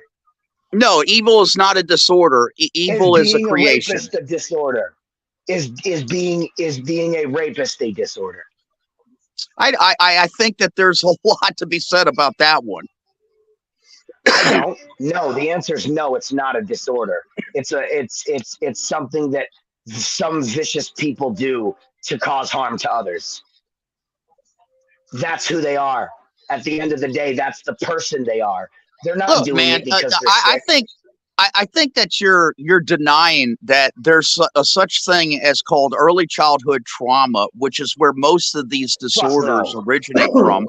Otherwise known in the psychological community as arrested development.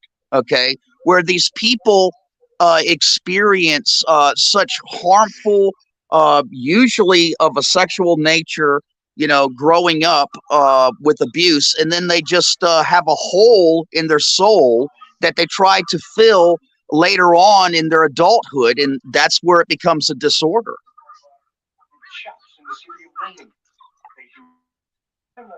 Okay, so how about, all right, fine, whatever. What about the motherfucker who grows up and you would claim he has the disorder, right? But nope, his parents were together his whole life, good home situation, middle class, the works, the fucking American dream, as it were. How do you explain that then? I'm not saying that these things can't be instilled in children. Okay, I'm not saying that. I'm just saying it's not a disorder. Well, that's why they call psychology and psychiatry a pseudoscience, because you could have two opposites grow up and do exactly the same thing. Okay, so that's why it's considered right. There's no empirical data that's able to be held in somebody's hand and weighed. So that's why in the psychology fields, it's known as a pseudoscience. So yes, I understand what you're saying. It's exactly it. Right. You just said it. There's no empirical data. So everything you're talking about is theoretical. That's what I'm talking about. Yeah, but hold on a second. Hold on a second. You see, you got to be careful, because the entire red pill theory is a praxeology. Okay. It doesn't apply to everyone. However, as a praxeology, it can be measured to the degree where we could talk about the 80% bell curve. Okay. You're always going to have 10% outliers in the beginning of the bell curve and 10% outliers on the end of the bell curve. However, a red pill theory, okay, everything that we talk about, when we talk about all these women, we talk about their actions, we talk about all this stuff, it's based on the 80%. And that is not a true science either. Okay, just like psychology isn't a true science. Okay, but here's the thing. I never said it was a true science. And it doesn't, I'm not saying what you're saying doesn't have merit, because it absolutely does. Let me make that clear. I'm not saying that what you're claiming in this regard holds no water, because you can absolutely fuck kids up if you traumatize them. That's unquestionable. I'm not denying that. I'm just saying that in a lot of these cases, what you're doing by applying this nonsense to some of these people is you're offering them a path to victimhood, and you're also enacting against them B, in the case of men in the MGTOW sphere and who push the MGTOW philosophy, you're actually smearing them inadvertently in advance for an enemy. Because listen, man, I don't think Hammerhand or anyone for that matter who's trying to inspire based on their own ideas and beliefs their fellow men has a cult of personality at all.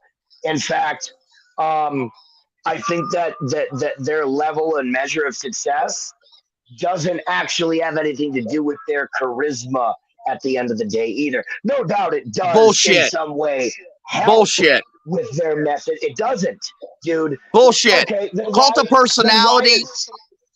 The cult of personality. So here, hold on. Wait. Then why has Hammerhand not been able to pull so many more simps away from, or Chronic, or us, MGTOW, or the whole MGTOW sphere in general, from the grifter, wannabe tradcon broads who are just trying to, why is that? If it's such a magnitude of charisma is a cult of personality. No, it's not a cult of personality. It's that I don't know. I think we just have two different views on it is all.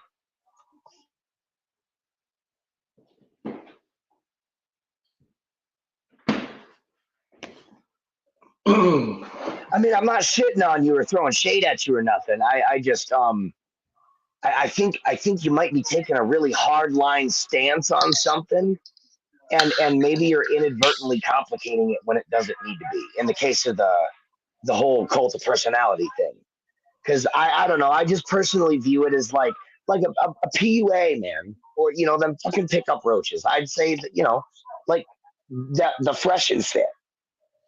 They allowed a predator, a sexual predator, onto their panel, and gave no pushback to him, and they're still successful in their own right and getting views and whatnot. That's a cult of personality. Well, Sam, plus Fresh and Fit, I mean, not my cup of tea, obviously. But I mean, they bring all these, they hire these women to come onto their panel, so they can debate them and then try to, tear them to shreds. And you got young, impressionable men watching this, throwing money at them, saying, "Man, wow, that's really cool to see him go hard on a chick like that." So it's more for entertainment value and monetary value than anything from them. No, right, I get it, but here's the thing. They I'm sorry, but allowing sexual predators onto your panel. Oh no, that's complete giving bullshit. them no pushback Yeah. is just as harmful to men.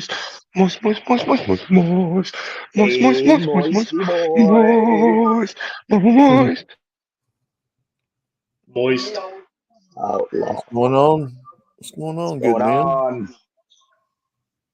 Not much, No, man.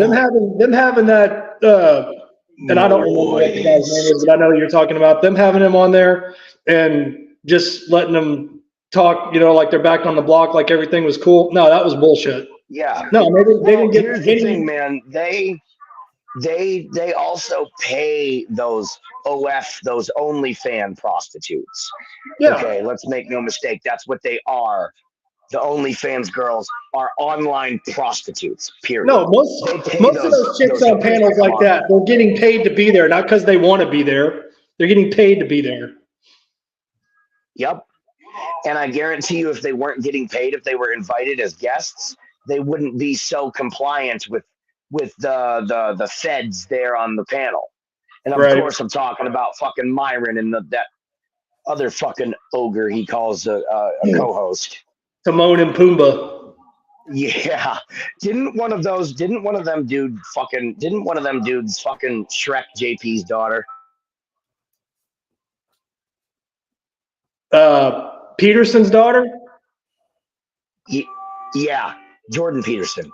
Oh, I don't know. I know she's a single mom now from somebody. Yeah. Don't know who. Oh yeah, definitely. See, and that's about the time I stopped taking Peterson seriously. I don't know. I got a different viewpoint on things. I think there are very clearly definable lines between certain things. I think Rusty does have a point. I think there are certain traits of men that can be called narcissistic, but I don't think that they are inherently, in and of themselves, merely by existing, narcissistic in their nature. I think for something to be considered narcissistic, it has to cross over into the realm of harmfulness, either to the person exhibiting the behaviors or the people around them. It doesn't matter who. I think it has to be harmful for it to be considered a disorder. And I think certain quote unquote disorders are actually just very hardline personalities. Well, Sam, you know what? Here's a good example. Me, I'm a good example. I'm a great example of that. I'm just loud and obnoxious. I don't mean to be. I'm a chaotic person by nature. Ask my mother. Even before I went to the state, I was a fucking chaotic baby. There's nothing wrong with me. I'm just that kind of person. Yeah. You know what I'm saying? But I can control it. I can sit still. I can fill out paperwork. I can bathe myself. I can hold down a job if I can find a fucking decent, stable one. It has to be, in order for something to be a disorder, it's got to be harmful. And for a lot of things, in a lot of ways, I just don't see it. There's too many people using mental health as an excuse to be fucking lazy or greedy or be a creep or whatever else have you, Right. Well, I think anyway, I'm gonna shut my face. I've said my piece. You guys go ahead and discuss. Well, kind of going back to what Rusty and what was that guy named was it Red Pill in the Wind or in the Winds or something, or To the Winds, or talking about Red Pill in the Wind. March to Death or whatever. I mean, aren't all men basically walking around with a target on their back, whether you say anything or not? And you know, as far as we all got here through our own life experiences, and I'm not saying everyone's experience is the same, but for the most part it probably is. I mean, if you really sat down and everybody just laid all their cards out on the table, you'd probably find most of us have similar life experiences that brought us here. But as far as, you know, content and the philosophy, no, the philosophy is the philosophy, and the philosophy, in my opinion, should be used as the foundation to build on for yourself. I mean, if you want to, you know, if you want to deviate a little bit to the left, or you want to deviate a little bit to the right, or, you know, or try to stay in the middle and find whatever works best for you, then that's what you do if that's how you have to navigate your way through daily life. And as far as content, I'm not a content creator. I'm just a subscriber, man. And I'm lucky enough that you guys let me come in here and run my suck for a while. No, man, you gotta weed through a lot of shit to find what's going to work for you. And I mean, if you just wholeheartedly, like Hammerhand, you kept bringing up Hammerhand. I think Hammerhand was one of the first channels I came across. But I didn't think Hammerhand was the end all be all. Yes, is he putting the message out? Yes, does he push the philosophy? Yes. Do I believe that he tries to live the philosophy to the letter? I believe that. Yes, I do. But is he entertaining? Is he charismatic? Is he fun to listen to? Oh yeah. Does he make a 3-hour live stream go by like it's nothing? Yes, he does. Now, do I think that he's that way in person? Yes, I do. But then he adds on to it when he goes live and he has a microphone in front of his face and a camera turned on. But I don't think he's pandering or performing or trying to portray a character. I think that's just genuinely who the man is. And he's very well spoken, he's very eloquent, he's very intelligent, but he knows what the fuck he's talking about. And there's some guys on here, you know, that are boring and they drone on and they're real monotone, and you know, they're trying to get the message out, you know, in their own way. But it's just like, man, I check out after a while. If I'm like, man, I don't like the way this guy's talking or the way this guy sounds, you know, I just check out, because I mean, you have to be able to hold my attention and bring me in. Well, see, here's the thing, man. No, I'm getting that. Because I got a real short attention span.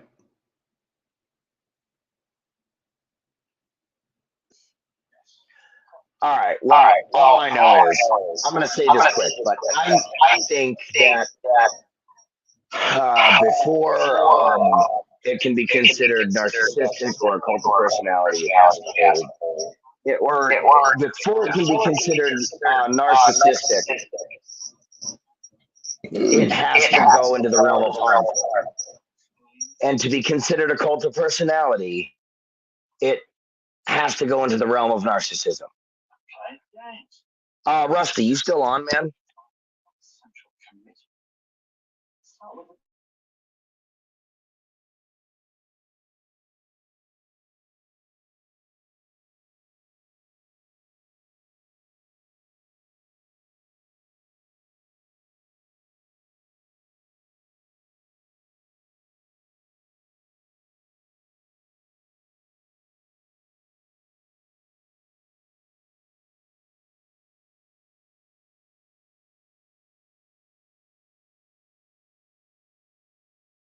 It looks like Rusty dropped out.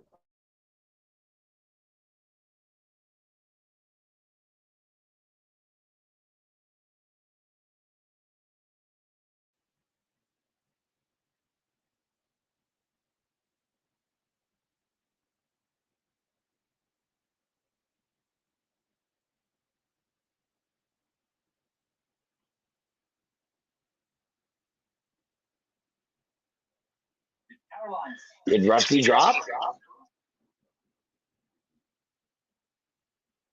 Yeah, Rusty fell out, it looks like. Well, I'd like to hear a lot more about what he was talking about. I'd like to understand this. So, Rusty, hey, if you can hear this, man, I'd like to invite you to come on one day these days to my channel, and I'll just let you take the floor and explain this shit, because I really want to understand more of this. So, you know.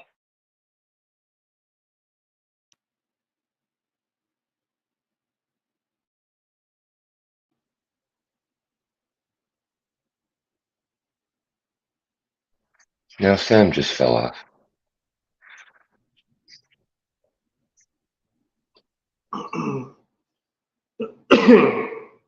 Am I still echoing? Not anymore. Okay, man. I don't know. I don't know what's going on with my phone, but I've done the settings. I clicked out of the tab on the YouTube side of it, so I don't know what else I can do. Maybe I'm having my phone too close. Hey, Just, Sam. At minimum, just put yourself on mute if you're only going to be listening, and unmute yourself when you have something to say. Sam. Sam fell out, Rusty, so you have to wait a minute for him, Yeah, him to come back. my damn phone. Yeah, I'm sitting out here in 15-degree weather. My damn phone died right in the middle of a heated debate. No disrespect to Sam. It's all good. He wanted to hear more, and then he fell out. So yeah, it happens. Hey, Rusty, were you when you were talking to Red Pill in the Wind? Were you able to give your thoughts and opinions on Gonzalo Lira, Coach Red Pill? Yes. Yes. I watched a lot of his stuff in the beginning.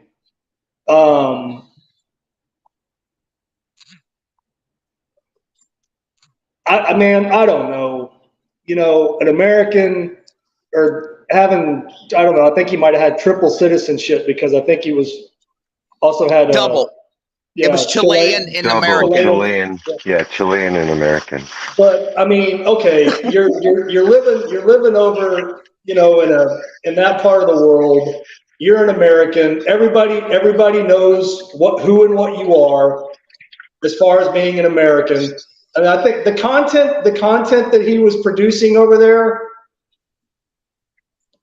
I don't think that was a way for them to, you know, go, oh, gotcha. No, man, it was because he was walking around making videos, posting information, and the Ukrainian government was like, wrong fucking song, ding dong. I mean, I'm not saying that what happened to him was right. You know, it's never right. But I mean, he could have took that information and stuck it in his pocket, and he could have left that country, you know, and went to Chile or came back to the States, and then he could have released it, and he'd probably still be alive today. You know what? You're 100% right, Sam. You're saying exactly what I said.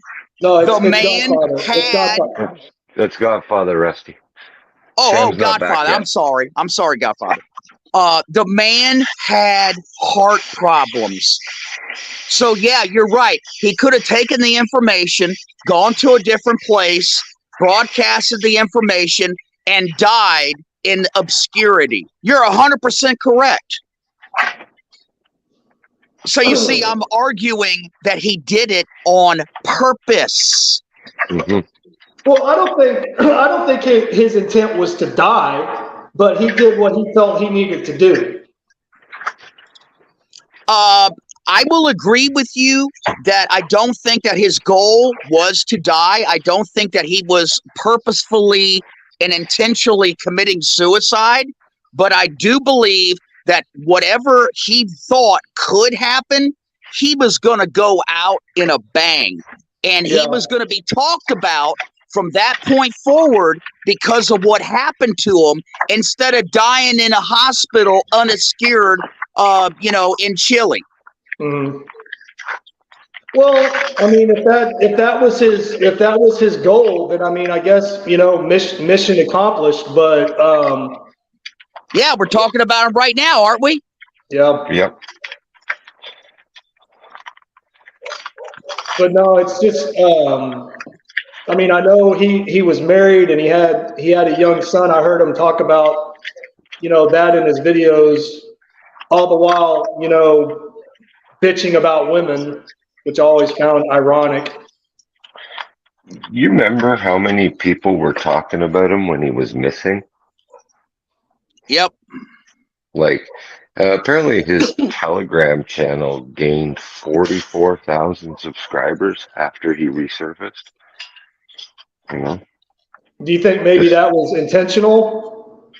Well, intentional or just a byproduct, but everybody was talking about him. Everybody was, where is Gonzalo Lira? Yeah. You know, he was like the Carmen Sandiego, for fuck's sakes. Everybody's, where the hell did he go? Yeah, well, it's like I was saying, Hemi. I mean, if you track this guy from the beginning, obviously, the man had a very high, intelligence quotient. Okay, he did nothing by accident and left nothing to chance. Oh no, he wasn't willy-nilly, ready, fire, aim type of guy. No, he was very calculated. He was very intelligent. Yeah, and also, as I was, debating with Sam about, he had the cult of personality.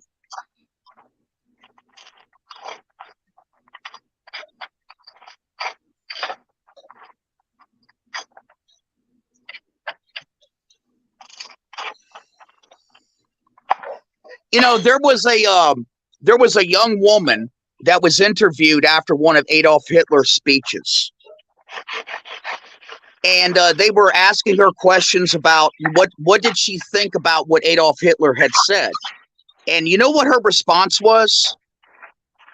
She said, I don't know what he said, but oh God, how I loved how he said it. That right there frames the cult of personality. See, that's what I was trying to, I don't know if you guys were catching on or not. Wynn was saying that he was marked for death for what he was saying. And, I started questioning about it. Usually only people that develop cult of personality are the ones that get marked for death. And you see, they could be saying the same exact thing that you said, but oh God, how the crowd loved how they said it and not how you said it. Right, Rusty. Well, that's kind of what I was telling Sam before he left, and just using Hammerhand as an example. I mean, yeah, go ahead.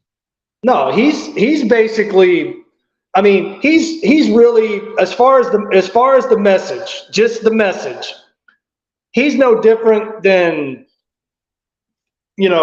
throw a dart at the wall and see where it hits in any other channel as far as exactly what he's saying. But it's the way he produces his content. It's the way he puts his content out there. That's correct. And no, man, I could sit and listen to Hammerhand talk about sweeping the floor for 3 hours. That's correct. You see, I think where everybody's getting off track with me using this phrase cult of personality is the word cult. Okay. Yeah. No, the cult of personality is not the same as talking about a cult. It is describing a phenomenon of super duper charisma on fucking steroids. Yeah. But and again, I don't think with Hammerhand, and again, I'm just using him as an example. I don't think it's an act. I don't think he's mugging it up for the camera or for the audience, the listening audience or the streaming audience. I think that's just genuinely who the man is. And he's very well spoken. You can tell he's very intelligent, and he's passionate about what he talks about, which you should be. And yeah, does he have a tendency sometimes to raise his voice and use obscenities and get mad and grit, gnash his teeth and show his teeth? Yeah. but it's not for show. That's just genuinely who the man is. Yeah, and you see, anybody that develops a cult of personality, that one of the other unique characteristics that they have is that they're able to take their motivation, their enthusiasm, their optimism, and or their pessimism, and literally make a transfer of that from themselves to you to make you feel the way that they feel about it. So you see, some people have it and some people don't. And they both can be talking about the same fucking material and saying the same exact thing. So if I'm attributing the cult of personality to Hammerhand, that's me praising him. That's saying that, you know, this man has super duper charisma, that he's able to transfer and make that literally a sale of his motivation, his optimism, and transfer it to his audience. That is the literal definition of the cult of personality.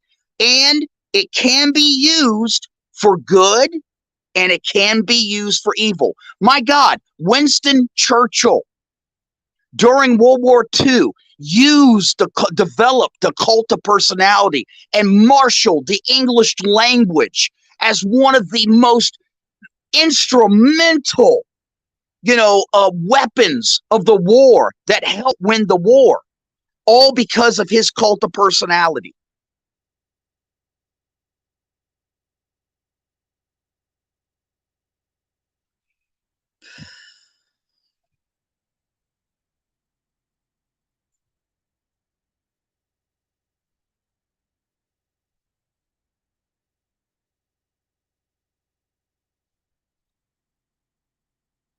Is anybody out there? Shit, Rusty, can you hear me?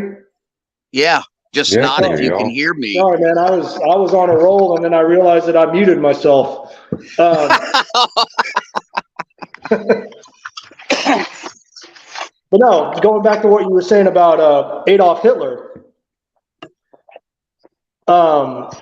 His personality and his public persona was 100% manufactured. It was all theatrical.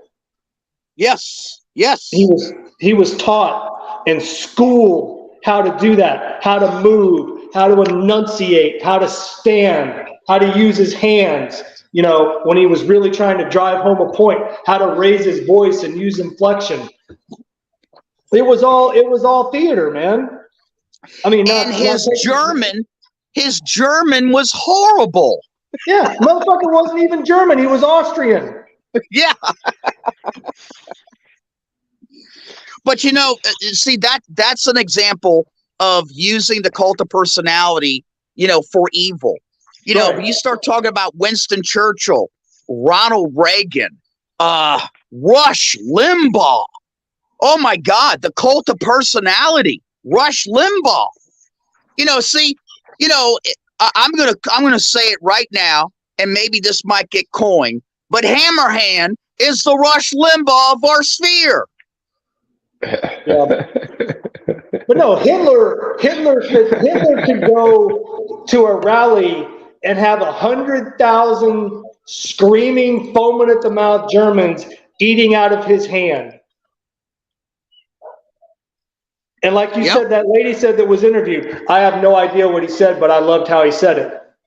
That was the whole damn point for Hitler. Yep. Hey, was it Sam that was arguing the difference between addendum and amendment with me?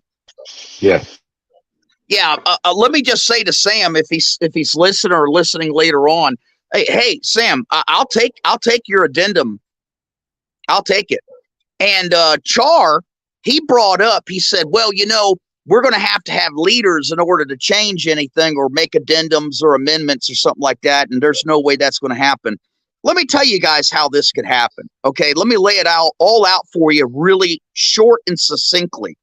All we got to do, since we already are online with one another, okay, We all know one another, more or less.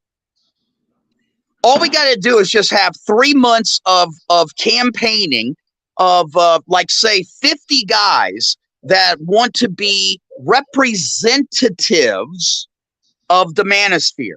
And then we need to have, get the content producers to set up voting. The content producers right now are on a regular basis with taking polls, right? Taking votes like Chronic does it a lot of times. Yeetus, Hammer, everybody takes polls. Well, we could just convert that to voting. And then we vote our 50 representatives, not leaders. We vote our 50 representatives into the position. Then those 50 representatives get together and they break off into groups of 10. And I believe that 10 to 12 is the maximum for Discord. So you have the 50 broken up into groups of 10 or 12 or whatever. And then they, have powwows. They have online discussions, and this might last for months. Then once they're done, then they elect amongst themselves one person to represent them. And then you have only 5 or 6 guys that's getting together that then hammers out the addendums to be included into the manifesto. That's how we do it. The MGTOW high table. Yeah, that's how we do it. Well, Rusty, and again, I'm not trying to be argumentative. Maybe I'm trying to play devil's advocate, but we're just talking here. Why? And I don't know what Shar said in the comments. I'm not going to go back and look at it. I don't know what he said. You could probably tell me. Why does the manifesto in its current form need to be amended or changed? Okay, I can answer that. All right, let me use an analogy first. Okay, say we're discussing the Second Amendment of the Constitution of the United States. Okay. When we do that, one of the very first fundamental things that you have to do in any scholarly work is you have to go back in time and you have to look at the context from which it was produced. Okay. So when our Second Amendment was wrote, and that's the part that says, to keep a well-regulated, militia. Okay. They were talking about having the same types of weapons that Great Britain had at the time. Great Britain had muskets. We had muskets. Great Britain had cannons. We had cannons. Great Britain had mortars. We had mortars. Great Britain had ships. We had ships. Okay. So in the context of discussing the Second Amendment, you have to go back in time and understand that it was always understood that this so-called well-regulated militia and the citizens of the United States would always have weapons that were equal to its government. Okay, that's very critical. Now, see, it's not written anywhere in there. However, it's understood. So when you go back to the MGTOW manifesto, which is between 1999 and 2000, okay, the manifesto first made its appearance somewhere around, I think it was February of 2000, if I'm not mistaken. Okay, Hemi could look it up real quick. But, you got to keep some in mind. These are guys that were fed up with basically not making any progress with the men's rights movement. Okay. They were coming out of the MRAs. They were tired of the bullshit. They were tired of just, the infiltration of women. You got to go back in time. Now you say, when you say the year 2000, for a lot of us, like sometimes I have to remind myself, oh my God, that's 24 years ago. Okay, so the manifesto itself is a product that is coming out of that time. So therefore, they're not going to write anything in there about, like, say, for example, Transformers. They're not going to write anything in there, about other things. Okay, so now here we are, 24 years later, literally. Okay, things have changed. Okay, when these guys were putting this manifesto together, there was not a box full of dicks that we call cell phones today. That's another example. Okay, so yeah, there's room for addendums or amendments, however you want to call it, and room for clarification. Well, Rusty, I mean, again, if we're just going off the base ground level philosophy as it's written,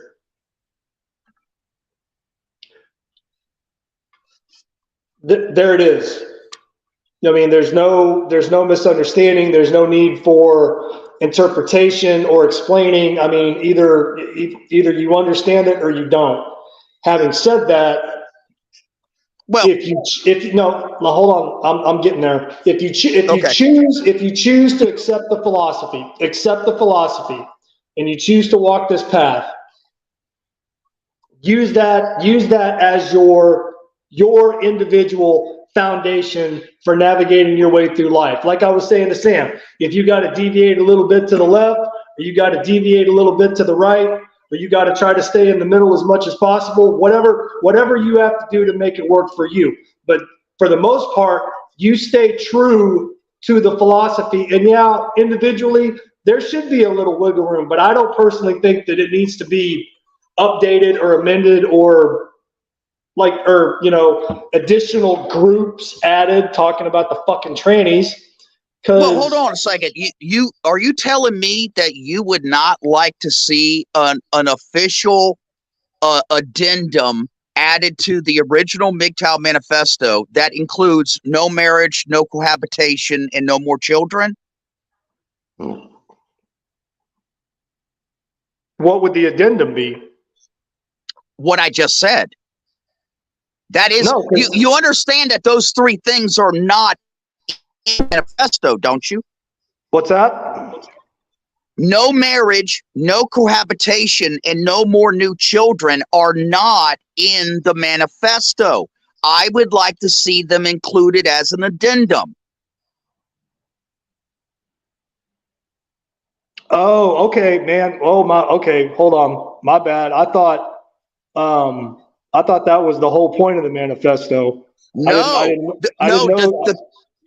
sir. The three tenets of the manifesto are: instill femininity in women, instill masculinity in men, and work towards a limited government. That's the three. Yes. Okay, well, no. Okay, my bad. Apparently, I've just been talking out of my ass for the last 10 minutes, so I apologize for that. No, that's okay. No. But like you said, I mean, who gets to decide that? Do you think you can bring the whole manosphere together, the MGTOW manosphere? Because the manosphere, that's another term that I think's gotten kind of a broad brushstroke. Yes, sir. As far as inclusion. So how do you weed out the bullshit to get down to the nitty gritty and the nuts and bolts to where we can actually come together and make some fucking progress?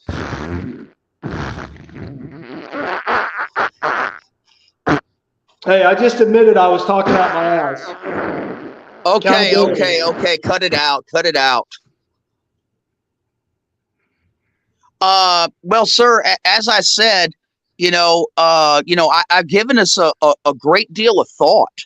Mm-hmm. Like I said, if we could have like 3-4 months of campaigning so that we could hear what different men represent and what they think, and then have them run against each other to be like these 50 or 60 representatives of ourselves, then elect them, get these 50 or 60 guys, have them bust up into groups, hash it out, elect representatives from each group, and then have them, form a final, MGTOW roundtable, and then officially make these addendums. I don't see the problem with doing that. Something that caused more division.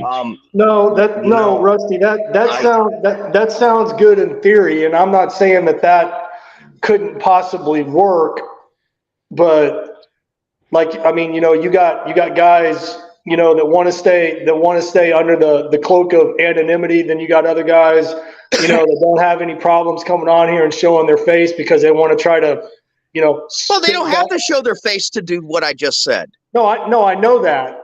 But it's like, well,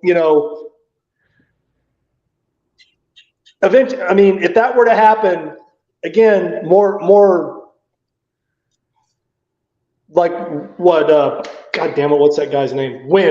Red Pill Wind, in the wind or whatever, says he's marked for death. Well, I think more men are going to have an even bigger, if that goes down the way you're talking about, I think more men are going to have an even bigger target on their back.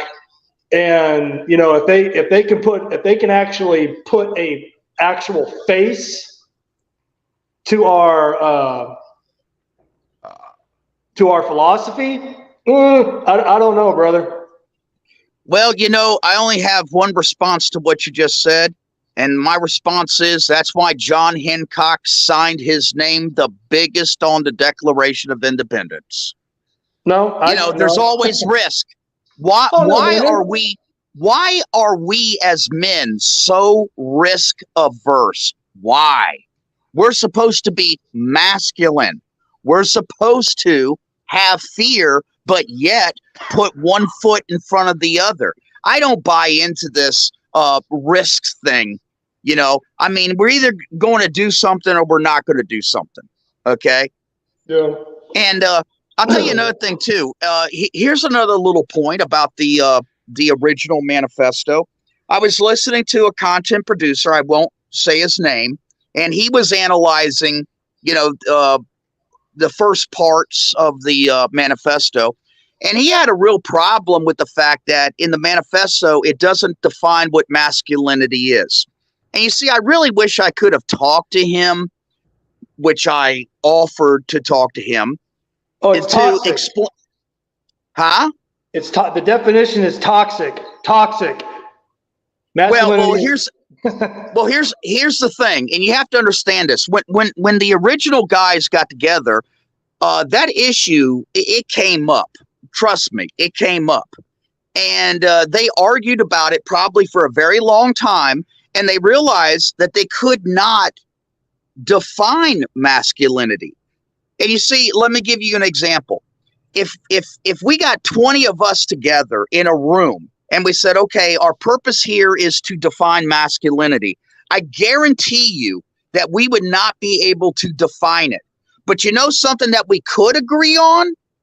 We could agree what it is not, but we would not be able to agree what it is. We could agree that True Blood was masculinity personified. We just all need to act like Brandon.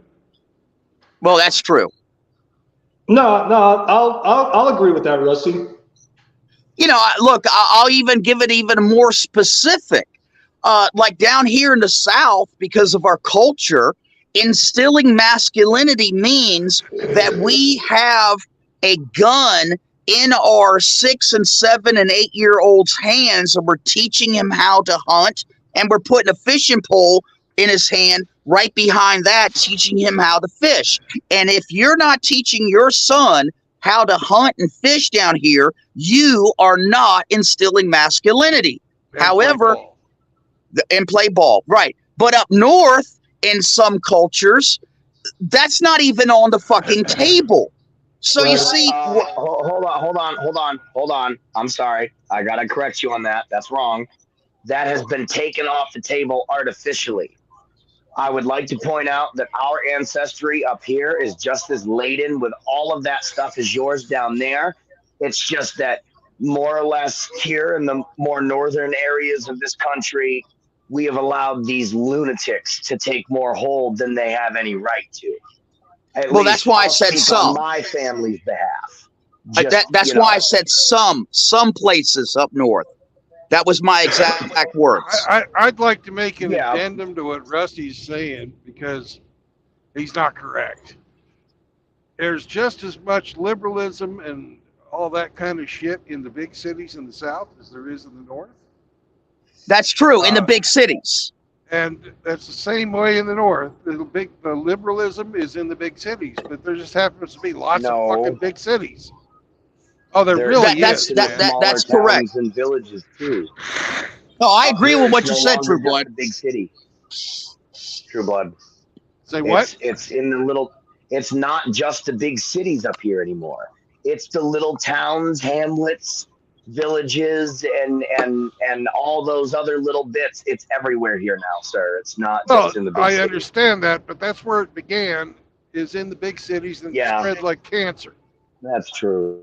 Because everybody who got tired of living in the big cities because of all the fucking crime left the big city for the small town, drove up all the property fucking prices, and brought their fucking shit with them. And now that's fucking nationwide. And we're going to see what's happened to fucking New York fucking spread to everywhere with all these people fleeing these fucking crime-ridden cesspits. They don't fucking stop voting for Democratic. They don't stop voting for fucking commies when they fucking come out to your town. They don't. There's too fucking pig-headed Because they're retarded to do it. Yeah, pig-headed and stupid. They fucking think, oh, we'll just try it again. We just didn't do it right last time. Well, they fuck up everything. Now the whole country's going to pay for their bullshit. Yes, sir. But yeah, I would vote. I'm completely against having any type of a formalized fucking Congress of MGTOW. I would vote for you, True Blood. I'd make sure you're on that board. Yeah, but I'm against having the damn board in the first place. Well, not me. I do think that we do need some addendums. Rusty. We need some clarifications. Rusty, can I tell you why, just by the virtue of your own reaction, that your congressional board of MGTOW is already doomed to failure? Yeah, go ahead. What'd you just say to True Blood? I told him I would vote for him to be on the board.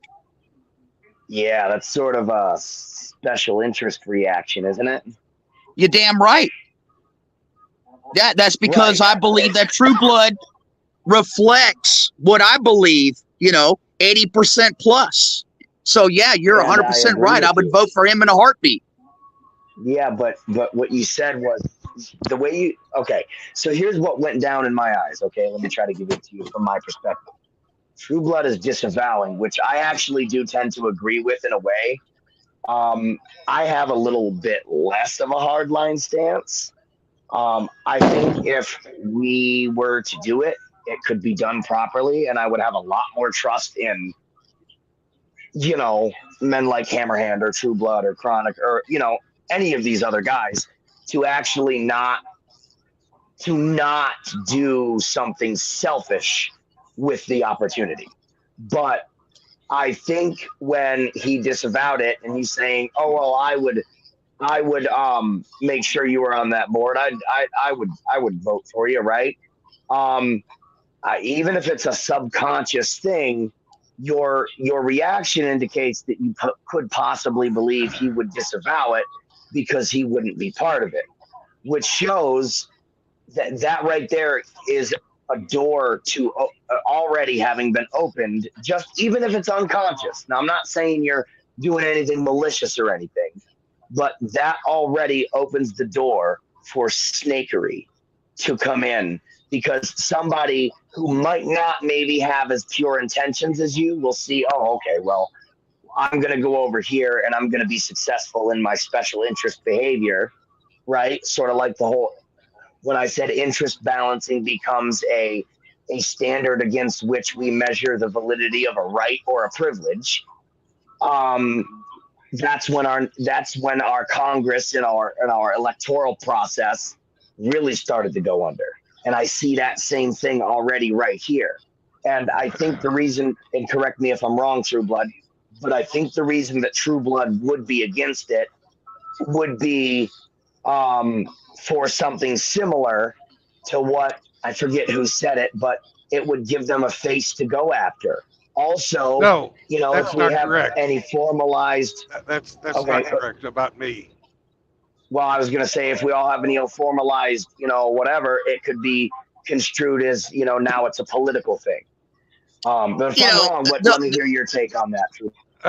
Instead of guessing because I'm right here, I can tell you why I'm against it. I'm against it because MGTOW was set up as no leader, period, ever. And I'm a MGTOW. I have a response to that, True Blood. What I just proposed, and I agree as well too. However, what I just proposed has nothing to do with a leader or leaders. It has to do with representatives, and there's a difference. There is, but can I tell you why it doesn't matter? Because those people who are going to be trying to destroy us are going to, they don't know the difference. They think, oh, representative, leader. They think congressman, leader. And what do they associate leader with? What word? Okay, hold on a second. Owner. Yeah, hold on a second. Let me see if I got this right. You mean people like that would label us terrorists? You mean people like that would put us on watch lists? You mean people that would assign the FBI to watch some of us? Or are you talking about actions like that you're afraid are going to happen? No, those are already happening. What I'm saying That's correct. Listen, but I'm not saying I'm afraid they're going to happen because they're already happening and it's fucked up. What I'm saying is going down this road, we're going to make that job easier for them. We're going to give them a set of 50. What happens, right? Okay, let's say we do everything you're saying. Right? You never created a business, have you? Have you ever created a business? Per se. I mean, yes and no. It was not a quote unquote taxable business, but I did sort of have my own off to the side business when I was mowing people's lawns and shit. My friend told me, hey man, you can use my mower and mow my lawn first, and then what you do after, I don't care, just put gas in it. So look, the most successful people and the most successful endeavors that I have been privy to have all been people that have said, hey, the situation's not perfect. Hey, we don't have everything in place. Hey, things could go wrong. Okay, but guess what? We're going forward anyways because done beats perfect every single day of the week. I disagree. You can't disagree with that. It's been proven over and over. Has it? Okay. Yes, absolutely. So if I fix your rig, True Blood, do you care that it's just done, or do you care that it's done fucking properly? Well, first of all, you're trying to compare apples and oranges. I'm not going to go to anybody but a certified mechanic. If you fuck my shit up, I'm gonna sue the hell out of you. And have every right to do so. It's not beside the point. That's completely the point. There's no such thing as perfection. If you study Plato, you know that utopia does not exist in this lifetime. But back to the subject at hand, we have a method in place already for adjusting the philosophy. In the manifesto, did you read anywhere about no marriage, no cohabitation, and no children? Nope. How did that become a thing that we all follow? Because it was born out of the original text that was unwritten. And that is based on a few different things out of the manifesto, which is one, instilling masculinity. That is huge. Just that one simple statement is huge. That one simple statement is what denies the fucking Rainbow Mafia from infiltrating MGTOW with capital letter MGTOW. Yeah. Exactly. And the reason that we have these saying, give them nothing. No marriage, no cohabitation, no children. Improve yourself for yourself. None of those are actually written in MGTOW. The reason that we fucking embrace them today is they are strong ideas and they have survived intellectual scrutiny. They were put out there and they have become part of the common lexicon because of the strength of their ideas. You don't need a governing body to say, okay, this, that, or the other thing. Because if you put an idea out there and it's a weak-ass idea, people will rebel against it and fight it tooth and nail. If you put a good idea out there, people will talk about it and then start saying it on their own. We don't need any of these artificial judgment day kind of scenarios. We already have a method in place. If we have an idea, like say I have a new idea saying that all MGTOW must eat ketchup on their hamburgers. I could go to Rusty, who likes to put Duke's mayonnaise on his hamburgers, and he's going to say, fuck you, True Blood. All right, gentlemen. Sorry about that. I had to go somewhere real quick. What are we talking about? You. We are talking about your underwear and how you need to change them. And everybody is just absolutely disgusted with that fucking skid mark. Jesus, Outlaw, come on, man. And I'm sorry I missed your entry. And here's a moist for you. Thank you. Oh, you got some Law brothers in here today. I see Chris, Hemi, One Fast Dak. Yeah. SCE. I kept hearing the manifesto mentioned while I was making me a drink. Yeah. Oh, we were talking. Rusty was talking about what he'd like to propose, and I was saying what I think about it, and Sam was talking about what he thinks about it. And now it's your turn to talk about it. What do I think about it? Chop it up. What do I think about it? Yeah, what do you think about having a MGTOW Congressional Congress? What is something people are wanting to change about it or add to it, or what's the deal here? I don't think it should be changed. Rusty thinks that we should. He's of the mind that we should. You know what, Rusty? Do you want to just explain it to him, man? Yeah, Outlaw. All I was saying was it would be helpful and nice if we could, put some clarification and some addendums onto the original MGTOW manifesto. For example, no marriage, no cohabitation, and no more new children is not part of the original manifesto. I would like to see it included as an official addendum. Yeah. Well, at first you wanted the amendment, and I brought up the point that addendum was more of a like. I will concede to your addendum. That would be an extension. I would concede to your addendum. I got no problem with that. I was just catching Outlaw up on the where we went, but I would say I don't think it's a horrible idea. I just don't agree that we should do it. I think it's a bad idea in practice because obviously the reasons I stated, but I actually like True Blood's reason better because if it's a good fucking idea, you don't need any of that shit. And MGTOW is no leaders, period.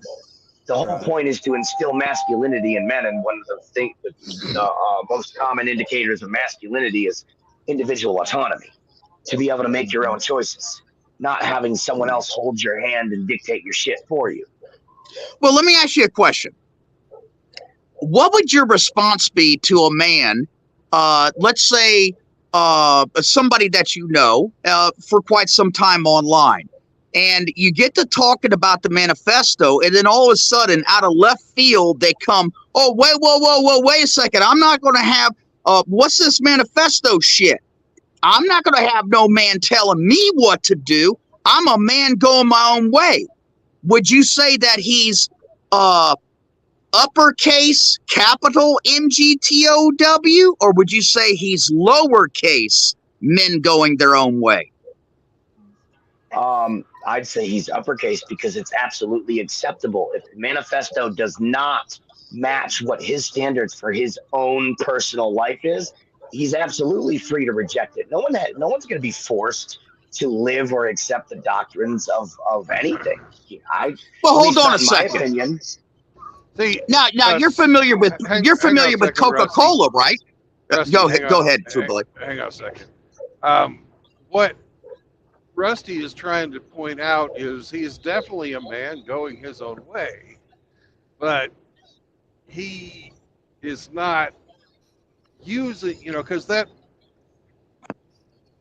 acronym has meaning and is associated with the manifesto, right? And that's what Rusty means by capital M.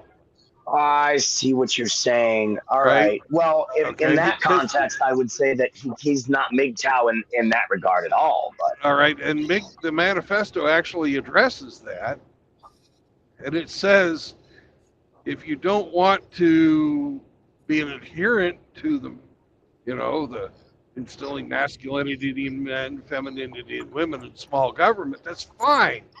Go your own way. It doesn't say that you're a bad person. It doesn't say we can't associate with you or anything like that. It just says you can go your own way. It's just that this is our fucking name. Yes. Our name.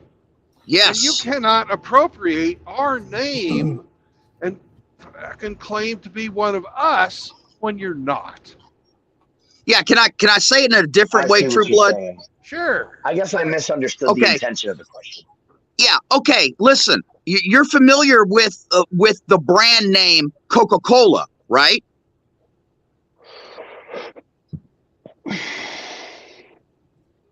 Right. I have seen. Yeah. Yes. Everyone is. Okay. Now, what if you don't like one of the ingredients that makes up the Coca-Cola formula, and you want to either leave it out or you want to substitute a new ingredient into the Coca-Cola formula? Well, guess what? You may end up with a product that tastes good to you, but you're no longer allowed to use the Coca-Cola brand name to associate that with your new formula. Yeah. Yeah, I did a video on this. I did a video on this not long ago. If you're going to represent the MGTOW philosophy in its entirety and in its sincerity, you got to understand you got to represent it the way that it says. I mean, it's got weight to it. It's got responsibility to it. Yeah, well, there's a couple of assholes, or maybe three, that they agree, with 80% of the brand MGTOW, but they don't like some things in it, and they want to bring some new ingredients into it, and they still want to call it by its brand name. Bullshit. Mm-hmm. Yeah, that's what we're saying. I agree.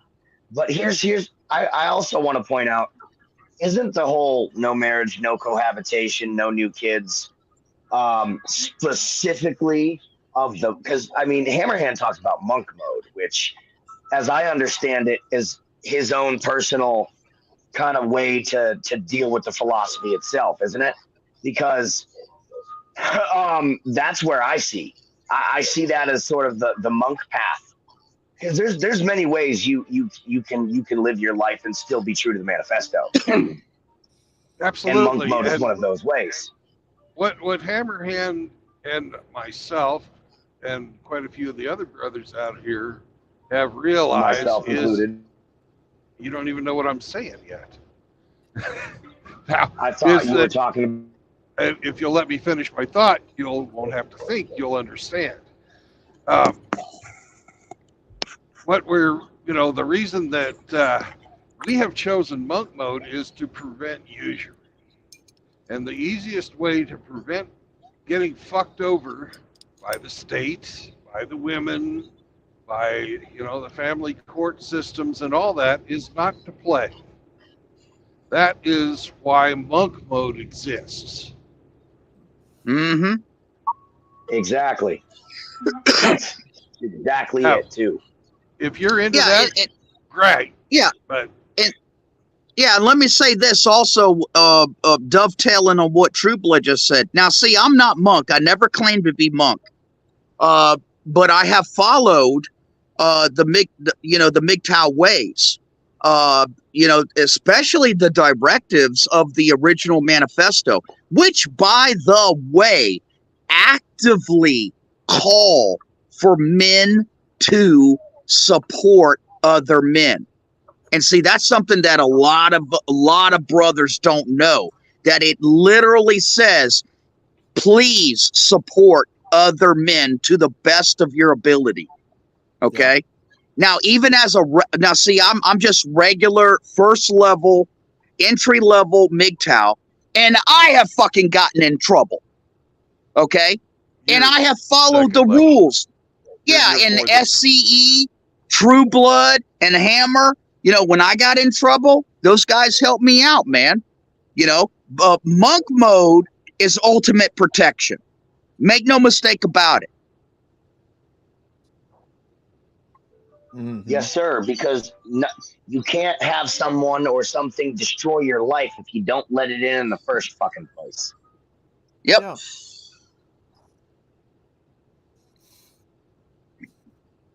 Yeah.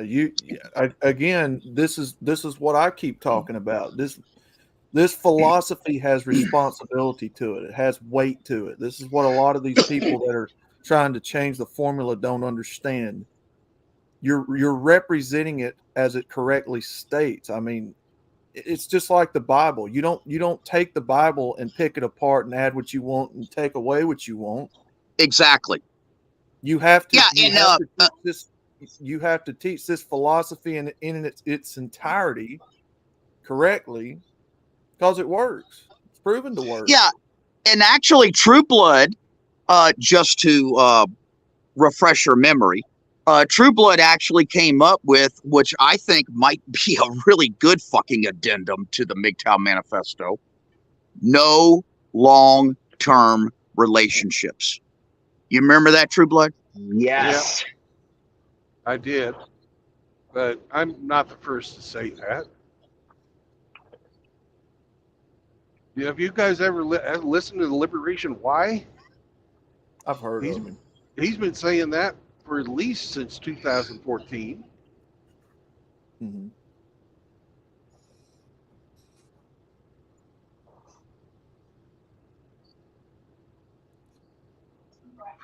I mean, I don't know. I didn't realize that it was specifically stated. I'm sure I've read it at some point. It just never registered in my mind. But that's what I said, Rusty, and I've said that on my channel a couple times. Part of being MGTOW is doing your best to help out your fellow men, and that which is the entirety of the whole point behind consistently, discussing the philosophy and the pitfalls, like Outlaw was saying, because there are people who are still trying to drive men back to usury, back to indentured servitude. And so long as that is happening, we're going to keep talking about the same goddamn message, because we still consistently have fellow men who need to hear that message. Yeah, and as long as that's the case, we're going to talk about it. Yeah, and let me also say this too, since it's on my mind with what you just said.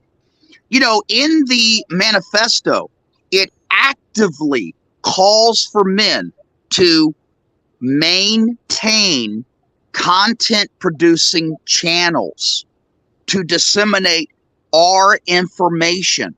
It actively calls for men to use the MGTOW logo in the format of creating merchandise in the form of mugs, t-shirts, sayings, all different types of things. So fuck all you motherfuckers that are always talking shit about a content producer that has t-shirts or a merchandise store for sale, because it's actually in the fucking manifesto. I don't know if you guys even knew that. We've been trying to, well, we read it the other day, so anybody who listened to Hemi read, and he's a great reader. The manifesto the other day talked about it. Now, we've been trying to get Outlaw to open up that Teespring store. You know why we chose Outlaw? No clue. Anybody take a guess? Why, you know, there's a lot of people that sort of hang around this channel and are in and out and stuff like that. The reason we chose Outlaw is because I know Outlaw doesn't have much of an income. Mm-hmm. Right? I don't need the headache of running an online fucking Teespring store, and I'm more than willing to have Outlaw fucking make t-shirts that say 76 times 4. Do you like it? And what was Outlaw? Do you remember what my other fucking addendum to that was? Not right offhand. What was that you split half of that money with the guy who actually is yeah, absolutely. Yeah. Yeah. And that was the only thing I asked Outlaw to do when we were talking about all the shit we come up, because we come up with 1,000 ideas. Or just sell the t-shirt and give all the proceeds to Moki himself. That'd be better. Yeah, Moki is another brother who is also not very affluent and could use the money. I don't need the fucking money. I work my ass off. I got lots of money. Yeah, I mean it's something in my personal life that I don't necessarily like to share, but yeah, an Outlaw doesn't share it. He doesn't I've never once heard Outlaw complain about fucking being poor. Never once. Hey, and Outlaw, all you got to for do each other like this, boom, we've given him an opportunity, but he's too much of a Outlaw Luddite to get this store going. Get the fucking store. Yeah, I got my pride. You know what I mean? You got the Outlaw, all you got to do is figure out some way to tie the MGTOW logo into a Dale Earnhardt shirt, and man, I'm on board. Oh, you know I'm gonna do some. You get fucking sued to fucking hell. Oh yeah. Oh, absolutely. Hey, look.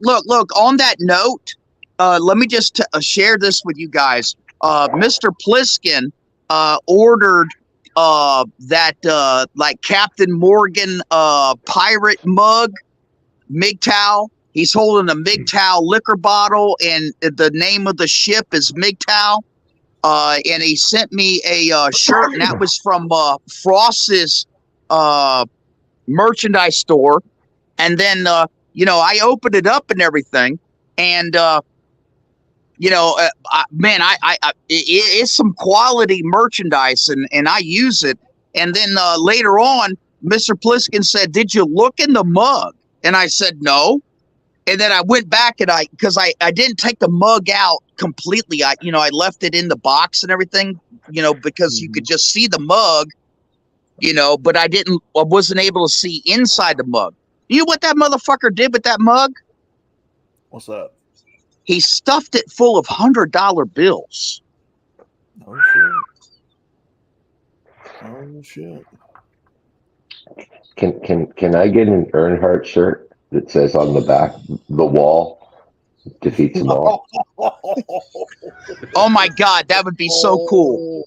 That would be a double meaning. I would but definitely also put in effort to make something like this happen. The wall is undefeated. The wall is undefeated. Yeah. Yeah. Now, being in Alabama, I'd be run out of the state if I did that.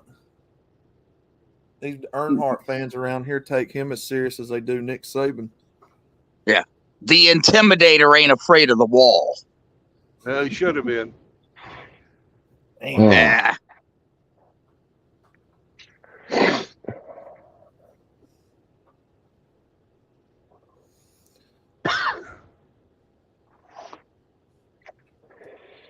No, but I don't look, guys. I don't do this for money. I never have. You know, this isn't to me, like I've told gentlemen the other day, Sam, I think we talked about it on your stream. You know, look at what men do, don't look at what they say, you know. Find out what their intents are, their motives. You know, if you're doing this for money, then money will be the thing you put ahead of everything else. You'll lose the message when you put money ahead of everything else. Well, that's true, Outlaw. But you know, like I said before, the manifesto actively calls for men, as one of the ways to spread the message and to affect change is to maintain and produce content channels. Okay. And in today's society, with the way that everything works, is somebody, a content producer that's doing this full time, they need donations. They need contributions. So you see, that's another unwritten thing about the manifesto. It doesn't actively call for, hey, send money to these guys.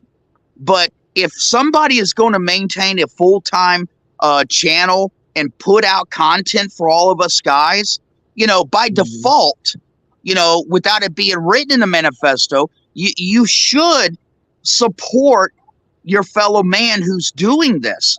And may I remind everybody that in the manifesto, it does say support your fellow man. And since I don't collect money, I would all like you to get my face tattooed on your left butt cheek.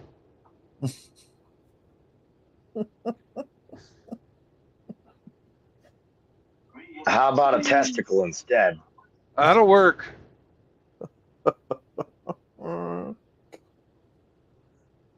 I mean, hey, if men want to support the channel, I'm not gonna tell you can't, but I'm not gonna advocate that you support my channel through donations. I don't want donations. I want tattoos.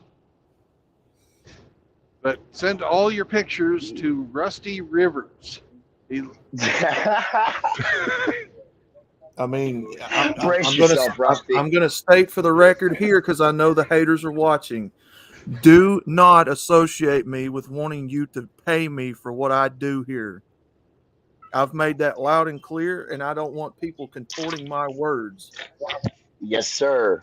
And I I am not agree. We here have to advocate that you pay for my lifestyle or my message. Guys, did you see what was happening on the other side of the road? No, what happened? No. One of the road pirates had a truck stopped. The guy was standing in the fucking ditch in the snow with his hands up, and the cop had his gun drawn and he was advancing on him. Holy shit! Wow.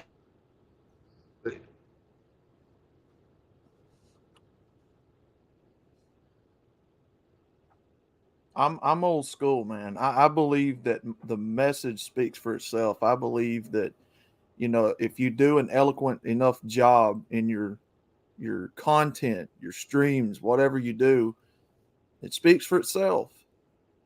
Pops taught me that. Word of mouth. Yes. Old school. And we have talked about it on my channel, Outlaw, actually a couple times. And I every single time I say the exact same thing. I don't give a fuck about money. If I thought this channel was supposed to be my income, I wouldn't have started it on YouTube, and it wouldn't be an internet thing. Yeah.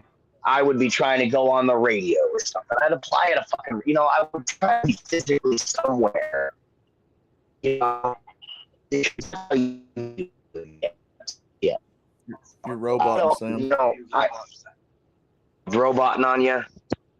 Yeah. Hold on.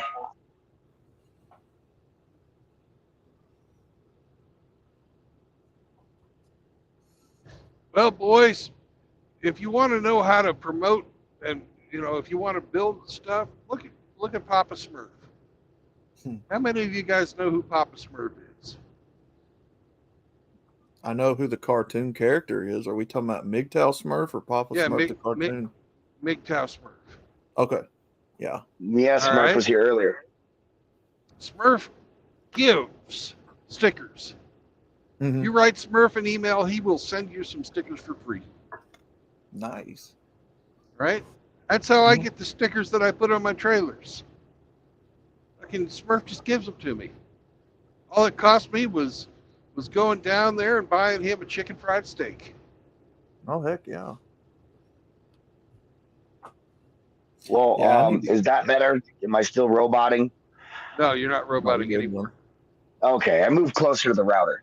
So basically, all I'm saying is this, man.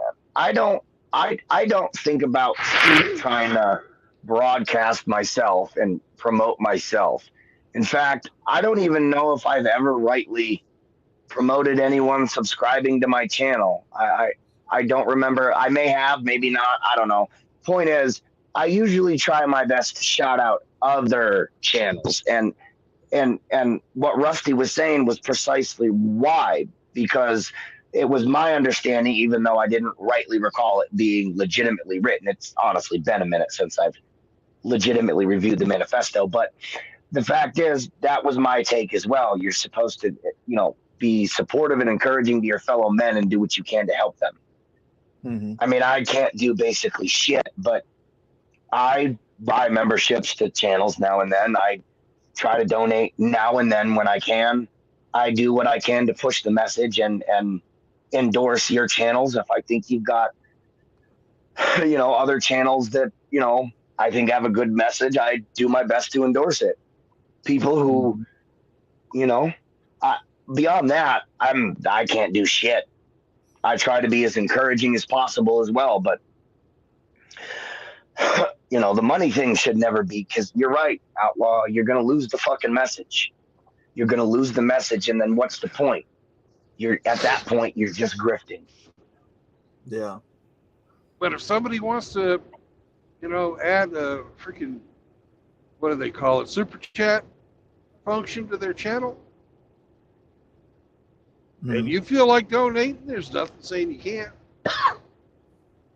No, right. I'm not saying that,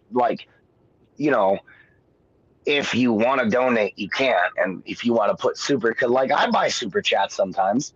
I'm all for doing that, rarely, because, I usually have no money in my bank, but whenever I can. I bought a bunch of, memberships for some others before too, but I bought my way into Hammerhead's fucking comic book. Hell yeah. Oh awesome. man, what'd that cost you? Enough. Mm. Oh, Well- you mean literally? I thought you were joking. No, I'm Okay, not. never mind. I literally did that. Well, my personal way of looking at it, if you're going to donate, if you're going to give a brother a few coins, I would say do it in private. Yeah. Send it to him. And, don't broadcast that you're sending them donations, especially with the government with their ear to the microphone. If you're going to donate to these men, I would do it in private and in secret where nobody knows, where you can't get accused of altruism and all that nonsense. That's just my opinion. You know what altruism is? People bragging about doing good deeds and No. It's the No. opposite. the opposite. It's doing good deeds without bragging about it. Just doing good deeds for the sake of doing good deeds. You're altruistic. Yeah, I had it backwards. That was me. But yeah. So yeah, I mean, I don't disagree with people supporting you and donating. If you're going to do it, don't broadcast it. Don't make it a big deal. Just do it. Show the brother some love and move on. That brother will appreciate it. Trust me. And what really people like is when you reach out to somebody when you're not on a stream with them. Like, somebody's having problems. Yeah. Send them a text message, send them a Discord, send them give them a phone call. Mm-hmm. Yeah, man, for sure. It costs you nothing. Yeah, I gotta get me a phone. I got a bunch of you guys. Speaking of Discords, I got back into my Discord account for anyone who might be interested in knowing that. So I am under the moniker Kilo Delta, capital K, capital D. Heck yeah. And I thought you would have been Charlie Foxtrot. You're funny. Why's that?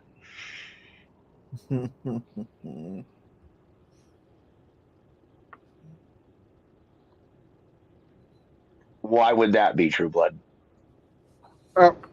Charlie Foxtrot is military lingo for clusterfuck. Oh, I thought it meant something else. Never mind. You're funny. No. I am kind of a clusterfuck. I'll give you that. I take full responsibility. Like I said, I'm a chaotic person, man. But I can control it when necessary. But that Kilo Delta thing that has a dual meaning. I used to go on Halo. I used to play Halo online a bunch, and I was really good, but that's all I did at that time. I would go by Kid Dark, and that was Kid Dark 1408, and then there was the moniker, the broken down Kilo Delta in there at the end was the number. So that's sort of a dual meaning thing. And it's associated with the same email account. So I just went with it.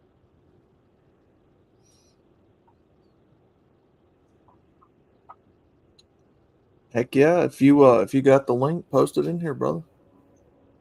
Oh, I don't have a link handy. I'm on my phone, and I can't actually leave. I can't readily go to other websites. Okay, gotcha. On the phone, yeah. I got my phone turned on so that I could specifically, participate and do, content while I'm away from home, so that me going somewhere for a couple of days doesn't interrupt. Because, like I said, I'm doing this because I think this is important. I view this as something worthy of putting time into, because what you're doing is you're putting a message out there for young, vulnerable men who might not have been taught properly. Somehow, something to guide them to at least some semblance of knowledge, Mm-hmm. or insight, I should say, insight. Well, this is an investment, right? You're investing in men to have a better knowledge of life. You're investing your time, you're investing your energy, your money. If you want to donate, I don't guess nothing says you have to, but apparently there is something in the manifesto. I'd have to read about it, but no, it doesn't say money, but it does say support. Support, yeah. Which that could mean just calling a brother and saying, "Hey, man, how you doing?" Sometimes that's enough. Putting a like on their fucking video. Yeah, there you go. Yeah, I need to get subscribing to their channel, sharing, their thoughts and crediting for it. There's support. Yeah. And that's largely how I view my channel. Okay, I'm not looking to come up here and grab big numbers. I'm not looking to come up here. None of that. No. I'm up here to try to further push the message other men are already talking about. Ain't nothing new that I can say that these men ain't already said. I just want to help it get out there further. That's all I see. I don't have any other intention. And it seems to me that there are too many people that do. Mm-hmm. And I don't view giving them another backdoor in as helpful. Yeah. And that seems to me what over you should never- monetization does. You should never allow another man in your back door.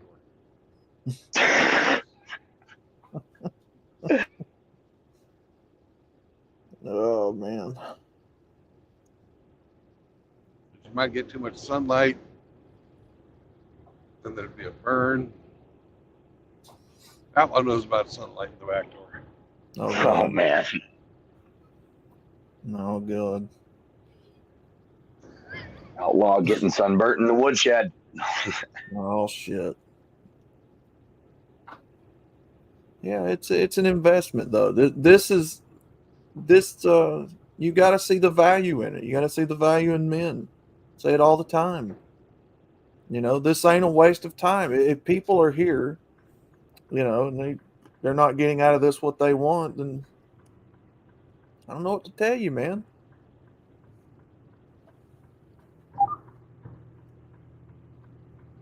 You know, I hear a lot of people in this community comparing us to Barbarossa or Spetsnaz. I'm like, look, those men, they're good people. I didn't get the privilege to listen to them when I came into this, but you know, like Hammerhand was talking about with Lazarus, he's visited my page before. I don't know who he is, but if those are the people you resonate with, so be it. You're not going to hurt my feelings if you don't like what I have to say about it. Right. And, you know, and that's like what I was saying on my channel. I don't give a fuck if you find my channel and you don't subscribe or whatever, but you from my channel you move on to, you know, one of the other brothers that maybe you can listen to a little easier, and then fine. My job is done. My goal is a success. You know? Mm-hmm.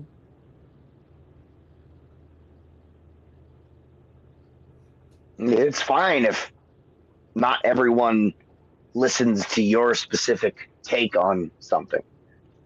Oh, it don't bother me one bit. Look, if men are getting help with the message, if you're telling them the truth, you're being upfront and honest with them about the truth, and they're getting help from it, and it's changing their lives for the positive.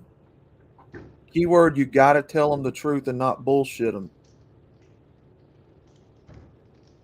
Man, you know, these older guys that were here, they've done that, but you know, the character of these men, I've seen some people call into question. I don't know a thing about them. I don't talk about them. But if you're getting help,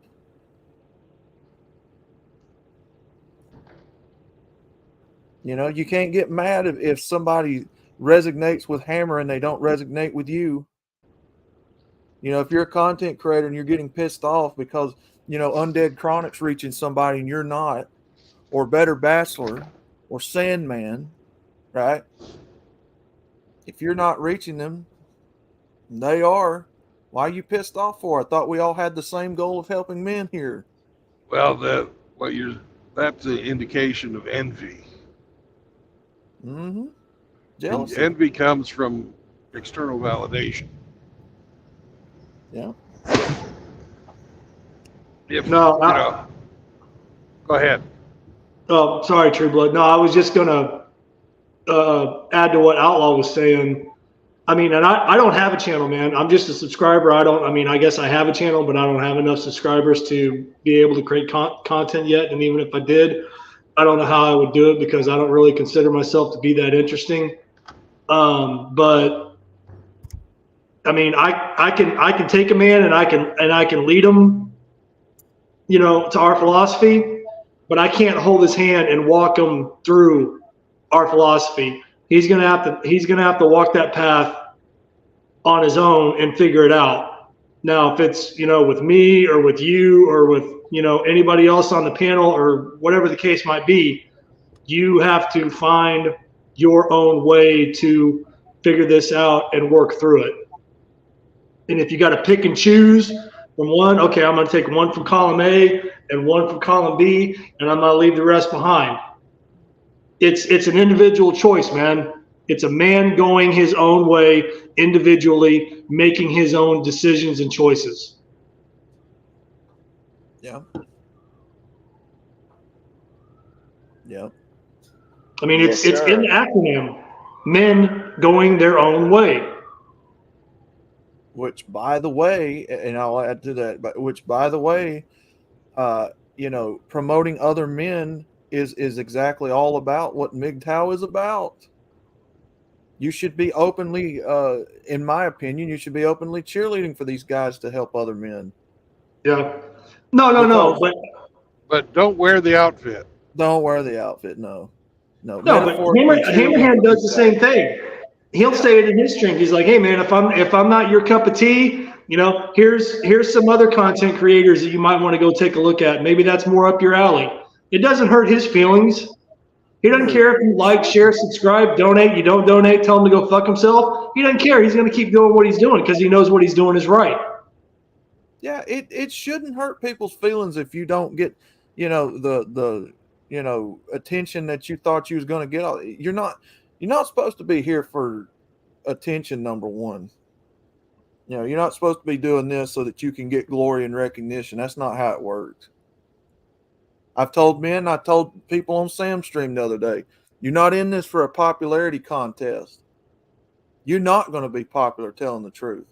People ain't going to like you telling the truth. Just how it is. Yeah. And they'll That's downright a hate in you of for it. itself. That people need to understand you're not going to be liked telling the truth because you're going to hit some people between the eyeballs with this message. Well, no, but it's like what you said, or and how your words were twisted.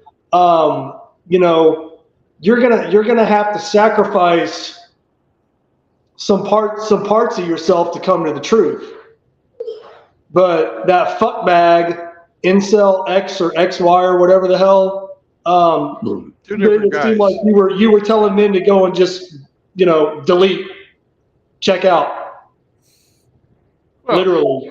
That guy, Incel X, is a fucking piece of shit. Yeah, but that's not what Outlaw was saying. In any sane, rational person that would just listen would be able to know that. No, Right. Well, Incel X is counting on people not listening to Outlaw and only listening to him. Yeah, I mean, I know Outlaw talks a little slow, but I mean, it's still pretty clear what he's saying. Yeah, I mean, it's nobody here advocates for you to off yourself and sacrifice yourself for the truth. Nobody said that. That's counterintuitive to what the philosophy teaches. Nobody here says go kill yourself, sacrifice yourself, cry about being hated. Nobody said that. No, but there's sacrifices are going to be made, individual sacrifices, and it's just what are you willing to sacrifice to break free from it? Right? Outlaw? Is that kind of what? Are we on the same page here with that? If you're going to tell the truth, if you're going to make content, you have to expect that there's going to be some hatred. There's going to be some pushback. That comes with the territory. It's just what it is. But that's also an indicator that the message is getting out there and you're getting under people's skin and people are listening. Yeah, look, Hammerhand has said it, and I 100% agree. When you have facts, logic, and evidence, and truth and reason on your side, you can prove it all day long. You have nothing to hide. You don't have to spend hours proving yourself. You've got the truth. Right. There's nothing you should be worried about with these haters and trolls coming at you. You can defend what you're saying with the truth because the truth don't change. Besides maybe using your personal life against you, but that's not. Well, at that point it becomes something entirely different when they're attacking your person. Well, yeah. No, but Hammerhand always, and it doesn't matter who he's dealing with, he always comes with receipts. He can back up everything that he says. Yes, sir. Absolutely. I'll give you an example of what I was talking about. Remember in the Bible when Jesus Christ told people the truth and eventually he was nailed to a cross for it? He didn't whine. He didn't whimper. He didn't cry that people hated him. He knew that telling the truth. All he said was, Father, why have you forsaken me? Absolutely. He knew that he was going to come to this world and die for man's sins. And he also said, forgive them for they know not what they do. That Yes, is sir. correct. Yes, sir. Yes, sir. These men who are fighting against these people out here who are fighting against the message of truth, they know not what they do. They don't know what they're doing. I would also like to add, to expand on that. Not only if you're going to be, if you're really actually concerned with making sure you're on the side of truth, you've got to be prepared to accept other people's convictions, such as other men's faith or their personal value system, because those men will hold those things in the same regard as truth. And you also have to be ready to be corrected. That's why I always say, and if I get something wrong here, anybody feel free to correct me. Let me know how I'm wrong, because you also have to be ready to accept that you can be wrong. Well, that's the whole point that they don't teach anywhere in debate class, is that having a debate, you have to have an open mind, have your mind changed. And if you go into a debate with a closed mind, you will do nothing but talk across each other, and neither side will learn anything or improve. Yes, you've got to approach this. I use the teacher and the student analogy. A good teacher is also a good student. Learn. You don't know everything. I don't know everything. I'm still learning about all this. And there's things I get wrong from time to time. It's okay. Take it on the chin and move on. Be humble. Understand you're not perfect. Nobody's perfect.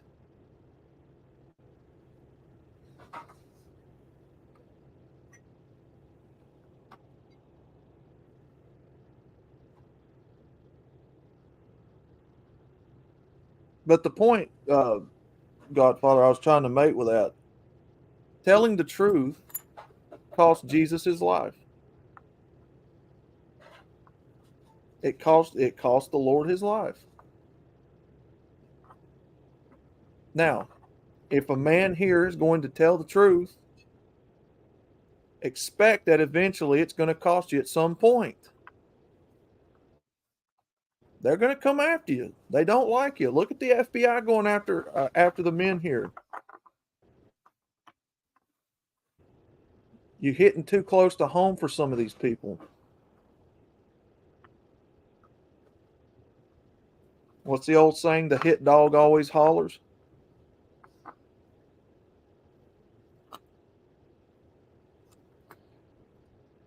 But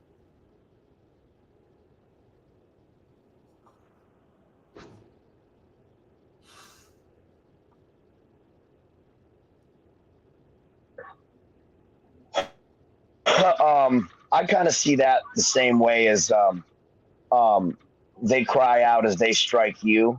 Because what do the envious inevitably do? They usually go on the attack, the offensive against the subject of their envy. Their envy turns to ire, and it leads them to do very ridiculous things. Such in the case as the most recent folks trying to twist your words, outlaw. I would suggest that it is envy that leads many of these types, because they do not have the character required, nor the testicular fortitude, or the spinal integrity to actually live by anything that's approximating a value system or a code or conviction. And they lack that. And so they have trouble finding direction. I mean, it's hard enough to find direction sometimes when you don't lack that. So imagine, but and I think that's what leads a lot of these guys to back to the plantation is a lack of an actual value system. And that's why I always say I don't have a problem with faith itself. My qualms is with mainstream religion. And that's one of the reasons why I always point out, hey, we got a lot of brothers of faith. So if that's your thing, we got plenty of those gentlemen here, because that's important. Young men, when you're trying to lead them away from usury, they need those foundations and structures, and they need to have a frame of reference to live by. You know what I mean? And It's for me, the way that that has been presented is morals, ethics, values, and principles. There you go. Yes, sir. You've got to have morals, values, ethics, and principles, and I get those from the Bible. That doesn't mean to say that somebody else can't get them from the Quran, and that doesn't mean to say that somebody else can't get them from the readings of Sun Tzu. Whatever, or you name your own spiritual book of choice. I'm not here to evangelize my personal beliefs. My beliefs are my beliefs, and when you die, you're the one that has to face up to whatever comes next. In my belief, it's you're going to have to live up to the expectations of Jesus Christ. Yeah. Yes, sir. Well, that's why not, I said is you do whatever you want. I'm not going to get in your head and make you pray. Let me address this. No. Of course, just pointing that out because I was saying that, like, pointing out that there are other men who share similar foundational beliefs as is a good way to say, hey man, there's all kinds of different people here, and that the fact that you do get your morals, ethics, values, and principles from the Bible is exactly what I was talking about. There are others in the sphere who might be more identifiable to those variety of folks.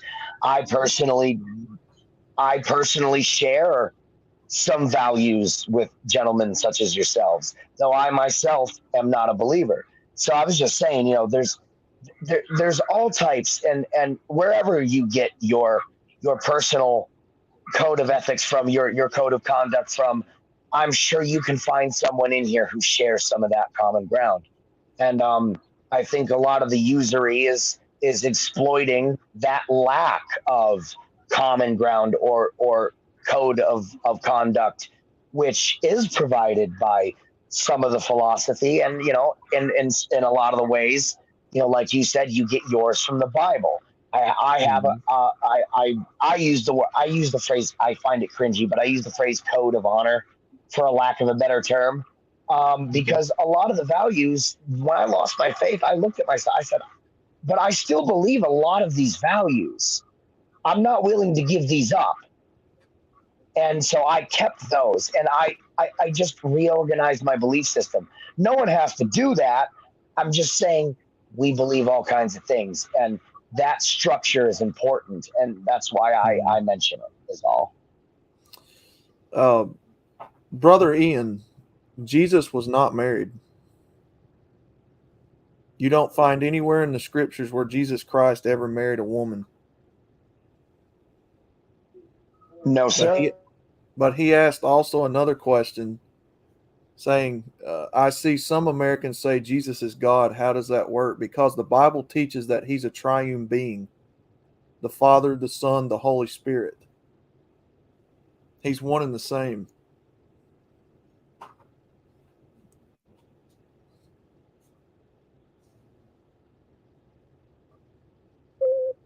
I mean, that is also one of my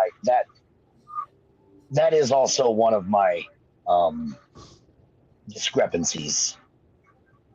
I can't see how they would suggest that he is capable of breaking the laws of our physics like that, despite being our creator.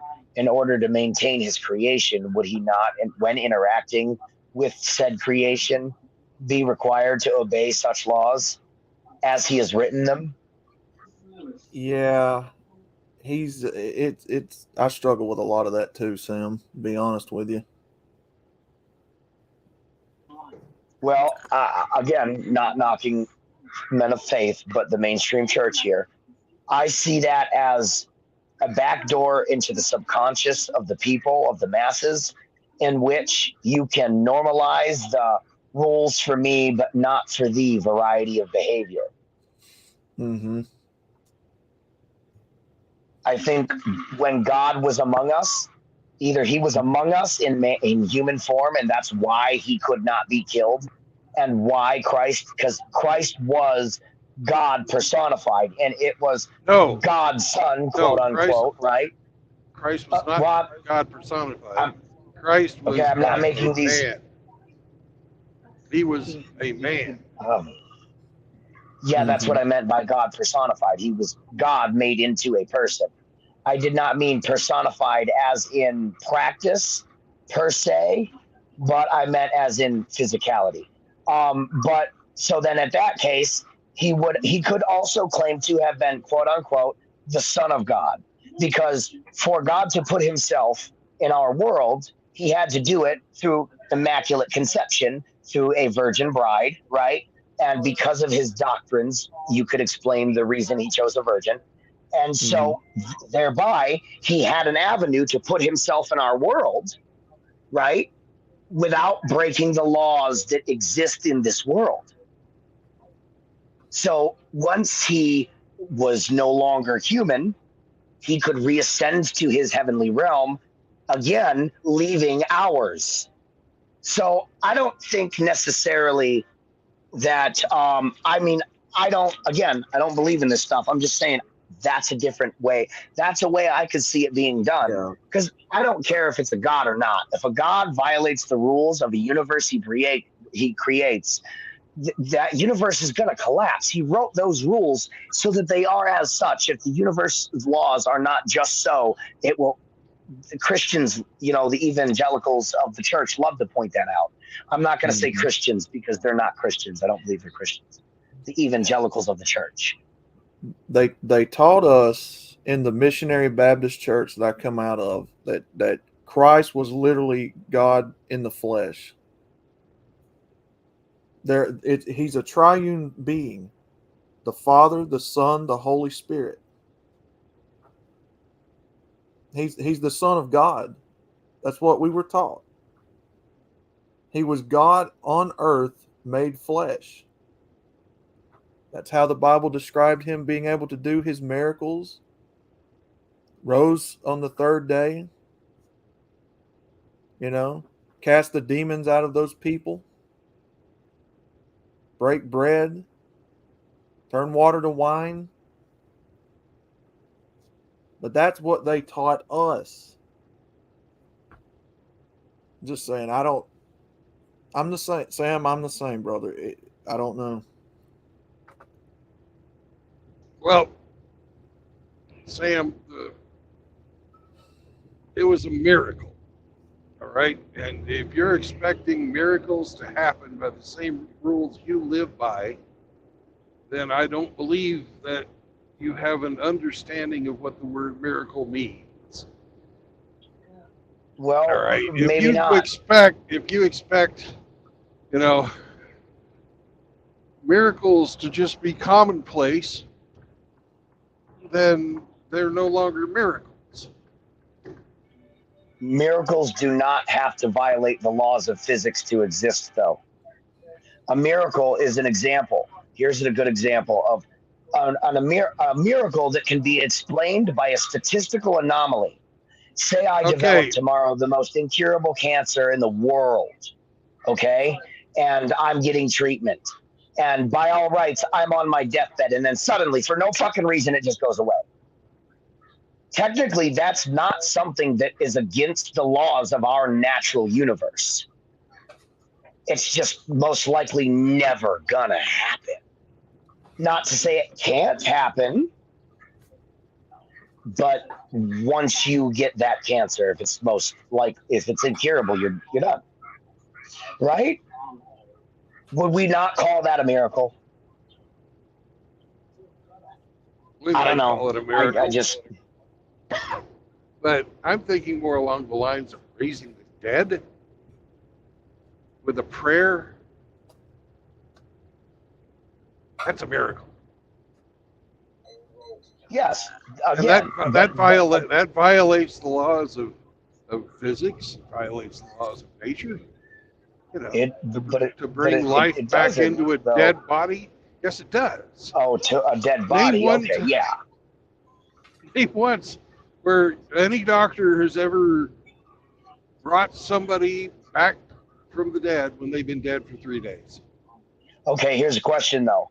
No. If Answer the fucking question. Name once when any doctor has ever given life back into a body after it's been dead for 3 days. I'm not saying you can, and I don't have one, but let me ask you this: if your God, if a God can make himself human, right? And just by variably killing that human body, you eliminate the God. How is it a God? You haven't eliminated Jesus Christ. He's not. Yeah, because we're not capable of killing him. He wasn't dead. The body of Jesus Christ was killed. Yeah, but you didn't kill Christ by that metric. He suffered, died, and was buried, and rose again on the 3rd day. And ascended into heaven. His physical body, with his spirit, went to heaven. That is a miracle. That is the miracle of the Trinity. But hold on. Here's a question, suffered though. and died for our sins so that we can all join him in the kingdom of heaven. Why are you assuming that he did it without the laws of nature? We can't do it because we are not gods, right? Our now, how do you know physical that bodies will rise again in the rapture? Okay, well, physically speaking, he inhabited a body once. So why then could he not repair whatever undoable damage was done to said dead body to make it so that it's capable of being alive again for the sake of the resurrection? He's a God. He can repair the body. Who says he couldn't? But you're assuming that he violated that his resurrection would be a violation of the laws of nature. He didn't. It's not that he couldn't. It's just that he didn't. It's God's plan. He had to suffer and die for our sins, to pay the price, to go through that agony. I'm not arguing any of that. Yeah. I'm just offering a perspective on what you said earlier. You said, I don't know any doctor who can raise a dead body within 3 days. Right, but we're not talking about a doctor. And by that metric, you're assuming it was outside the laws of nature. It is. In order for him, right, okay, but you're saying he never did any of that. But then No, you're I saying didn't he say that. resurrected. I didn't say that. I said Jesus did it. I guess I'm confused as to what you're saying. Yeah, it's, there's only one example I know of where, somebody rose again. Where they were resurrected. We have the resurrection of Lazarus. Right, but that's a God who created the body he is repairing. Lazarus was dead. Jesus said a prayer and Lazarus rose from the dead. Jesus died. Yeah, but we're talking about a metric of human versus God, though, True Blood. Yeah, and that's why it's a miracle. We can't do it. Even with all of our technology today, we can't do it. Right. I'm not arguing that it would be considered a do it. miracle. I'm just saying you're assuming the metric that he violated the laws of our universe to do it, and that necessarily isn't so. Just because we can't do something that he can doesn't mean. Prove to me how it's so. When we've never done it, how do we know that it can be done? You're talking about a being. I'm asserting that it can't be done. Yeah. I'm asserting that it can't be done. Only but what I'm saying is supreme, only God could do that kind of stuff. Yes, but it doesn't necessarily have to be a violation of natural laws. How is that not a violation of natural law? You're talking about a being who has the power to create us in the first place. Out of clay. Right. So how do you figure that the being who created us in the first place can't repair a physical, which is essentially us, our physical form, without laws of the universe as he wrote them? He's God. He can do anything. Yeah, but you're there. There's the problem, and there's where he can do anything except violate the rules of the universe he wrote them. Either that, or our universe's rules can be bent by us too. No, we are subject. Okay, well, then he's got to obey them when he's here too. Then, otherwise, our universe will collapse, man. How is that so? If he violated the rule, because he wrote them that way. Because you're asserting he wrote them that way. How? When God can do anything. That's the whole beauty of it. You don't have to say, but, well, if he does know, this will happen. It's not it's just a convenient package, but that is I don't the fucking accept foundation of the faith. You know, he's all power. That's why I left it. You know, God also made, everything, including good things and bad things. He made the mosquito. And by that metric, I make the assertion that God is neutral. He is neither good or evil. Okay. I'm not here to change your faith. I'm just pointing out when you're trying to explain your way of thinking about your faith. Yeah. I wouldn't call it faith per se, but it's my viewpoint. But yeah. I've just been viewing this as an intellectual conversation. That's all. Oh yeah, that's it. Well, we're having an intellectual conversation about theology. Yeah, pretty much. I don't know. I just think that, in my personal view, I cannot come to grips with, because one of the foundations of argument in this field is, well, look at our universe. It must be God because it's so perfectly intelligently designed that if it's out of whack in any way, shape, or form, yeah, well, then if God comes here and violates the laws as he wrote them, despite the fact that he can do anything, you're assuming that he can do anything consequence free. You're assuming too much about a deity that we are told can be unknowable.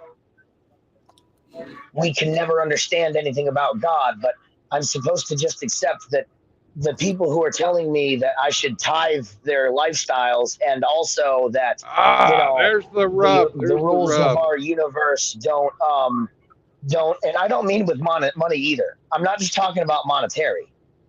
And again, like I said, this is my qualm with the mainstream church, sir. Not you personally. I also have a problem with the mainstream, with any organization of religion.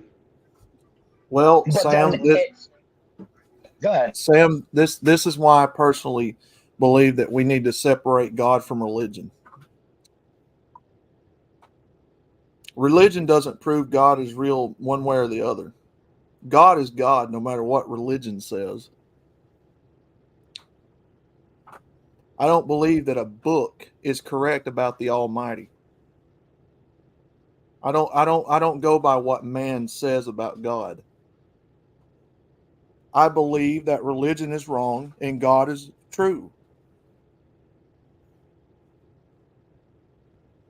You can look all throughout Christianity. You can look out through all of these other religions. There's so many different interpretations for a reason. Because they're wrong. That's just my viewpoint, and people don't like it. That's fine. Well, now mind you, these are also my qualms with the mainstream church. The reason I lost my faith is a totally different set of qualms. Sure. But one of them is what you said. I don't believe in any man-made book being capable of describing God or putting me close to God, because I know there are people who exploit the creations of men for their own gain. And in fact, men create things to exploit each other. And this is a man created thing. And I have seen so much exploitation of not just myself, mind you, but of my fellow men and even of the women in my society, of the children. And I have lost all faith in anything man can produce on that front.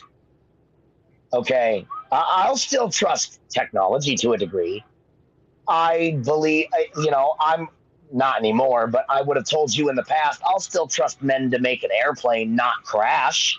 Does that mean if I get on that plane, it won't crash? No, it just means it's probably not gonna. Accidents happen, mechanical failures, a flaw in the metal when creating a certain part that you can't see from the outside, blah, blah, blah, blah. I'm just saying, not nowadays, though. You got the fucking doors blown off mid-flight.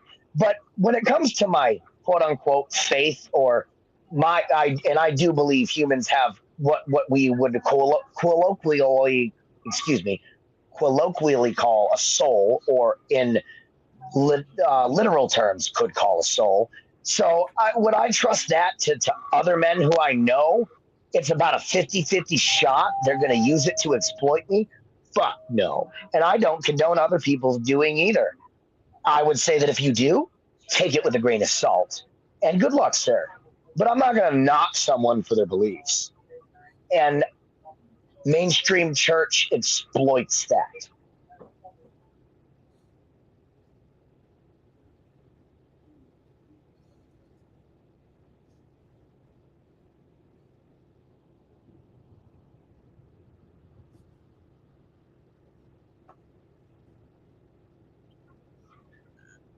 Maybe if I don't know. I agree with you, Outlaw. We got to separate. We got to separate the. How did you put it? How did you word it? What's that, brother? Say that again. I'm sorry. Somebody was messaging me. We got to separate religion and you got to separate Jesus or God from religion or something like that. Yeah, at the end of the day, religion Yeah. is nothing but a man-made construct. All the books written by men, all but they were wholly inspired men. Men, guys, men. God exists whether a book proves him or not. God don't need a book to prove that he's real. We're the ones that don't understand, in my opinion. Again, this is all my opinion. I could be right, I could be wrong. I agree with you. I totally agree with you on that front, because I say all the time, assuming I'm wrong, and I do frequently say, you know what, I'd like to be wrong. I'd like to think that there's an all-powerful being that will one day bring retribution to the world for the evils that have been committed. But I also anyway, I also have the belief that if God exists in the state that the mainstream church presents him, then creator or not, I openly rebel against this figure as no God of mine, but instead a demon to be denied. Because there's so much that in the Bible, and there's so much shit that I see that if there really half of it is true, I would want no part of it. I don't see an acceptability level, whether you created a creature or not, that's a living being, that's a living life, to slaughter an entire population of your own creations because of the wicked. Innocent and wicked alike dying for the actions of the wicked is objectively evil. If you walk into a room and you say, I would say of 10 men, and of 10, there are 2 who are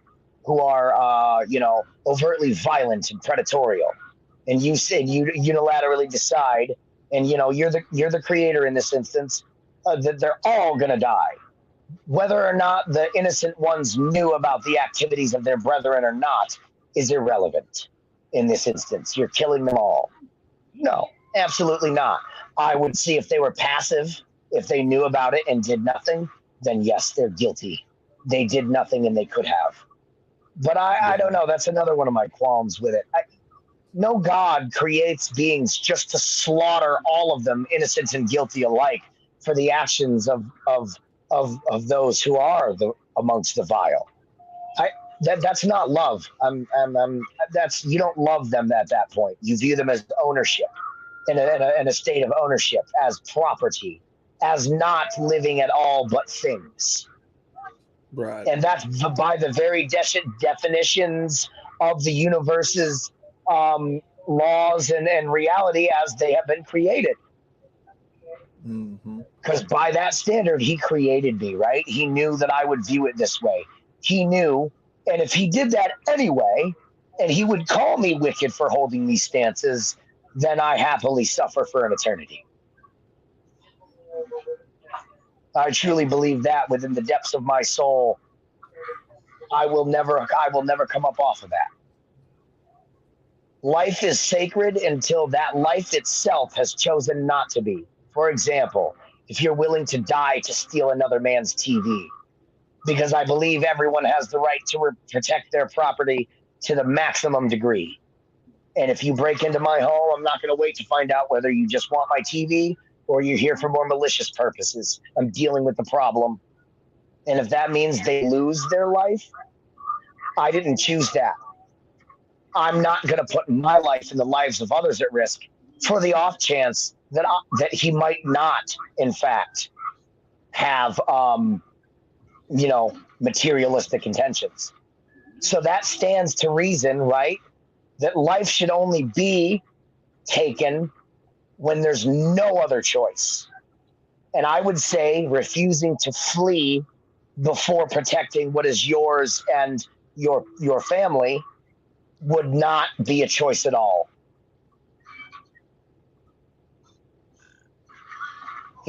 So I guess what I'm saying is, to me, it is the needless expenditure of life for the sake of doing nothing more than proving a point. Those don't sound like the actions of a god to me. And why does a god need to be worshipped? Why does he want to be? As opposed to help to see his creation seek him and thereby enlightenment.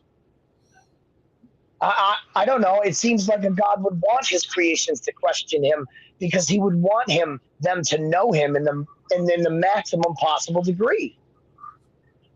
And I don't know about you, but the best way for my kids to know me is for them to question me, to ask questions and get my understanding. Am I wrong?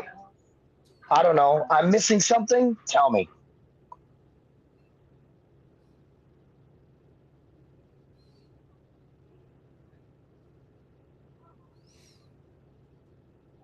Oh, and caveat here, I just want to point out, I just want to say, just because someone doesn't have faith at a certain time or whatever, the mark of an educated mind is to be able to entertain an idea or a thought. I don't remember where I heard this. I didn't come up with this, but without accepting it completely. And you should always reserve the right to change your mind if you find that maybe you might be wrong about something, or if you come to a conclusion that leads you to believe that maybe you've been mistaken about a specific set of beliefs or a specific set of standards, then it's okay to change that. Just don't try to deny what you were beforehand. And that's another one of my qualms with the mainstream church: their ability to be accountable to the actions of its endorsed members.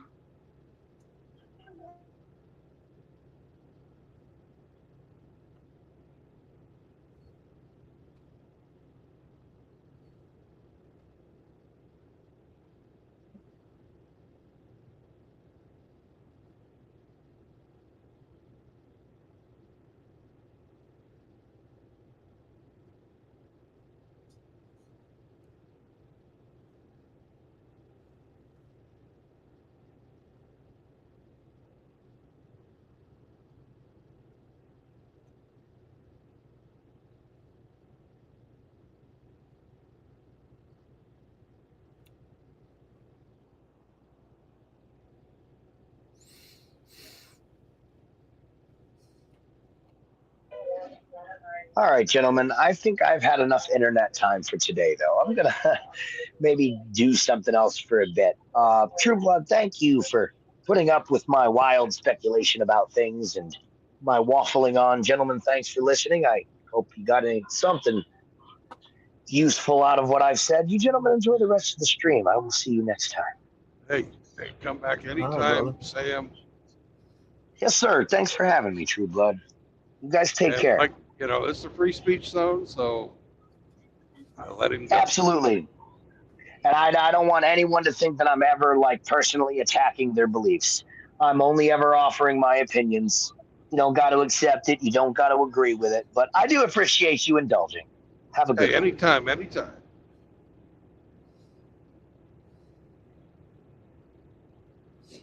Absolutely, brother. Yeah, this is why I don't talk about religion. It's a very touchy subject with people. Well, we all have our own personal relationship with God. Outlaw. Yeah. So that's going to be different for everybody. Mm-hmm.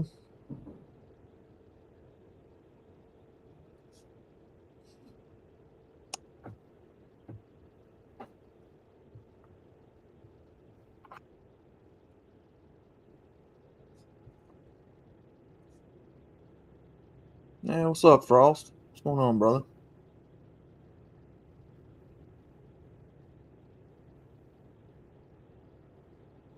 Oh, we got into a religious discussion of sorts.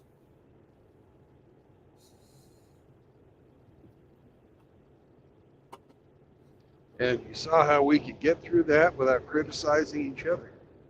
That's the way a civilized group of fellas has a discussion. Yeah.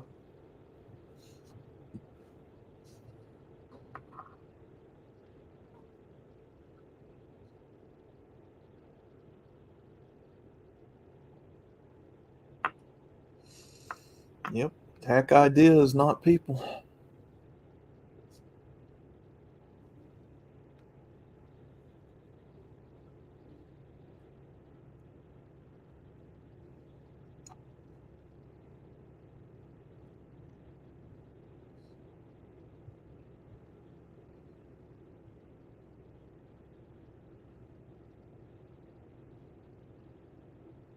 I wish this guy in the Passat would freaking decide how fast he wants to go. That's what I wish.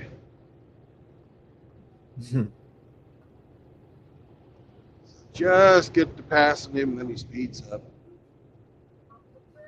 And then he'll slow down again, and I'll just get to passing him, and he'll speed up. I don't know why people do that with trucks. It's weird. Set your cruise control, relax, drink your coffee, head on down the highway.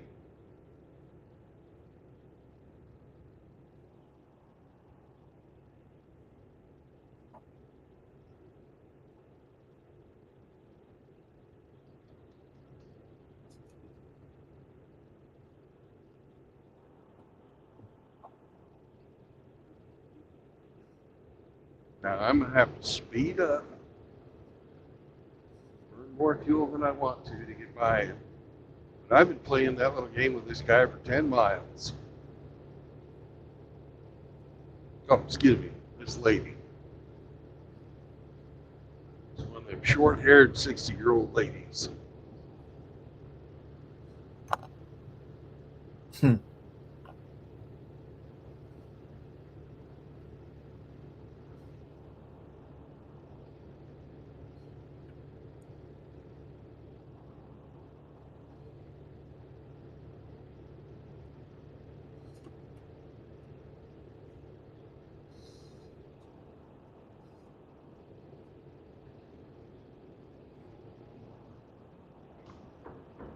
Yeah, absolutely. SC. Let my people go. MGTOW.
Ah, Papillon.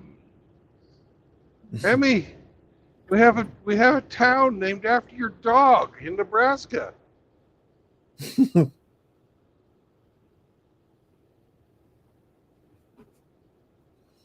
RO, you've got to tell Hemi about that. That we have a town named after his dog. Joa.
Where's the fucking merch? Yeah, where's the merch, Outlaw? Yeah, RO and Char want some merch. I ain't got it, guys. Yeah. I do not have it. I don't even know how to get set up with all that, man. Uh-oh. We got a trailer on fire over there in the carrier transcoal. Somebody's gonna fucking hate life. I'll tell you who does need some merch, and that's Flanders. Jesus Christ. You got a fan club in the chat. Yeah. We just put a shirt out there that says 3.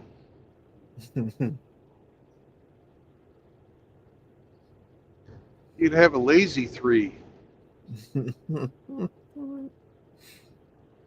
like, a pair of balls hanging down. Frost said I got Saunders merch. Yeah, I need to get me a Saunders t-shirt, man. That'd be funny.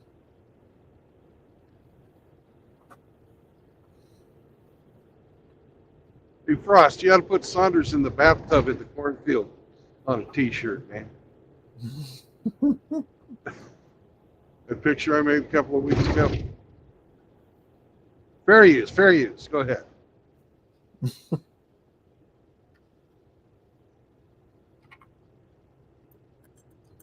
Outlaw ain't gonna do it. I can't do it. I don't know how. You ain't tried.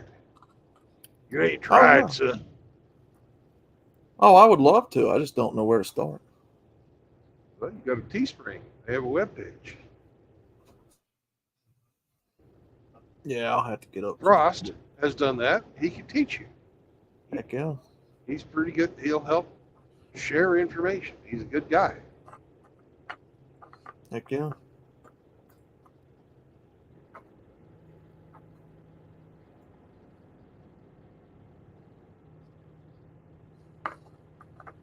That's also another form of supporting that.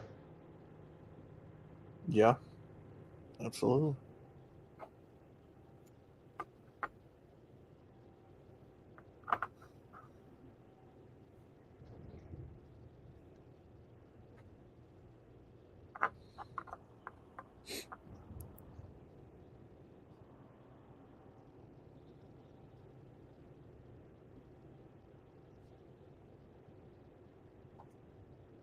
Holy shit. Hmm. There's a little white car up here that's between that fucking Chevy station wagon and this blue Ford pickup that put itself in with maybe 10 inches off the front and 15 inches off the back. Yeah. Between those two vehicles.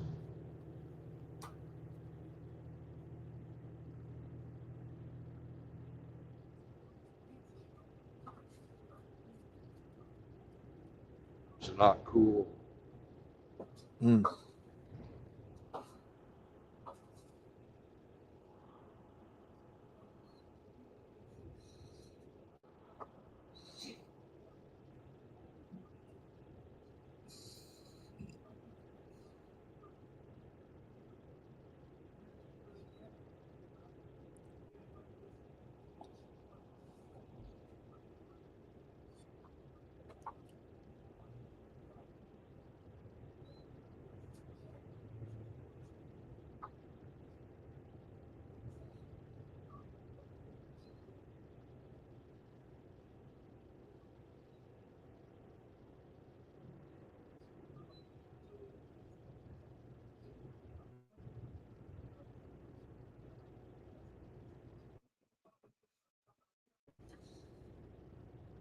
Wow.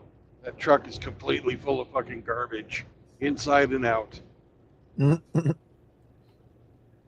I'm serious. He had fucking trash piled up on the passenger seat. Oh shit. Bleh, bleh, bleh. Hmm. Imagine there's fucking cockroaches and shit around. Oh my god.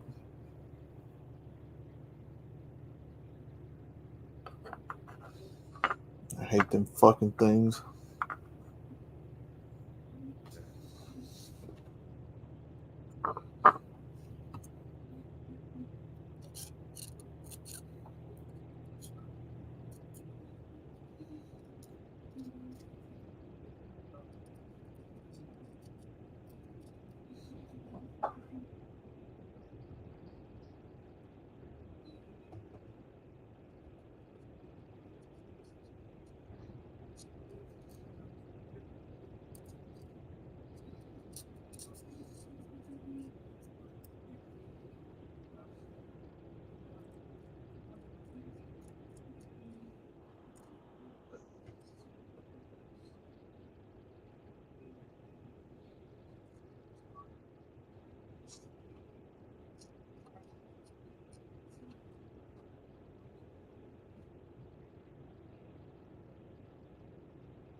They have HH. He's a Chevy dealer. Hammerhand's got a Chevy dealer here in Omaha. Nice. Hammerhead Chevy.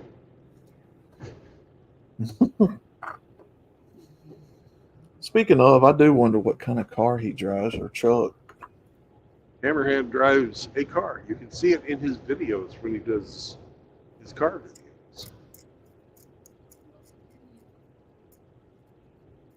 I always pictured him more of like a truck guy.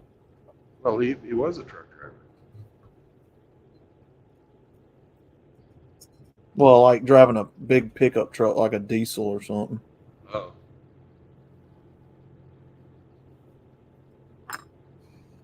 I know if I had the money, I would.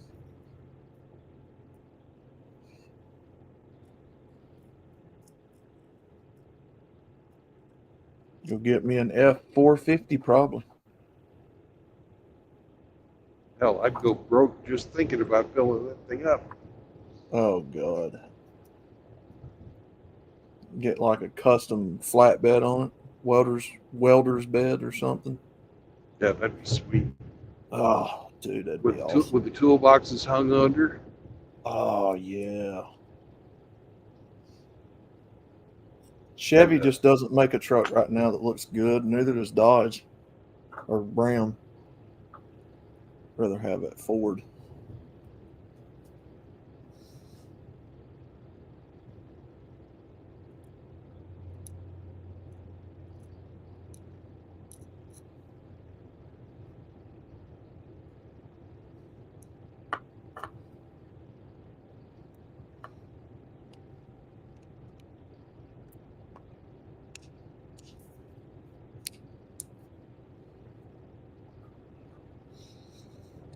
I do too, Char.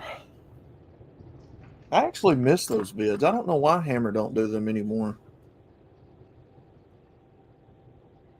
I haven't seen him do a vid in a long time like that.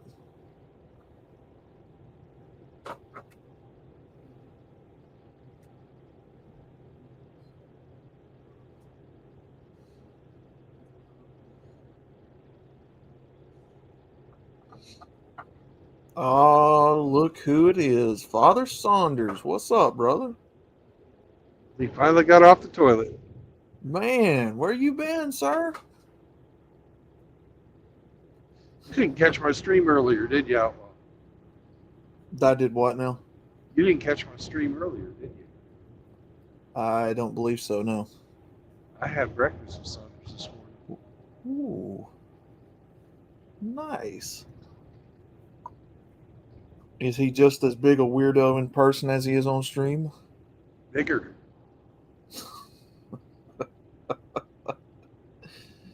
Where you been, Saunders? Your fan club wants to know. See all those threes, boys? It helped. You brought him in. Yeah, hell yeah, guys. Look what you did. It's a MGTOW miracle. You got Saunders out of bed today. Heck yeah. Or off the toilet. Yeah, because he texted me saying he had barely enough time to get home before the call in nature was overwhelming. I've been there.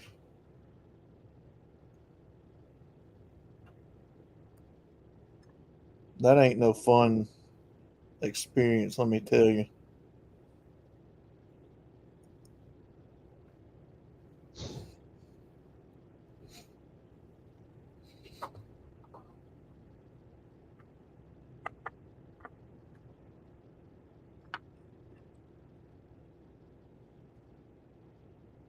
Yeah, your adoring fans have been asking about you all week, Saunders.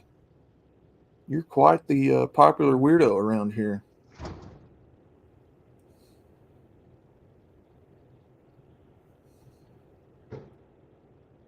That's right, Char. My steaks.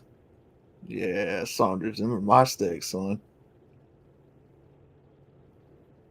You can't have none. Nose in the corner.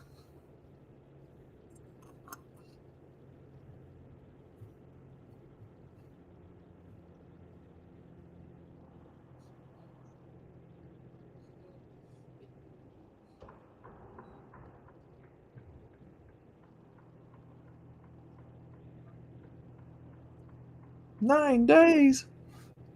You've been gone that long?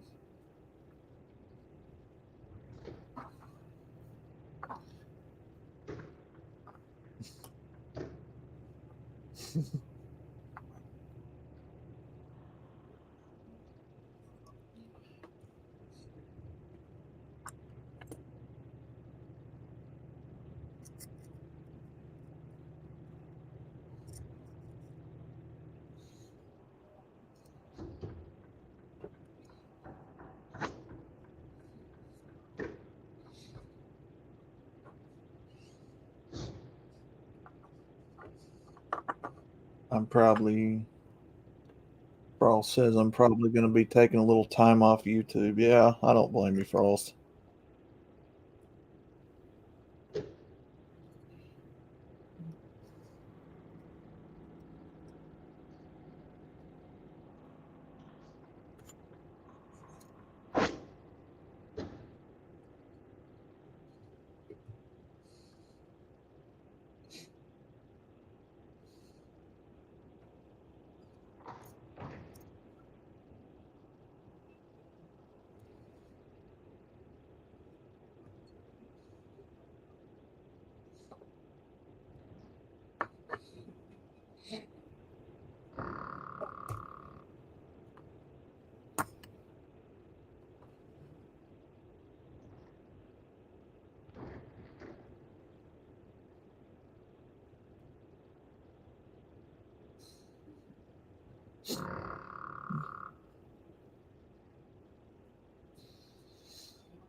Yeah, too much drama. Yeah.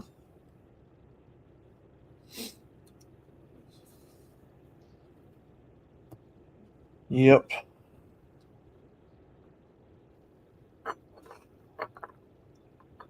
Oh, I'm gonna miss Frost when he takes his break. Yeah.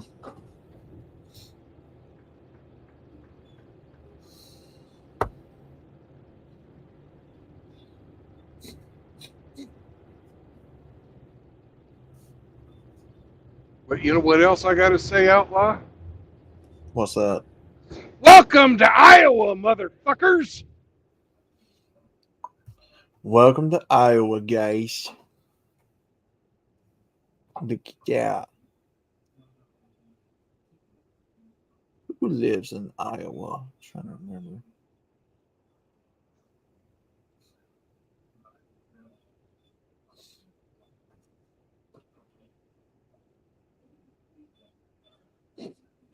It's still going to be in chat. Just going to take a month off. Yeah. Yeah, do you, man?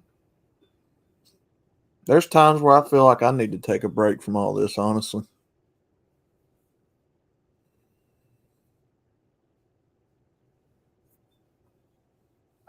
Do we not make you moist anymore? Oh, no, it ain't that, man. It's just, I don't know.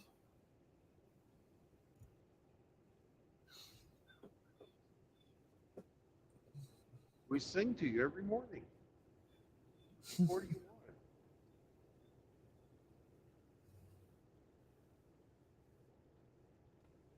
You know, it's not like you're the politician who decided to spend God only knows how much money on shit like the bridge art that we're passing right now. Mm-hmm. What the fuck were they thinking? Yeah, I You know, don't know. that's millions of dollars worth of fucking art. That's just fucking horrible. Oh, yeah. You know, it's like really fucking bad. Not just moderately ugly. That was fucking terrible. Oh, yeah.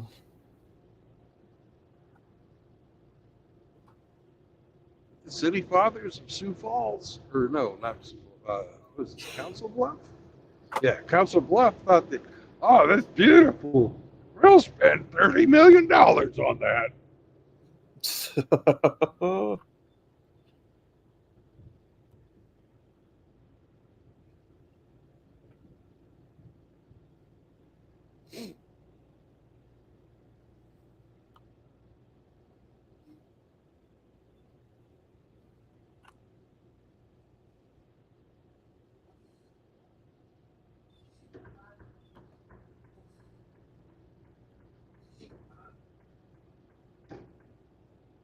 Somebody leave? Yeah, Hemi, I think. maybe. Yep, but there he is. He's back. I'm back. Sweet. Welcome back, Amy.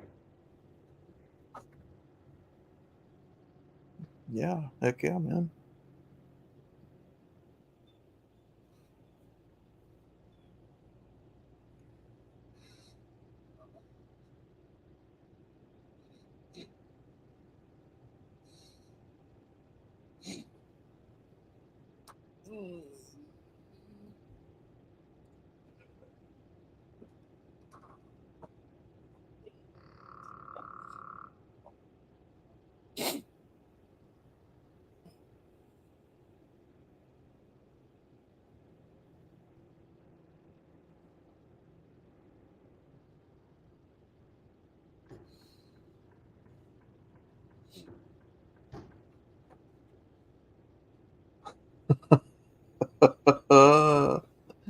Yeah, I went to bed, brother, and forgot to log off. He asked me, did I sleep in Hemi's sexy sleep dungeon last night instead of the tool shed?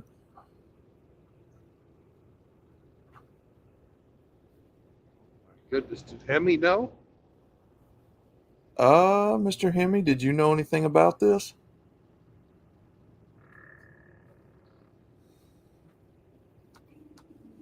Hemi? Is that Hemi? It's named after me. I don't police and manage it. Well, I just Somebody- thought, did you know that, Outlaw was sleeping with you? No, I didn't. But many of brothers have fallen asleep and been put into the sleepy, sexy dungeon. Yeah, somebody put me in there last night when I went to bed, and I forgot to log off Discord. I blame Indy. It was like 2:00 in the morning though, like 1:30, 2:00. Dude, it was like 16, 15 degrees where I'm at when that I happened.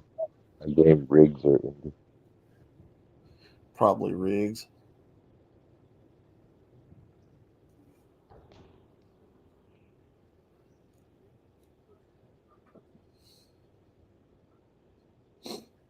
It usually is Riggs.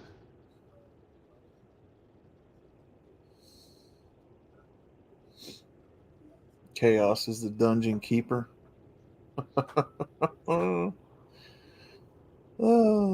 And Saunders is the dungeon master. Yeah, I don't doubt it. He does play D&D. Oh, Saunders, you do? Oh, yeah, that's right. He does. Yeah. What I was thinking.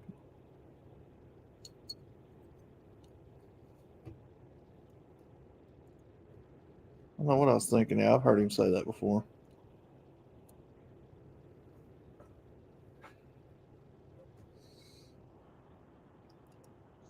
Beware the succubus in the dungeon. Yeah. Yeah, that's true.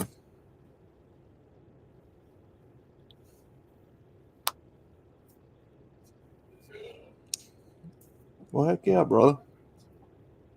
Just had a game with Saunders last Sunday. Great time. Heck yeah.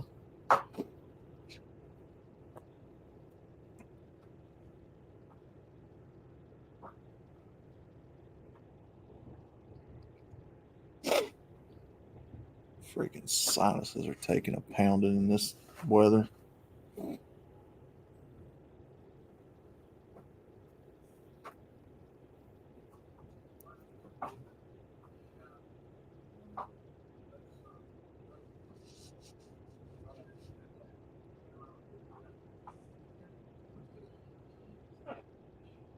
Sweet.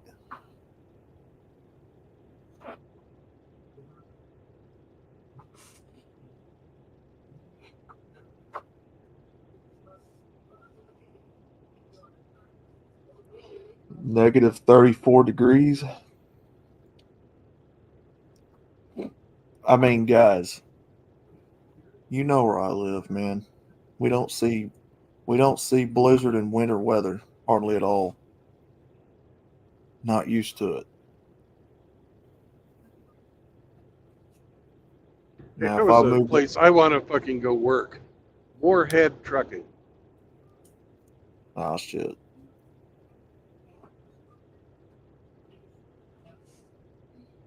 If I lived up there with y'all, then I would eventually get accustomed to it, I'm sure. Yeah, you see this white stuff? Yeah. Sam hates it. It's not cocaine.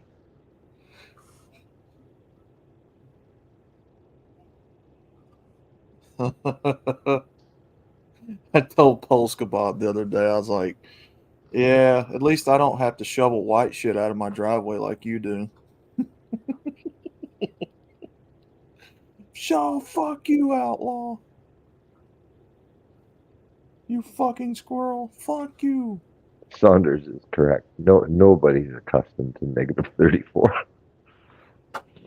No. Well, I was getting some hell for being a winter wussy. Well, you were only like fucking, oh god, 20 degrees or something like that. You said. No, this was like 12 to 15 degrees Fahrenheit, so I don't know what that is in Celsius.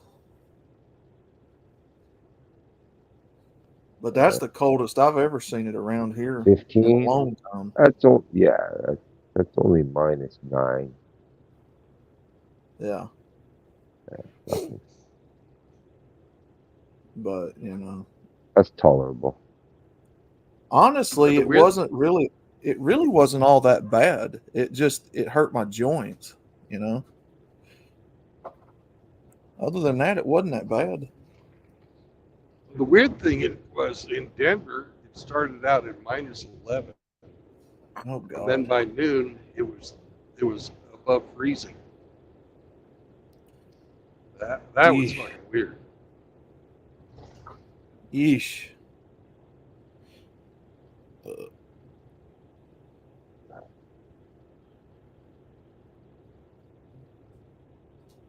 I've never seen a swing like that. You know, Yeah. 30. I mean, not 32. Fucking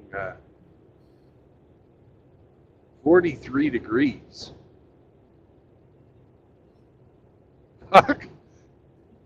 Right? 43 fucking degrees in the morning. Oh God.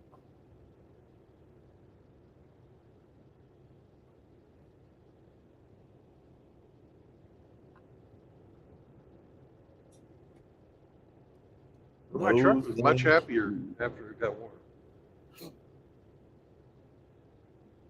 No, thank you.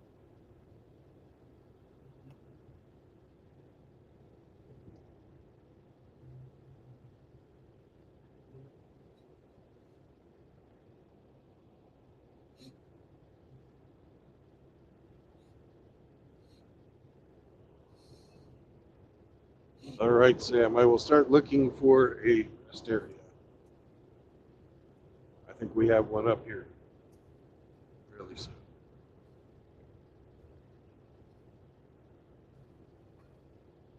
Sammy says, "Senor Troblet, I have to pee." Senor Troblet, it's time to piss.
Damn.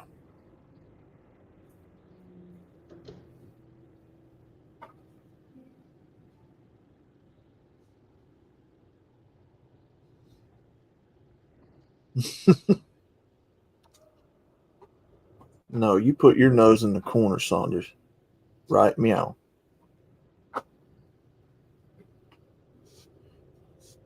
Put the nose in the corner.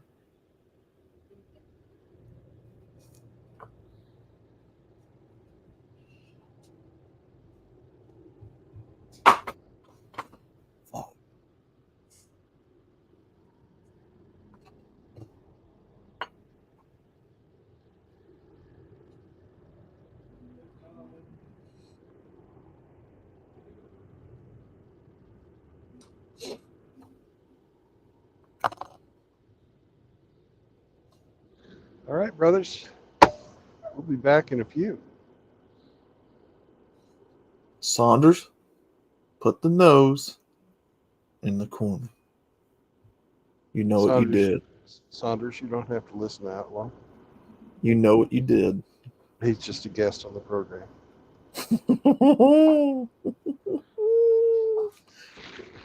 Oh, your nose in the corn. Tell him to fuck off. Oh, he does all the time. Yeah.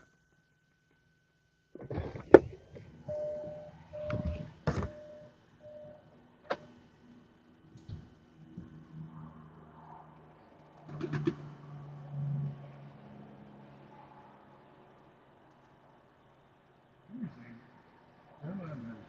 Come here. I know you think that's funny, but come here. Sammy, come. Come on, Sammy. Sammy, get off the bed. Come on, Sam. You just say, it's time to go. I have to pee. Come on, buddy. I know the trick. Let's go get you the truck. Let me look into the truck. Brings the dog.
Dog.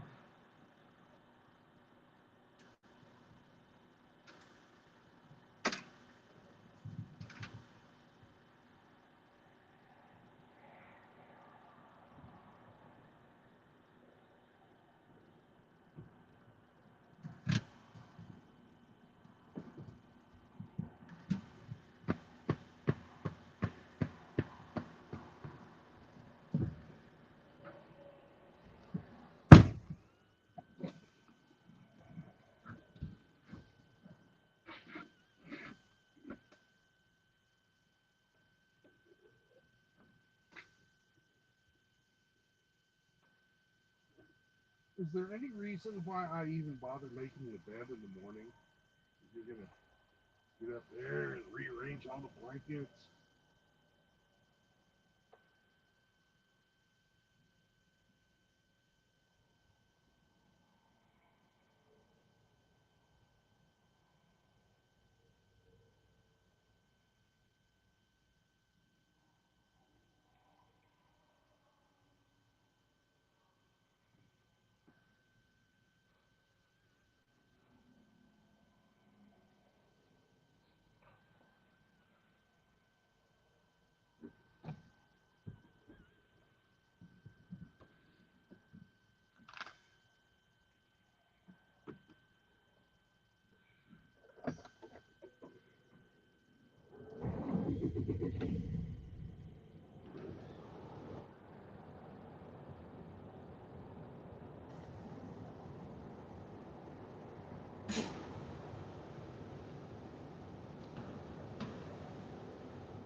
And away we go. The car side of the rest area is nice and plowed. The truck side, however, is a skating rink.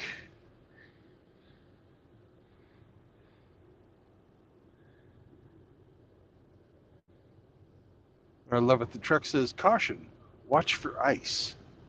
No shit.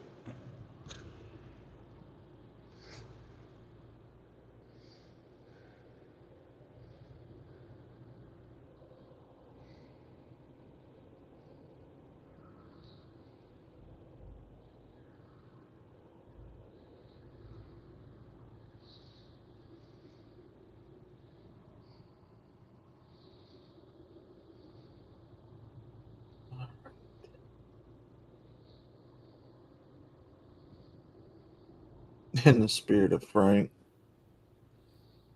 I miss Frank. Yeah, I do too.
Oh shit. Let's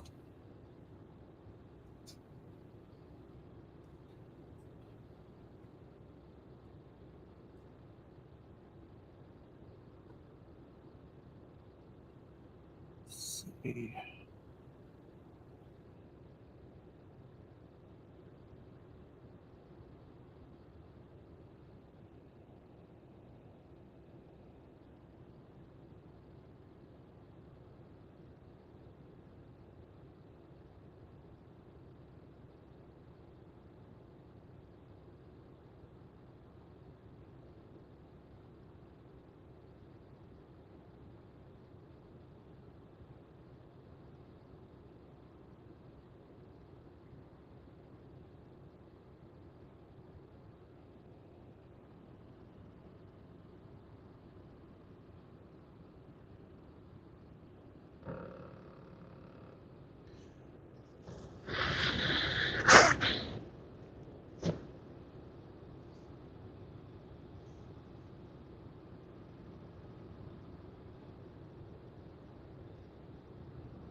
Uh-oh.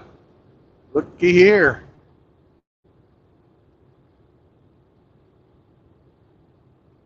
Poor guy. He's still steaming. Why in the world? Oh, it looks like somebody hit him in the front nose. Knocked him off. Oh shit. Poor dude. Because the front bumper of his truck was pushed forwards. So it looks like somebody sideswiped him, probably another truck, Yeah. and knocked him over into the ditch. Now he's sitting there. Poor guy.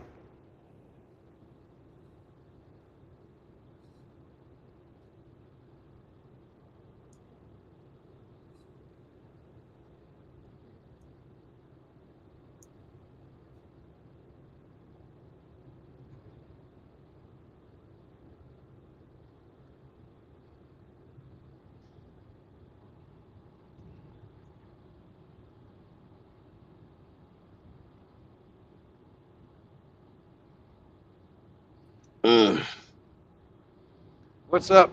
Yeah, sorry I had to leave. My battery was like low. Oh, God. Yeah. Did you get it started without having to call for help? Oh, the truck's running. It's just the fact is the drive shaft's fucked Oh, Jesus. in multiple places. If I had the tools, I'd trade one of the universal. I trade universal joints and try to get it as close to the transmission as possible. The ones that are still good. That's about $4,000. Yeah, I know. I'd have probably just tried to get at least one of the universal joints hooked up, maybe two. I take it off of the ones that are good and put it on, just try to make one or half a truck or something. That's how I do it. What's up, brother? Are you Hey, loaded? right. Yep. Oh, fuck. Trailer's frozen too. Oh God. Everything is frozen. Shoot. I just decided to just say, oh, you know what? I'm just gonna turn the bunk heater on and just chill. I'm in the worst spot because the nearest Freightliner dealership is on the other side of Knoxville, and there's nothing coming in and out of that place because the whole driveway is fucked.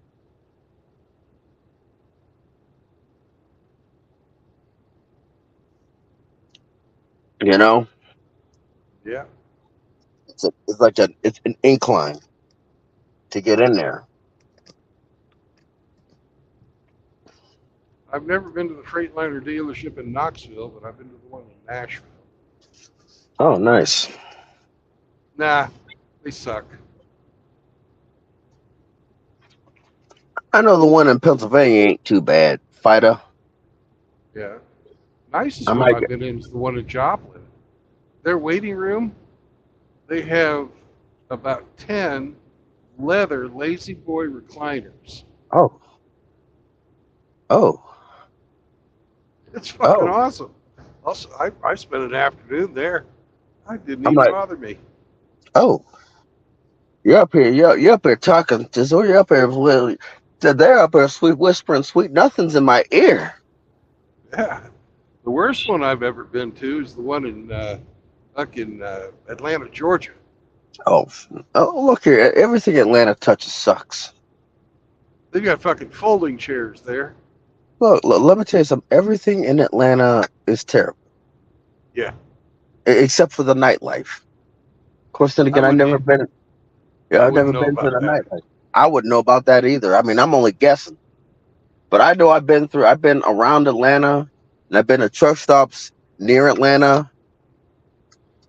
You know that one pilot that's got one landing strip of parking, and it's always freaking full. Right, and the rest of it's paid. Right, and it's right off of Sawtell Boulevard. Yeah. Atlanta Well, sucks right, ass. for at least for truckers. I don't know how it is for residents, but I ain't a resident. You know, and like I said, it's like I'm afraid to go to Atlanta because I'm afraid for the sanctity of my ass. I heard about some of them. They look at you and say, look at you like you're like a fucking tasty and some shit. Like you're walking M&M and they got a sugar craving, sugar and chocolate craving. No, thank you.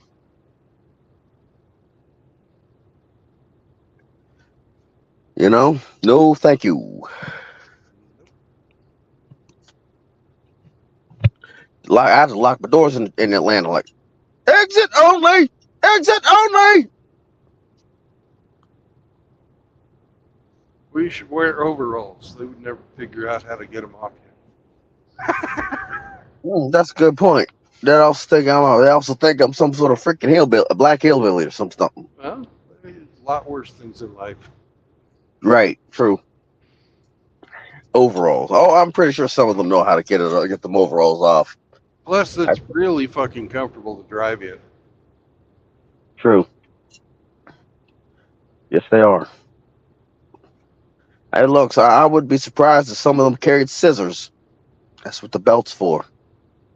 You know, we got to make it as complicated as possible to get them freaking britches off. You know, Yeah, I make it complicated with other means. not leaving the damn home truck.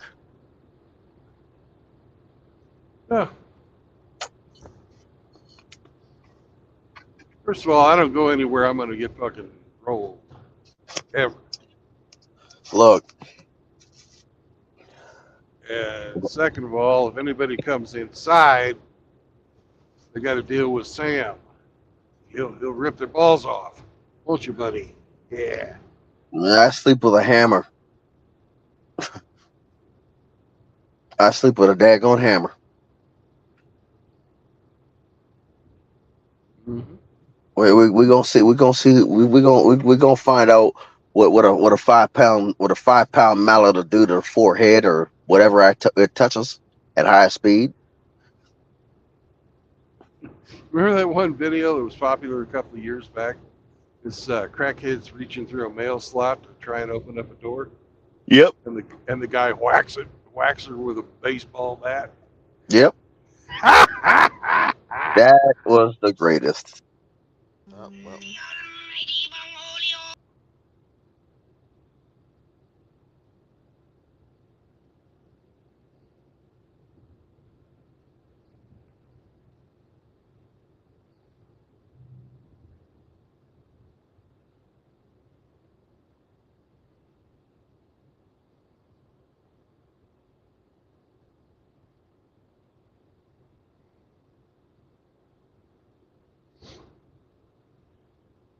Now the question today is,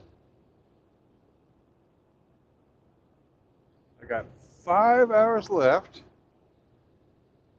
and only 179 miles to go to my delivery. Should I go and park there and creep in the morning without turning my clock on? Or should I go to a nice truck stop that has good barbecue? I already had a meal with Saunders, so I'm going to go and try and get as close to the delivery as I can because I got to be there You're supposed to be 6:30 fasting. tomorrow morning. I know, but I had the opportunity to see Father Saunders this morning.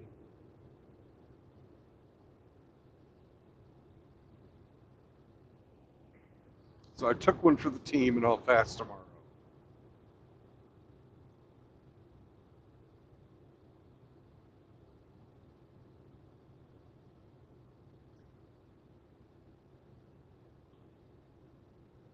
Sam votes for the barbecue place. I know he does, but he always votes with his stomach.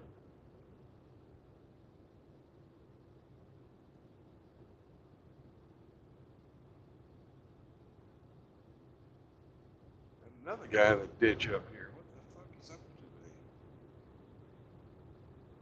He's been there for a while. Unlike that other guy that we just saw. Looks like he ran into the back of somebody on his way over into the ditch. In his big old brand new Western Star.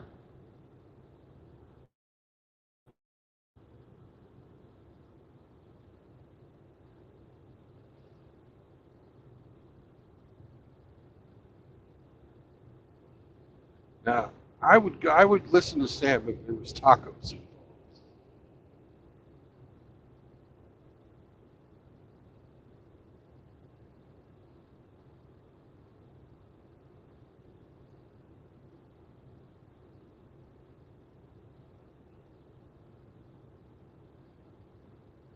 There's no tacos.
You kill that snake, Sam. It deserves to die.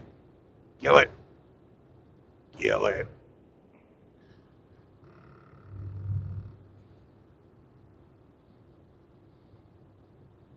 I'm getting whacked in the back of the leg with a snake.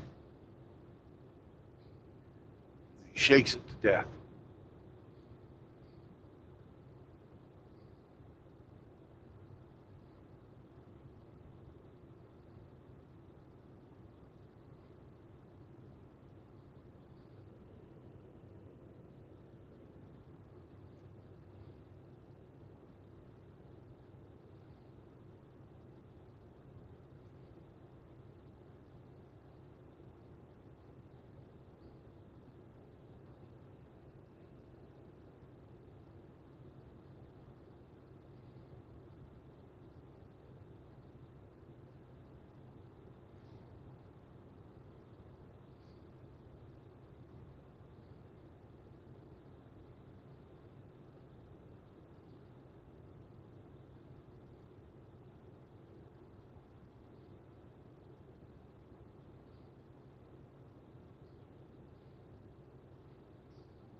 Road Pirates got him another one.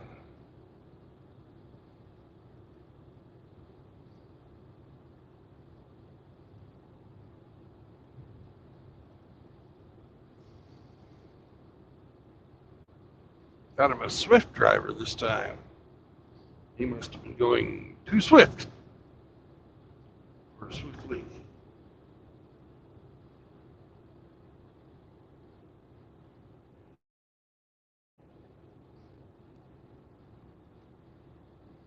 And that's not a Bronco.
No! Sam, naughty dog.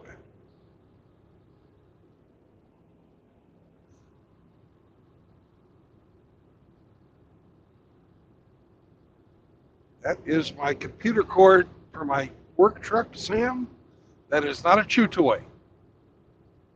No, no, no.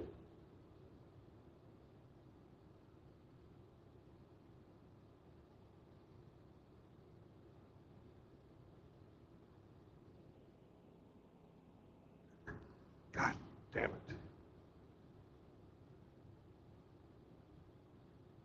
You can kill yourself. That's electricity, Sam. Dangerous.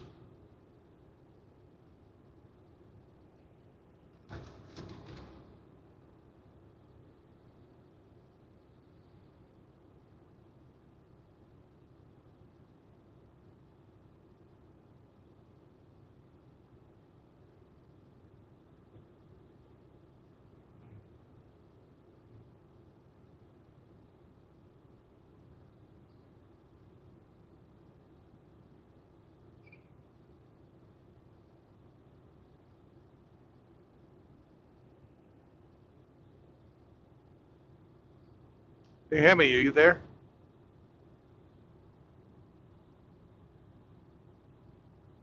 Yep.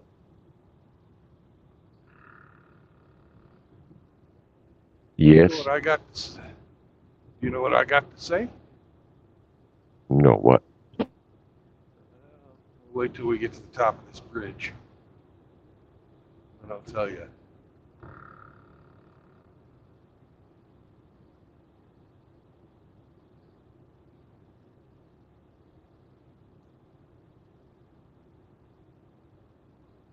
You might want to get some celebration material ready.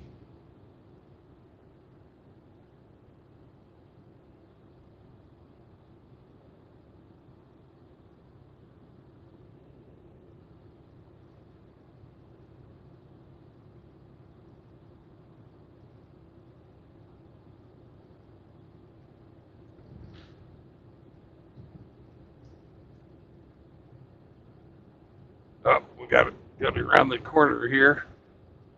Just a little further. Almost there. Almost there. Coming close. And welcome to Missouri, motherfuckers. There. I've said it.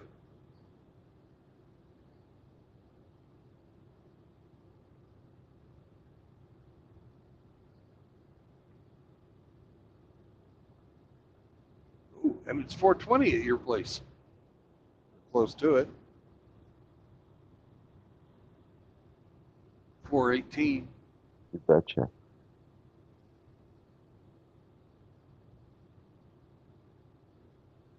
It's time. Yep.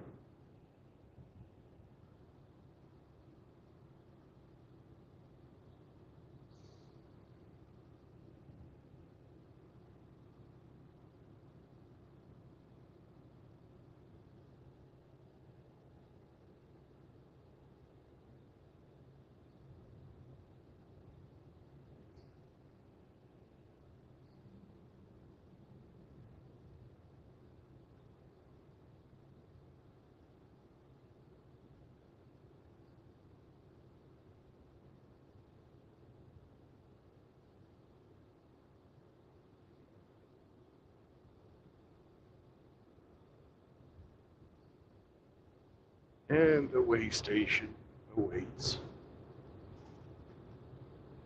Get it? Wait.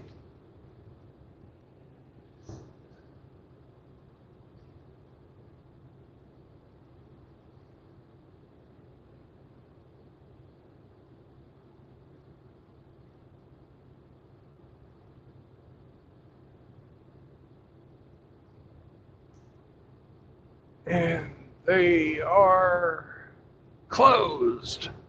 Yay! I love it when they're closed.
That's not a Bronco either.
How much further are you going to go today?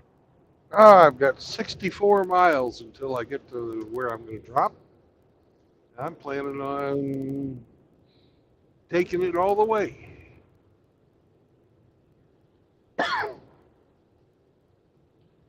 Parking there overnight for my 6:30 in the morning delivery. Who knows? They might take me tonight. Are you sure there's parking like there? Nope, I am Oh, not. you'll find it when you arrive. Yeah. Okay. If not, it's going to be about an hour to get there, maybe a little more, depending on traffic. Right. Because I'm just heading into Kansas City at 5 p.m. So, traffic might be a bitch. But then again, it might be okay. You've got enough hours to sit in traffic, though, right? Yeah, for Yeah. a little bit. You won't run out. But it's not a storm. There's no storm today. All the roads are cleared for 2 days. And this is a modern company. Their distribution, you ever heard Chewy? Chewy. Yeah, CHEWY or something like that. Yeah, EWY. They're an online pet store, basically. Okay. Hey, Doug, do you know your camera's on?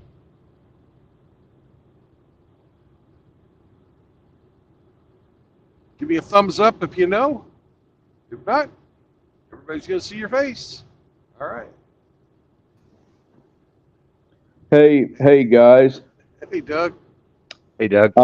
I messed up. I fucked up my life again. Oh no. Oh shit, Doug. I came home about a month ago, got a job. Yeah. Yep. And you know what I did? I went and my transmission went out, my starter went out, and got towed. Dad, being good, said, "Here, use my truck." Okay. So today I get in Dad's truck. I put it in 4-wheel drive because we got snow. I drive to work. And when I get to work, I put it in neutral, not knowing I should have put it in 2-wheel drive. And I park the truck. And when I come back out and I fire the truck back out at the end of the shift and I take off up the road, the engine's squealing and it's making a high pitched noise. So I pull over and I can't get that truck to go back into 2-wheel drive. So now I don't have a car and I don't have a way to go to work. And we don't have cab services up here either. And have you guys ever heard of anything like that before? Well, in neutral, it shouldn't have gone anywhere. No.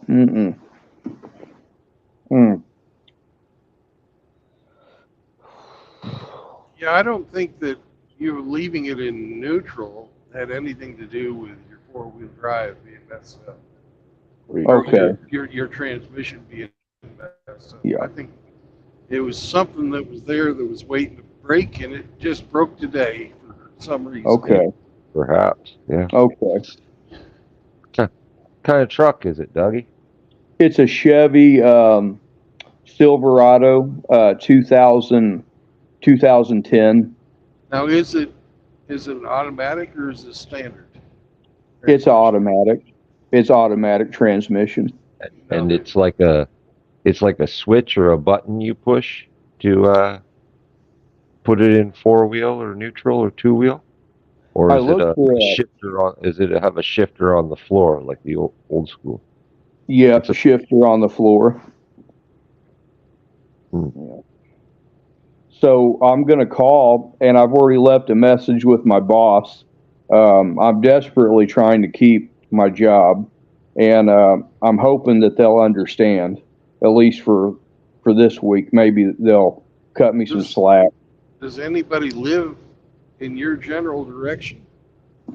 I have a few friends at work that I sent some messages to over here on the messenger. I let them know what my situation was. I said, if there's any way I can just catch a ride with you for the rest of the week, you know, give you some money for gas and whatever it takes, I'd really appreciate it.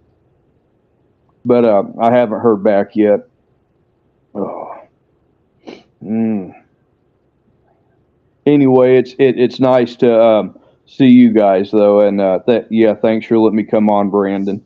Anytime, Doug.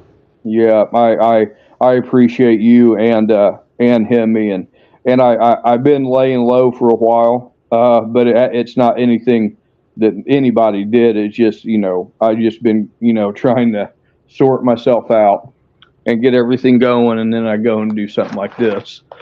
So.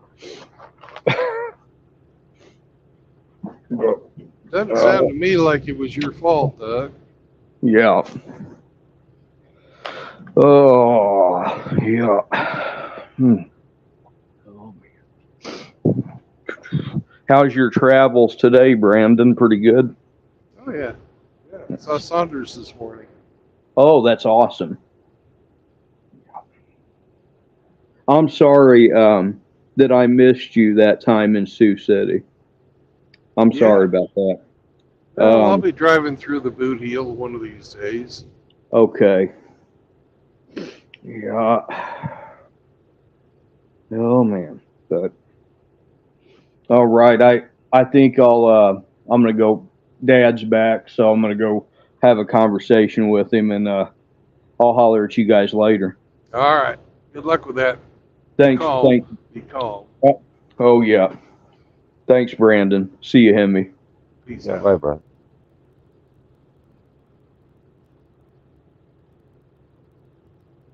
Yeah, I don't think leaving. Unless he was not in neutral, like he was in 4 low. I don't know. Yeah. I don't know. Let things cool down. It might it might work. Yeah.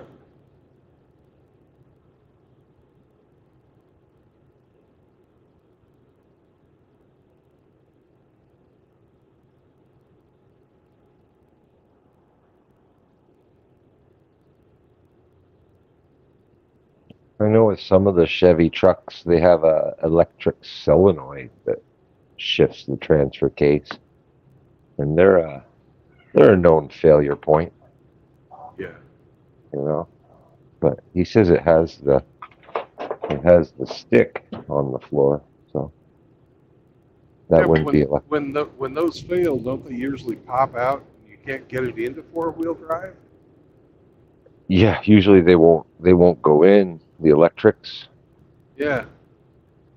But I think he said his has the shifter on the floor, so that's a linkage.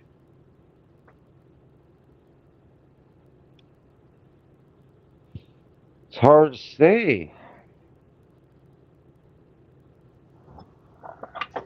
Well, they did the right thing by stopping and not driving it any further. Yeah. Yeah.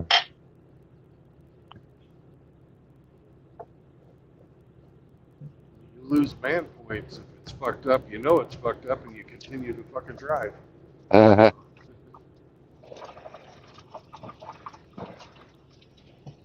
Wonder where he left it. Say.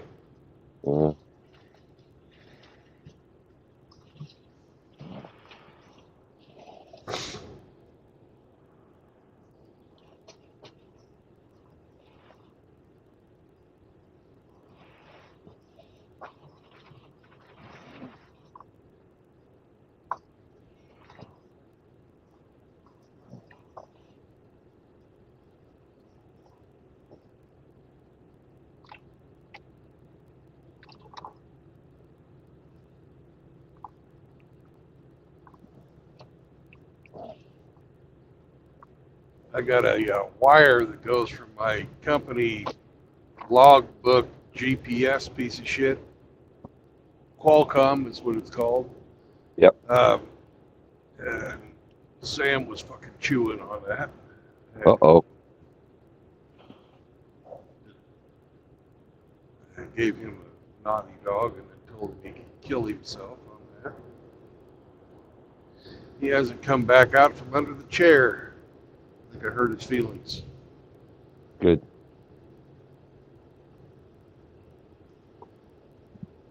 He'll get over it.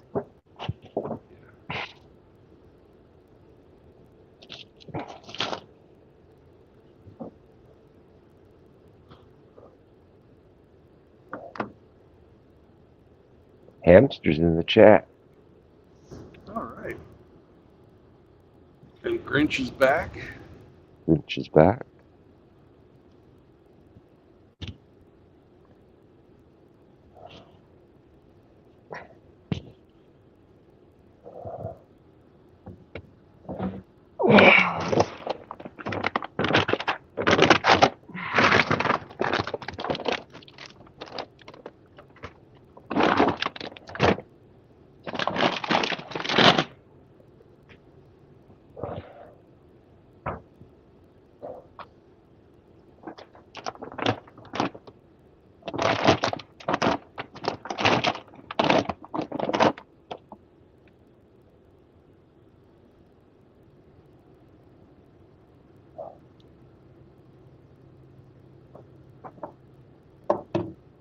You say it's a 2010?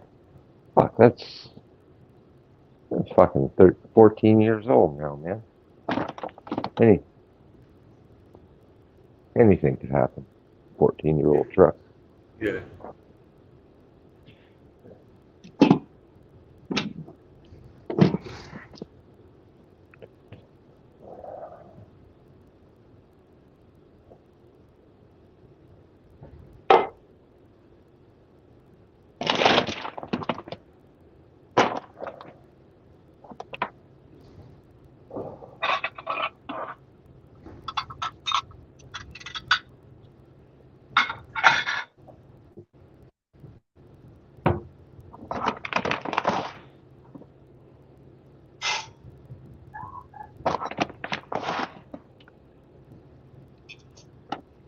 Ah, cool.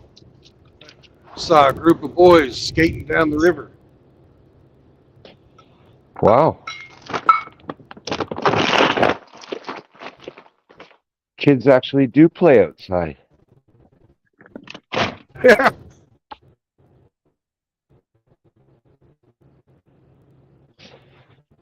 Their internet must be out. Yeah, their internet's down. Yeah. Their internet's down. Yeah.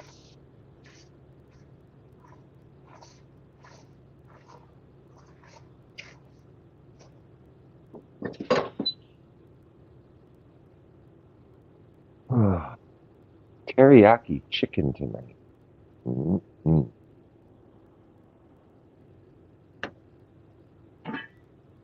Been marinating since yesterday. Should be good.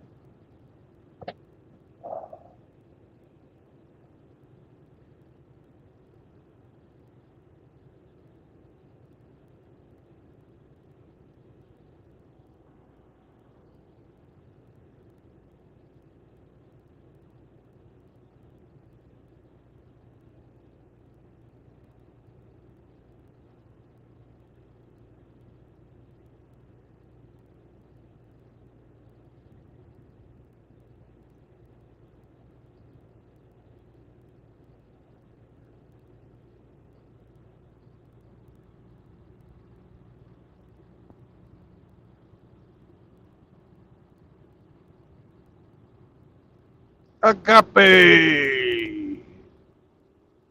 Greetings. Hey, Where are we at? Why don't you drive out to Doug and go help him with his 4-wheel drive? What?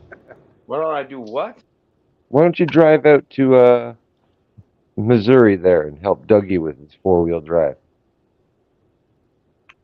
I'm a little far away from there. Got some vacation time, don't you?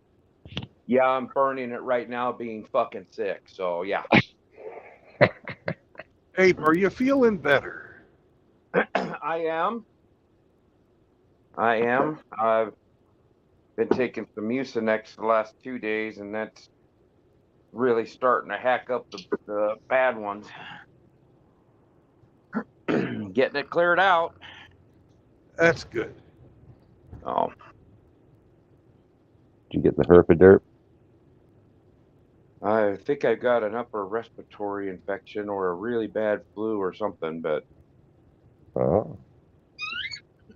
fucking dog and her ball. Give me that thing. It's not the time. I'm sick. Oh my God, she doesn't quit. She likes to. She just learned something new today. What's that? Well, the only linoleum I have is in the bathroom. She likes to Right. take her bone and run it on the floor. Well, she's got this big old joint bone that I gave her that she's been chewing on for a week and a half, 2 weeks. She likes to bang that thing around and get it stuck underneath the sink and jam it up into the wood and then smash the plaster on the wall. So I closed the bathroom door. So about an hour ago, I hear her bone bouncing off the concrete in the basement, and she's running it around on the concrete in the basement. I was like, God, I come around the corner and she looks up at me and she's smiling. And I just turn around, walk back into the living room. About 2 minutes later, the bone comes upstairs. You're all right. You just can't be squeaking on I'm on a live. You do it all the time. So where are we headed? It looked like Kansas City sign I just saw. Yep. We are going down to Belton, Missouri. Look out for that plane. Yeah, we're right by KCI right now. I was going to say, you must be getting ready to get on to 435 or something, or? Yep, I am. Okay.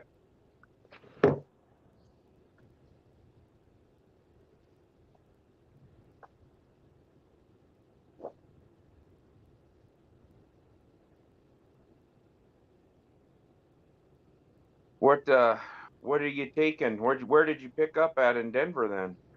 I picked up in Windsor. Okay. And I got a load of cat litter. Good traction for the winter. Yeah, yeah. Or, shop sweep for the guys that are going to work on Doug's truck. Oil dry. Yeah. And this Now is scented. This is scented, so it would even make your bathroom smell better. So it'll just smell like scented cat piss and shit? Yes. I see. Yeah, she keeps trying to figure an angle on getting that ball. She keeps looking at it, trying to figure an angle. It's hidden behind my chair. And she's very much interested in how to get that son of a bitch because she knows it's there. So they have a cat litter factory in Windsor, Colorado? 'Cause I've been in Windsor. Yes, they do. Huh.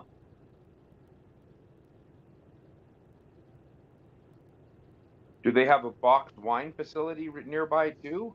I don't know. I probably doubt it. You could have 2-for-1'd it. I could have 2-for-1. Box I bet you I could have bought some box wine. Yeah. You'd have women following you. They could smell that as you drove by on the interstate. They'd be following you. Yep.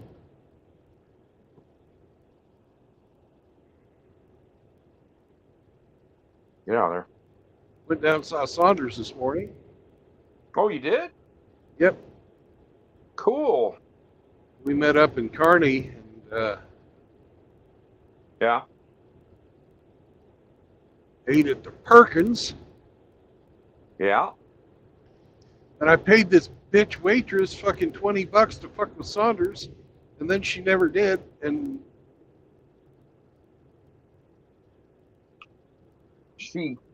She stole your money? yeah, Did you say something on the way out? no, she fucking took her break and disappeared. She probably went and bought crack with that $20 you gave her, Probably. or some meth. Her name was Methany. Yep.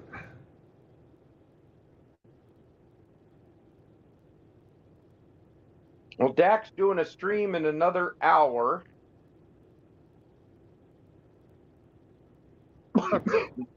I'll be finishing up right about then. Well, Hamster's being a bitch. He's not coming in. He's gonna stiff you again? Yeah. He teases. Yeah. Well, he's kind of like that waitress, a lot like that waitress. Teases you, you show her a little attention, give her a little money, and she fucking bounces on you. How'd you like that cartoon I sent you? That gives another meaning to the Street Fighter, huh? Oh fuck! I'm going to Coom.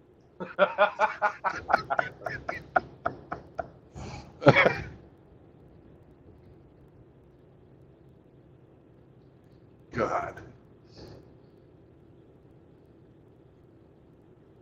It was perfect too. In 10 minutes, a $10,000 donation goes to this woman live streaming, and she's going to say my name. I could see all these fucking simps doing OnlyFans or subscribing to OnlyFans. God, that's about the most red pill fucking cartoon I've ever seen, though.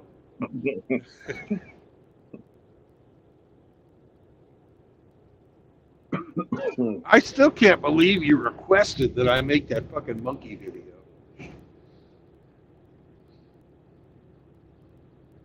I don't know what you're talking about. I said I may or may have not sharded in the shower. Then you said I expect to see something in your thumbnail. Well, I figured if I told you that, you'd fucking jump on it be on all over its back like a bra strap. So. Well, I kind of did, didn't I? Yeah.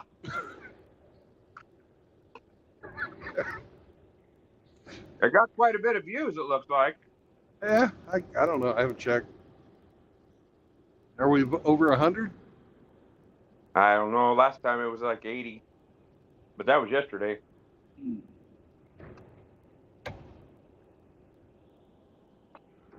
I didn't see Incel X bashing on me yet, so it must not be that popular.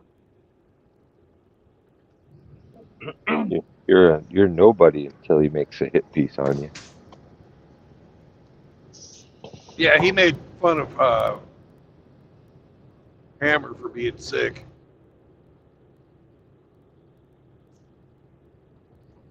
Really? Yeah. Yeah. Well, their keyboard warriors are pretty tough.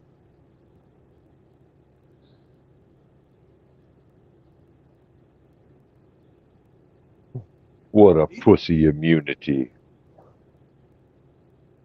Say what? What a pussy immunity. Yeah. Well, I see that Hammerhand got 10,000 subs, so I put a quote or a comment in there that said, "Congratulations! Now get your next channel on deck because we know what's going to happen." Oh God, yeah. Within the next 2 weeks, he'll get this channel nuked.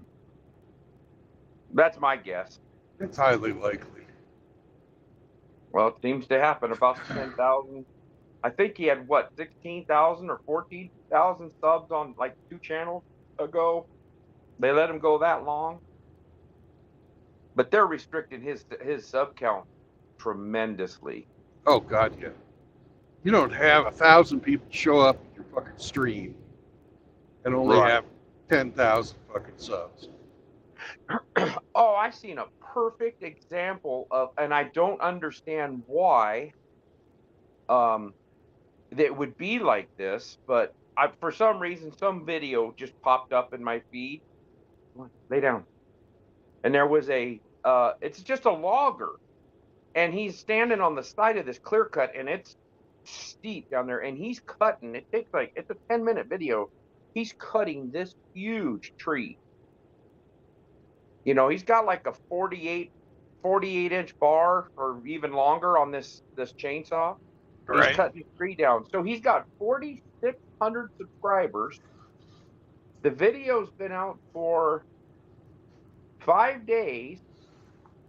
It has 1.7 million views, and it had a couple thousand comments. And I started looking through the comments, and almost every one of them is in Russian. And so I would click on translate to English, and some of them actually look like people that, you know, said, oh, you know, what kind of saw do you use or whatever. But I thought there can't be a 4,600 person channel has 1.7 million fucking views on sawing down a tree.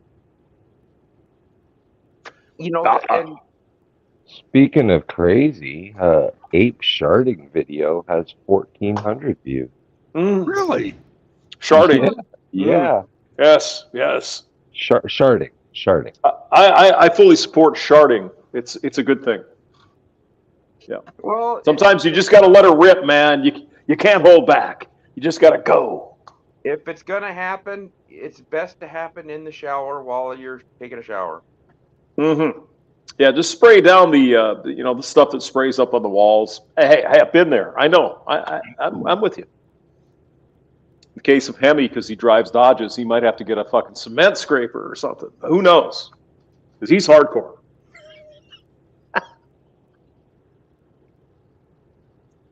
Well, hey, Brandon. Hemi's yes, sir.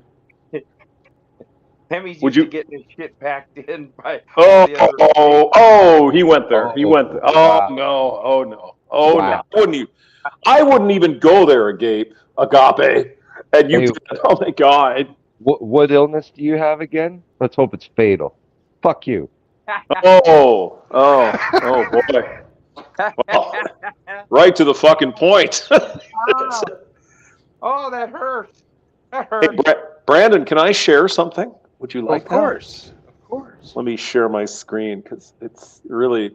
Hemi, can you turn that on for him? Absolutely.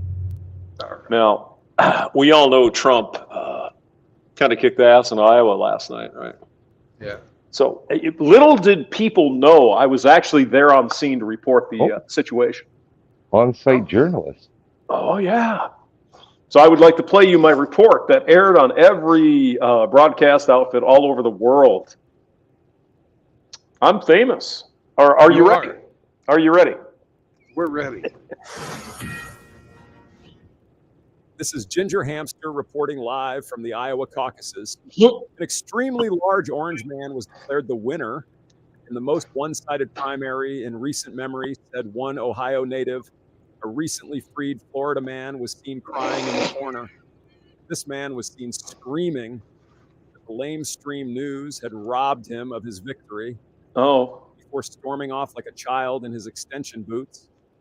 When asked for comment, Nikki Hillary, as she's been dubbed by the internet trolls, reported that the failed state of Ohio has recently discovered oil. And she would personally head the team to bring democracy to the Ohioan peoples, thanks to her sponsors, Boeing and other military-industrial complex members. Taking fourth place, the only sensible combatant accepted his fate and joined forces with the front runner and pledged to assist the war effort any way possible. This is Ginger Hamster for the fake news. See, I told you, I was nationwide, man. My God, Hamster, you're famous. I am famous. I'm not worthy. I'm not worthy. I'm just not worthy. I'm not worthy. I'm not worthy. I love how how you sampled that Fox News intro bump. Hey, this wasn't me. This is another guy. He doesn't want me to use his name, but he just likes seeing the hamster, kind of like Billy Von Baum and Brandon Trueblood, by the way, and Shinobi Wan Kenobi. Apparently, everybody loves a hamster. So, what are you going to do? What are you going to do? Boy, I saw a brutal meme this morning of Nikki Haley. Ooh. It said Zionist war pig, and it had her kneeling in a trough with a dead, bleeding child. Ooh. Oh. Damn. Yeah, saying just wants another war or something like that. Oh, it was like, whoo, that one was brutal. I mean, don't we have enough shit to deal with? We got the Houthis over in Yemen trying to bomb us, and Taiwan's getting all worked up over there. Nah, I think we need Trump to back these people down. That's what I'm saying. You want to talk politics? Nobody fucked with Trump. Let's be honest. 4 years. I think we need that. Might settle it down real quick. I mean, we've got that little fat fuck in North Korea threatening to destroy the world every other week now. Yeah, but you know what? Trump went over and sucked his cock, so to speak, or he sucked Trump's cock, whatever it was, and things were kind of calm there for several years. And then, as soon as Trump went away, oops! Now we got to start throwing missiles at Japan and other allies that we have over in that area of the world. So, I don't know. I think we need some more Trump. That's what I'm saying. Give me the orange man. Roger that. Anytime that North Korea needs more money, they threaten everybody, and then, oh wait, calm down. Here's a sucker. Well, Dennis Rodman was able to clear up, the hostilities back during the Clinton era. Right. Trump may have just brought the fat guy a few cartons of cigarettes, right? It's like, hey, calm the fuck down over here. Come on now. Hey, whatever works, right? I mean, if nothing else, Trump is a charming motherfucker. You got to give him that. He doesn't have his old 30, 40-year-old steps yet, but, he's still out there slaying. So, without actually slaying, I like that. There doesn't seem to be any other viable options because everybody's basically shitting the bed, and he's the one that they've all turned against and tried to get. He's the one that's he still keeps coming out, unscathed. They'll try to pin something else on him here pretty soon. He'll get another charge somewhere. I think it's even worse. I think he better get a food taster. Yeah. It'll look like a heart attack. Don't worry. He's old. Well, he was fat. He's old. He's got ginger hair and it's gray. He's been dyeing his hair forever, so it's no wonder his heart suddenly exploded. Yeah. Well, he actually looked better in that food. He didn't look like he had a bunch of spray tan on, and he actually looked pretty slim, compared. Yeah. So they're scared to death. They're going to have to really make those fucking machines go burr. My favorite Trump moment was on Cinco de Mayo. He said, "I love Cinco de Mayo," and he was sitting there eating a taco salad. See? Yep. And it's like the fucking media, as you guys remember. Oh my God, he's such a racist Nazi. Oh my God. And the Hispanic people are like, cool. All right. Maybe he doesn't have the best tacos, in New York, but that's cool, man. It's aight. Yeah. And then Jill Biden says that I love having breakfast tacos. We have breakfast tacos all the time, and everybody all the time. Oh my God, he's the best ever. Oh my God. Now, are you coming up to St. Louis? What are you doing here? Come on now. No, I'm not in St. Louis. Well, you're going to Kansas City. Yeah. Other end of the state. Mm-hmm. Well, now I see how you are, Brandon. You bastard. from I'll be hell. back to St. Louis again, but you'll just have to stand me up another day, not today. Okay, well, I'll make a note. I'll put that on the calendar. Hey, Brandon no, coming to hamster. St. Louis. Will not show up. Okay. Okay. I'm going to make a hamster news reporter for you, and if you could hand that to your unknown soundbite guy, I'd appreciate it. I could do that. Yes, certainly. But it's so much fun because Billy Von Baum, of course, and this other guy that will remain unnamed, Shinobi Wan Kenobi, and Brandon Trueblood. It's so much fun. I mean, you guys are really fucking talented. I gotta give it. I gotta say it. Props, bro. It's pretty good stuff.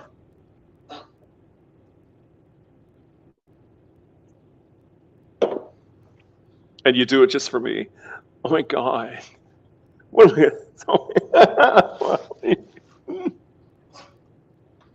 I think your flash dance video did pretty good. That was pretty good. Yeah, that was good. Well, I played them all the other night. I'm sure you saw the video because it's my video. Yeah, of course. Yeah. What a feeling. Da, da, da. Oh no, it was Michael Cimbello, Maniac. Yeah. That's probably closer to reality. Yeah. So you're going to Nebraska? Is that right? No. I'm coming from driving through Nebraska. Did you see Flanders' dick while you were in Nebraska? Ah, no, I didn't see his penis. Mm. That was disappointing. But he said it was too cold and he didn't want to embarrass himself. It's what was the Seinfeld thing, right? This is shrinkage. God. That's the price you pay when you're a shower, not a grower, or a grower, not a shower. Oh God, do you remember that guy that jumped into the Bass Pro Shop fish tank? Yeah, and then he split it or knocked himself out trying to get out of it. I don't know about that, but he was like up against the fucking glass, and somebody had a picture of it, and they were making fun of the fucking small size of his cock. Oh God. Yeah. Mm-hmm. Well, there's some. I heard rumors. Was that in Memphis where he jumped in the tank, or where was that? I don't know. I think it was Memphis.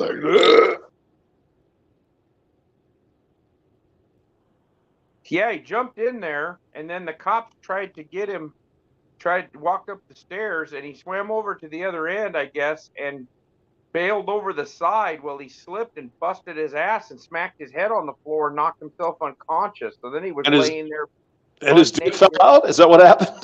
Yeah. Oh God. Yeah, he fucked himself up pretty good. Mm.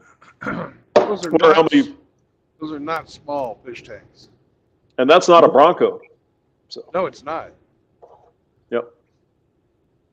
Yeah, I guess he thought he'd be a wise guy because he had swam over and all the cops had walked up the steps, on the side. So he books it over to the other side like he's going to get away, running on a hardwood wet floor. And he jumped out of the tank and I guess he ate shit. And because there's two videos of him. I guess he ate shit and smacked his head on the fucking floor and knocked himself completely out. But I mean, the most important aspect of that is his dick fell off as well. So that's. Well, it was already out, hamster. Oh, he was already out when he got in the tank. Oh, okay, got it. He got naked and then jumped in. And none of the bass or sharks and shit in there bothered. There's not enough there bait wasn't there. the alligator gar. Oh, get out of the way. There's usually some big bass in there, and they like a night crawler once in a while. I guess he just had a fucking earthworm, small one. He was baiting them with a grub. He's baiting them, and there wasn't enough bait for them to even bother with that. I'm just saying, where's Rusty? What the hell's going on up in here?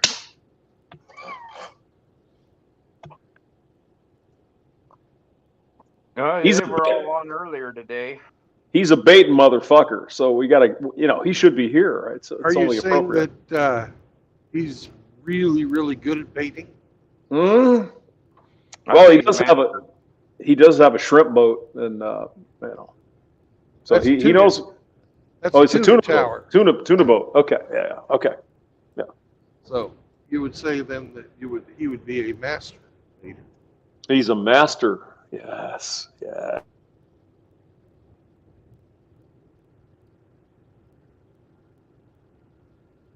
Thing is, Rusty needs to get that damn thing out of dry dock one of these days and go out and we're gonna have a cruise on his boat.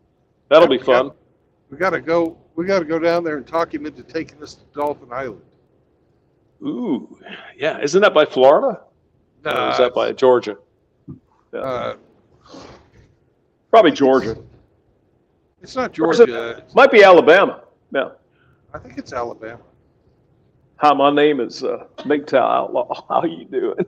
Where the hell's he at? Damn it. I don't think he likes me anymore. Outlaw? He never comes to my streams or nothing. Doesn't? Oh man. Well, he's sensitive. He is a sensitive little master. It's something. Yes. Rusty likes to give them groupies the tuna torpedo. Ooh.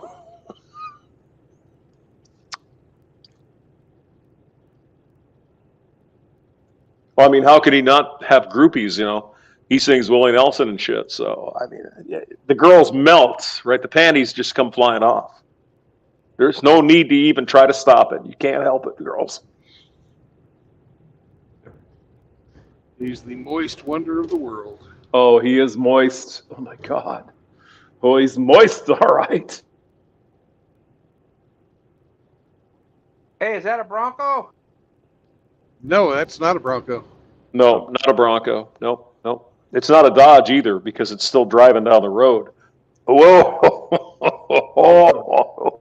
What is it? Shit on Hemi Day? What the fuck? Hey, now come on, man. Come on, man. First ape, now the hamster. God. If we didn't shit on you, Hemi, we wouldn't love you. So we love you. So come on now. Go to Timmy's and get a joint and talk to Justin Trudeau in your dreams. That'll work. Or go to that really good chicken place and get some fried chicken. Yeah. Or poutine. Get both. Why not? Yeah, they got that there too. It's a celebration. Oh my God.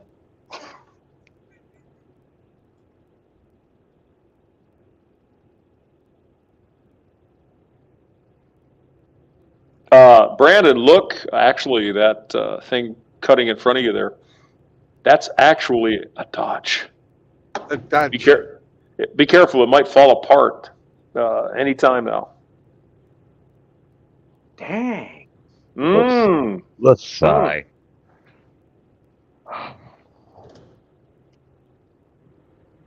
And then a Jeep went by you, which is made by the Dodge. The Dodges, yeah. Again, you got to watch out because you never. Oh, there's a Dodge right there. You see it? There's one of those Dodge Rams. It's probably got a 3-cylinder turbo.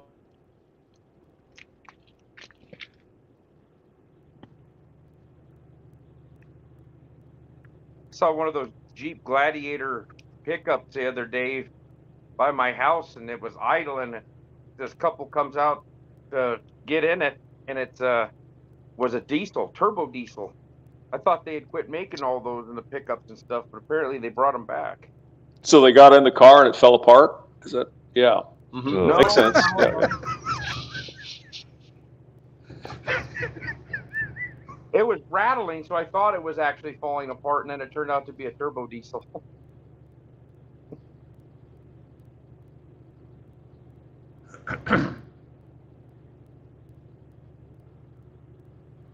Dodge, to avoid, to move around.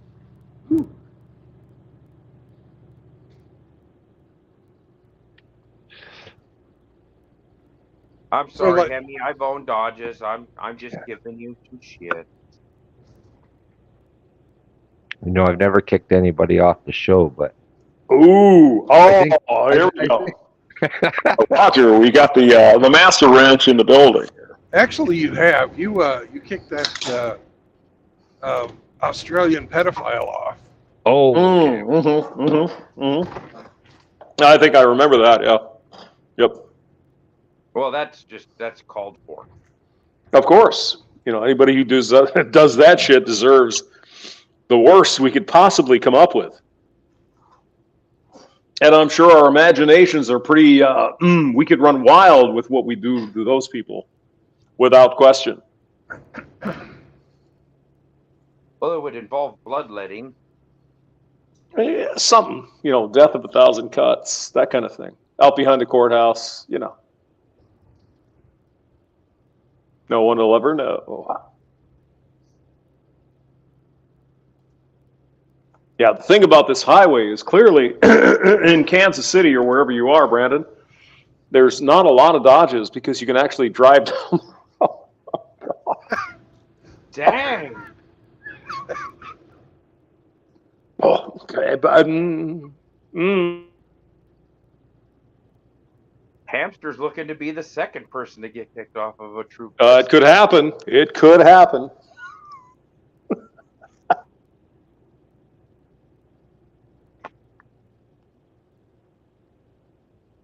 I'm highly disappointed in your hamster. Well, yes. Yes. As you should be.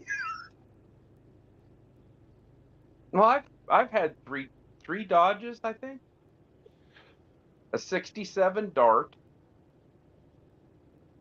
87 Ram Charger, and a 95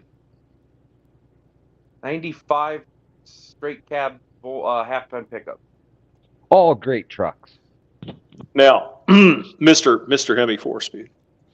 I had a 1964 Chrysler Newport push-button transmission. Good land yacht. Mm-hmm. Oh, yeah. Oh, God, yeah. I had a 71 Dodge pickup, 318, which was pretty nice. I liked it. And I had a 71 Monaco. Remember those, the 440? Things were like 400 feet long. And my mother had it was a two-door, so it was a sporty. The chicks loved it. Oh, yeah. Yeah. The 4-foot long doors. Oh, yeah. Oh, yeah. I mean, it had that nice white vinyl leather interior, whatever that was. It was pretty fancy. Was it Corinthian leather? Fine Corinthian leather? Well, it wasn't. It was before fine Corinthian leather, but it was vinyl. It was white vinyl, so it worked out all right. I mean, the back seat you could fit like 4 people in there. So I just leave your imagination to wander. It was a Monaco, not a Cordoba. It was a Monaco, yes. And then my mother had the 1974 Dodge Dart with the slant 6. So all those cars were, they got you where you got to go. That's all I'm going to say about it. The meaning power of tower, the mean buzzing half dozen. Mm-hmm. But I mean that Monaco had the 440 in there. I mean the carburetor was the size of like a fucking bucket. It was huge, and that was during the environmental days. So it probably had about 120 horsepower. Barely enough to move it around, but it was a fun car. It was nice. I liked it. So I'm not totally against Dodges. Not totally. And that pickup was pretty fun, too. But, you know, they routed the power steering hose out in the fucking wheel well, Hemi. That wasn't a very good engineering decision. I'm just saying. All I can say is that was stupid. But You could pick up a rock and take your power steering out pretty easy. Mm-hmm. Or you could put bigger tires on it than, big, meaty, beefy tires, and then, as you're turning down the road, you kind of wear off the hose and it blows out. No, I'm just saying, The truck was good though. 318, reliable engine. I liked it. That's probably Worked the all best right. engine Dodge has ever made. 318 was good. 340 was good. 383 was good. 361 was a dog. 440 was, a monster if you had it tuned up right. So, but yeah. So I'm not completely without Dodges in my past, Hemi. So don't get crazy. Let me guide. Get your I finger think off the he's- ban button there. I think he's afraid there, Hemi. He's very afraid. Yeah, he's backpedaling pretty good. I'm backpedaling pretty good. Yes. Yes.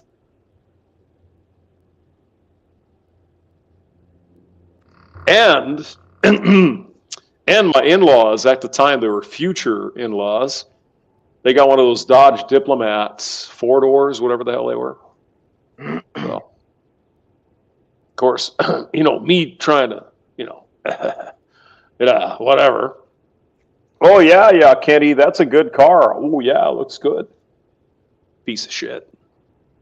But hey, not every one of them is bad. Just most of them.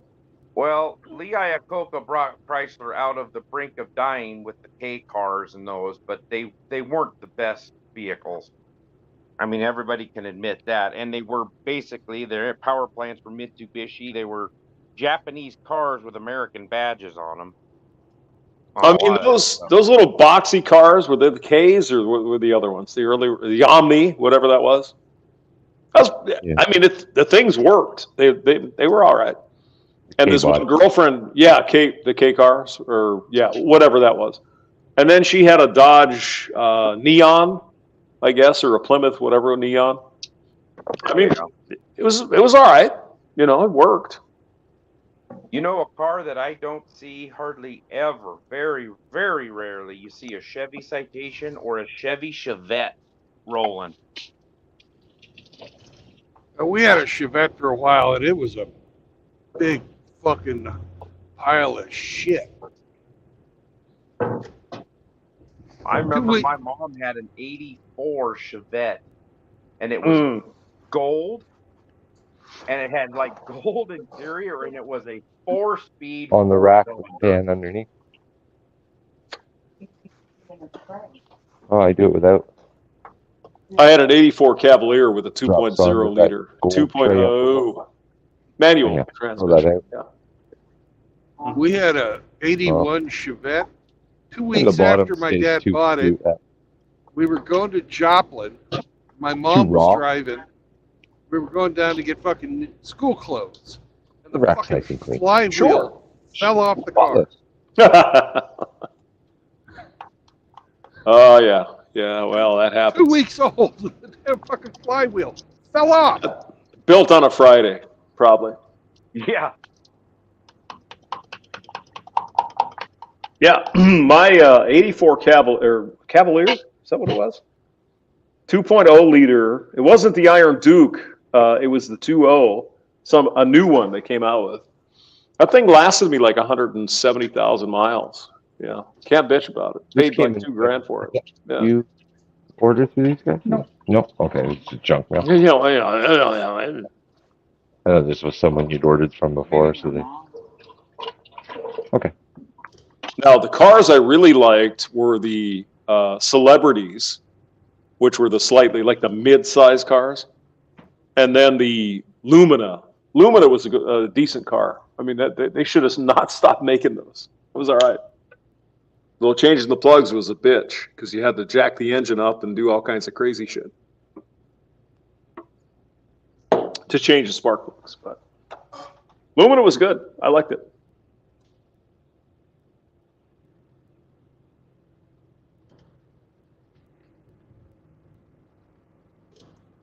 And what I did was, just in case I got broke down on the side of the highway, it's 40 below zero out in the Dakotas. I had a Dodge in the back, just in case.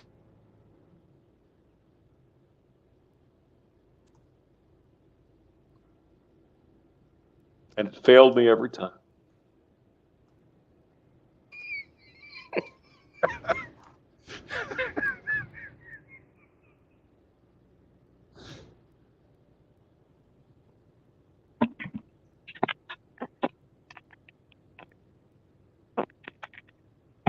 You there? Yep. Yeah, we're here. Yep. Oh, Dak was trying to call me. He's trying to get ready for his stream, and shit's not working right. So. Oh, who's gonna stream? Dak. Dak. Oh, he's streaming. Okay. Dak and Mitchell. Yeah. Is it Dak 2 that's gonna stream? Yeah. Yeah. Okay. Well. Yeah, it's the All Canada Power Hour. The Emperor of Canada. Yes, of course. 20 minutes. Well, boys, I gotta have some supper. So you guys have a good night, and don't buy a Dodge. Don't do it. Night, hamster. Resist the temptation. Later. See.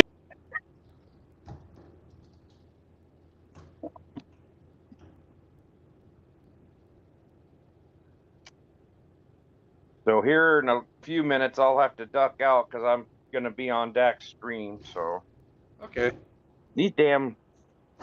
Boy, if you don't wear these auto winding watches every day, the fuckers will slow down on you in a hurry.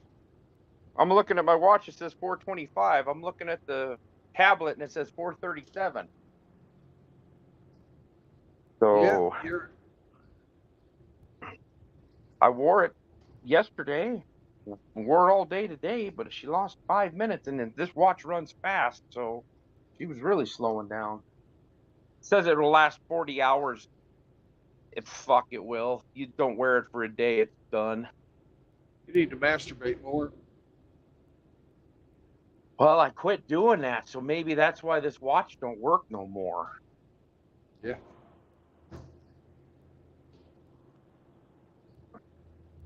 This dog's giving me the, come on, let's play ball eyeball. Yeah. Boys, your ears perked up.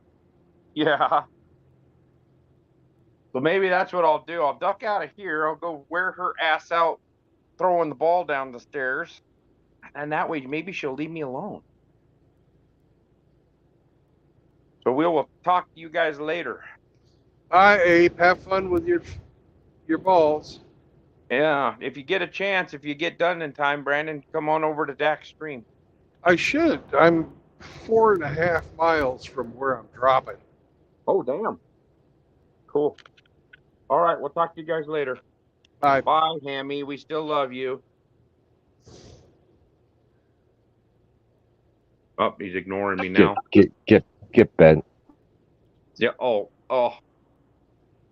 Well, that's actually the nicest way a Canadian can tell you to get fucked off, I guess, is get bent. Talk to you guys later. Bye.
Oh, that's a cute name for a pot shop.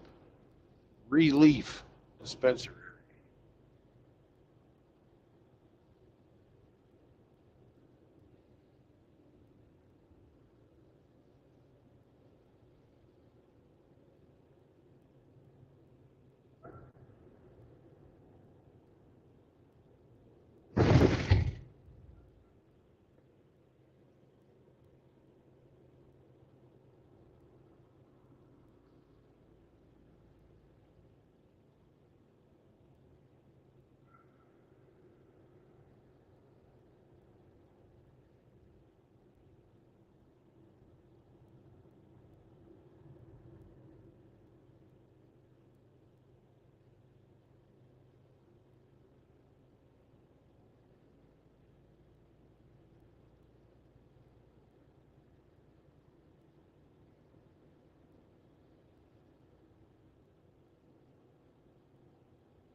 a roundabout.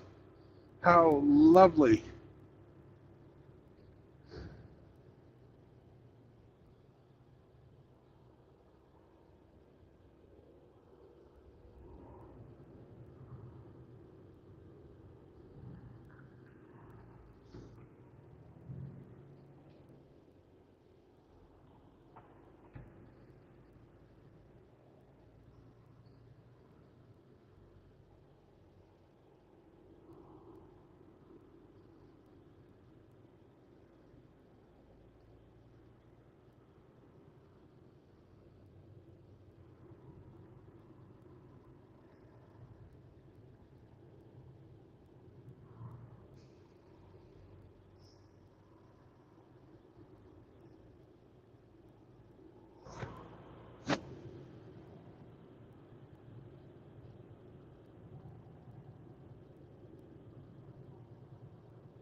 We are here. I'm gonna go see if they'll fucking take me tonight.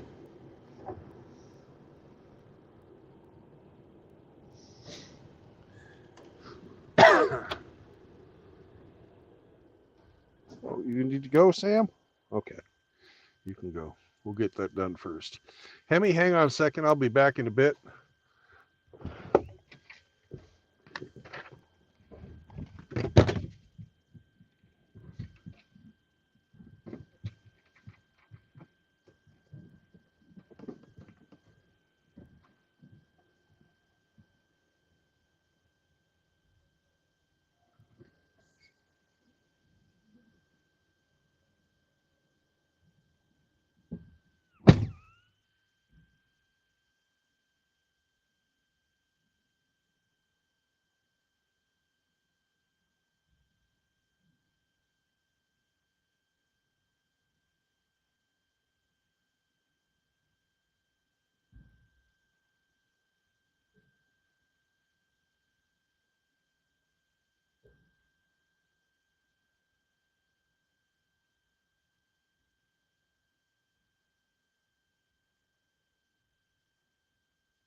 We're in luck, Sammy. They're going to take us.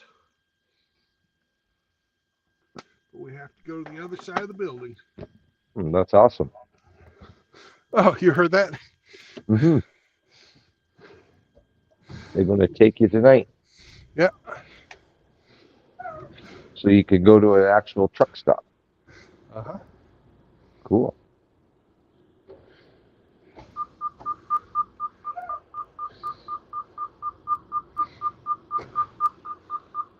Shut up, truck.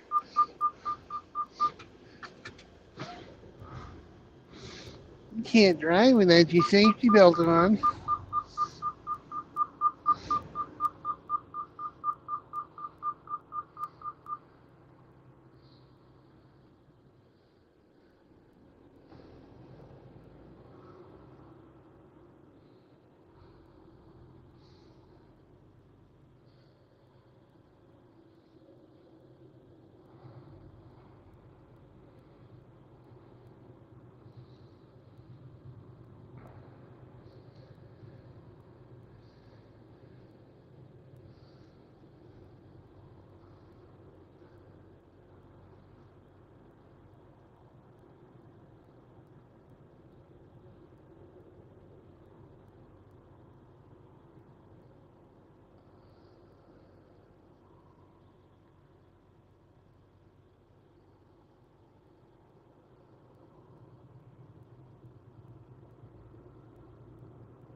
Dak's going live now.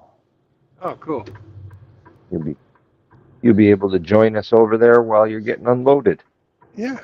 Yeah. Cool.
Is there a guard in here?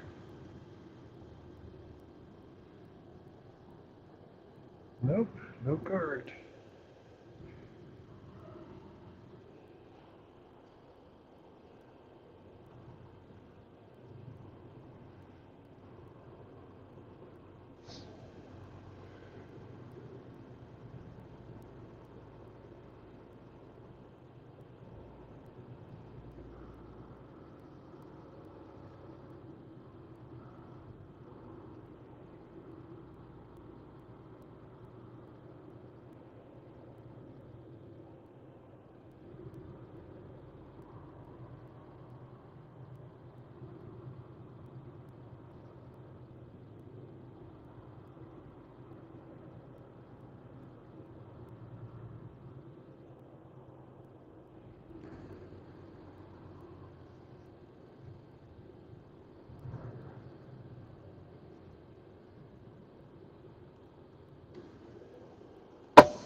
Be right back, Sammy.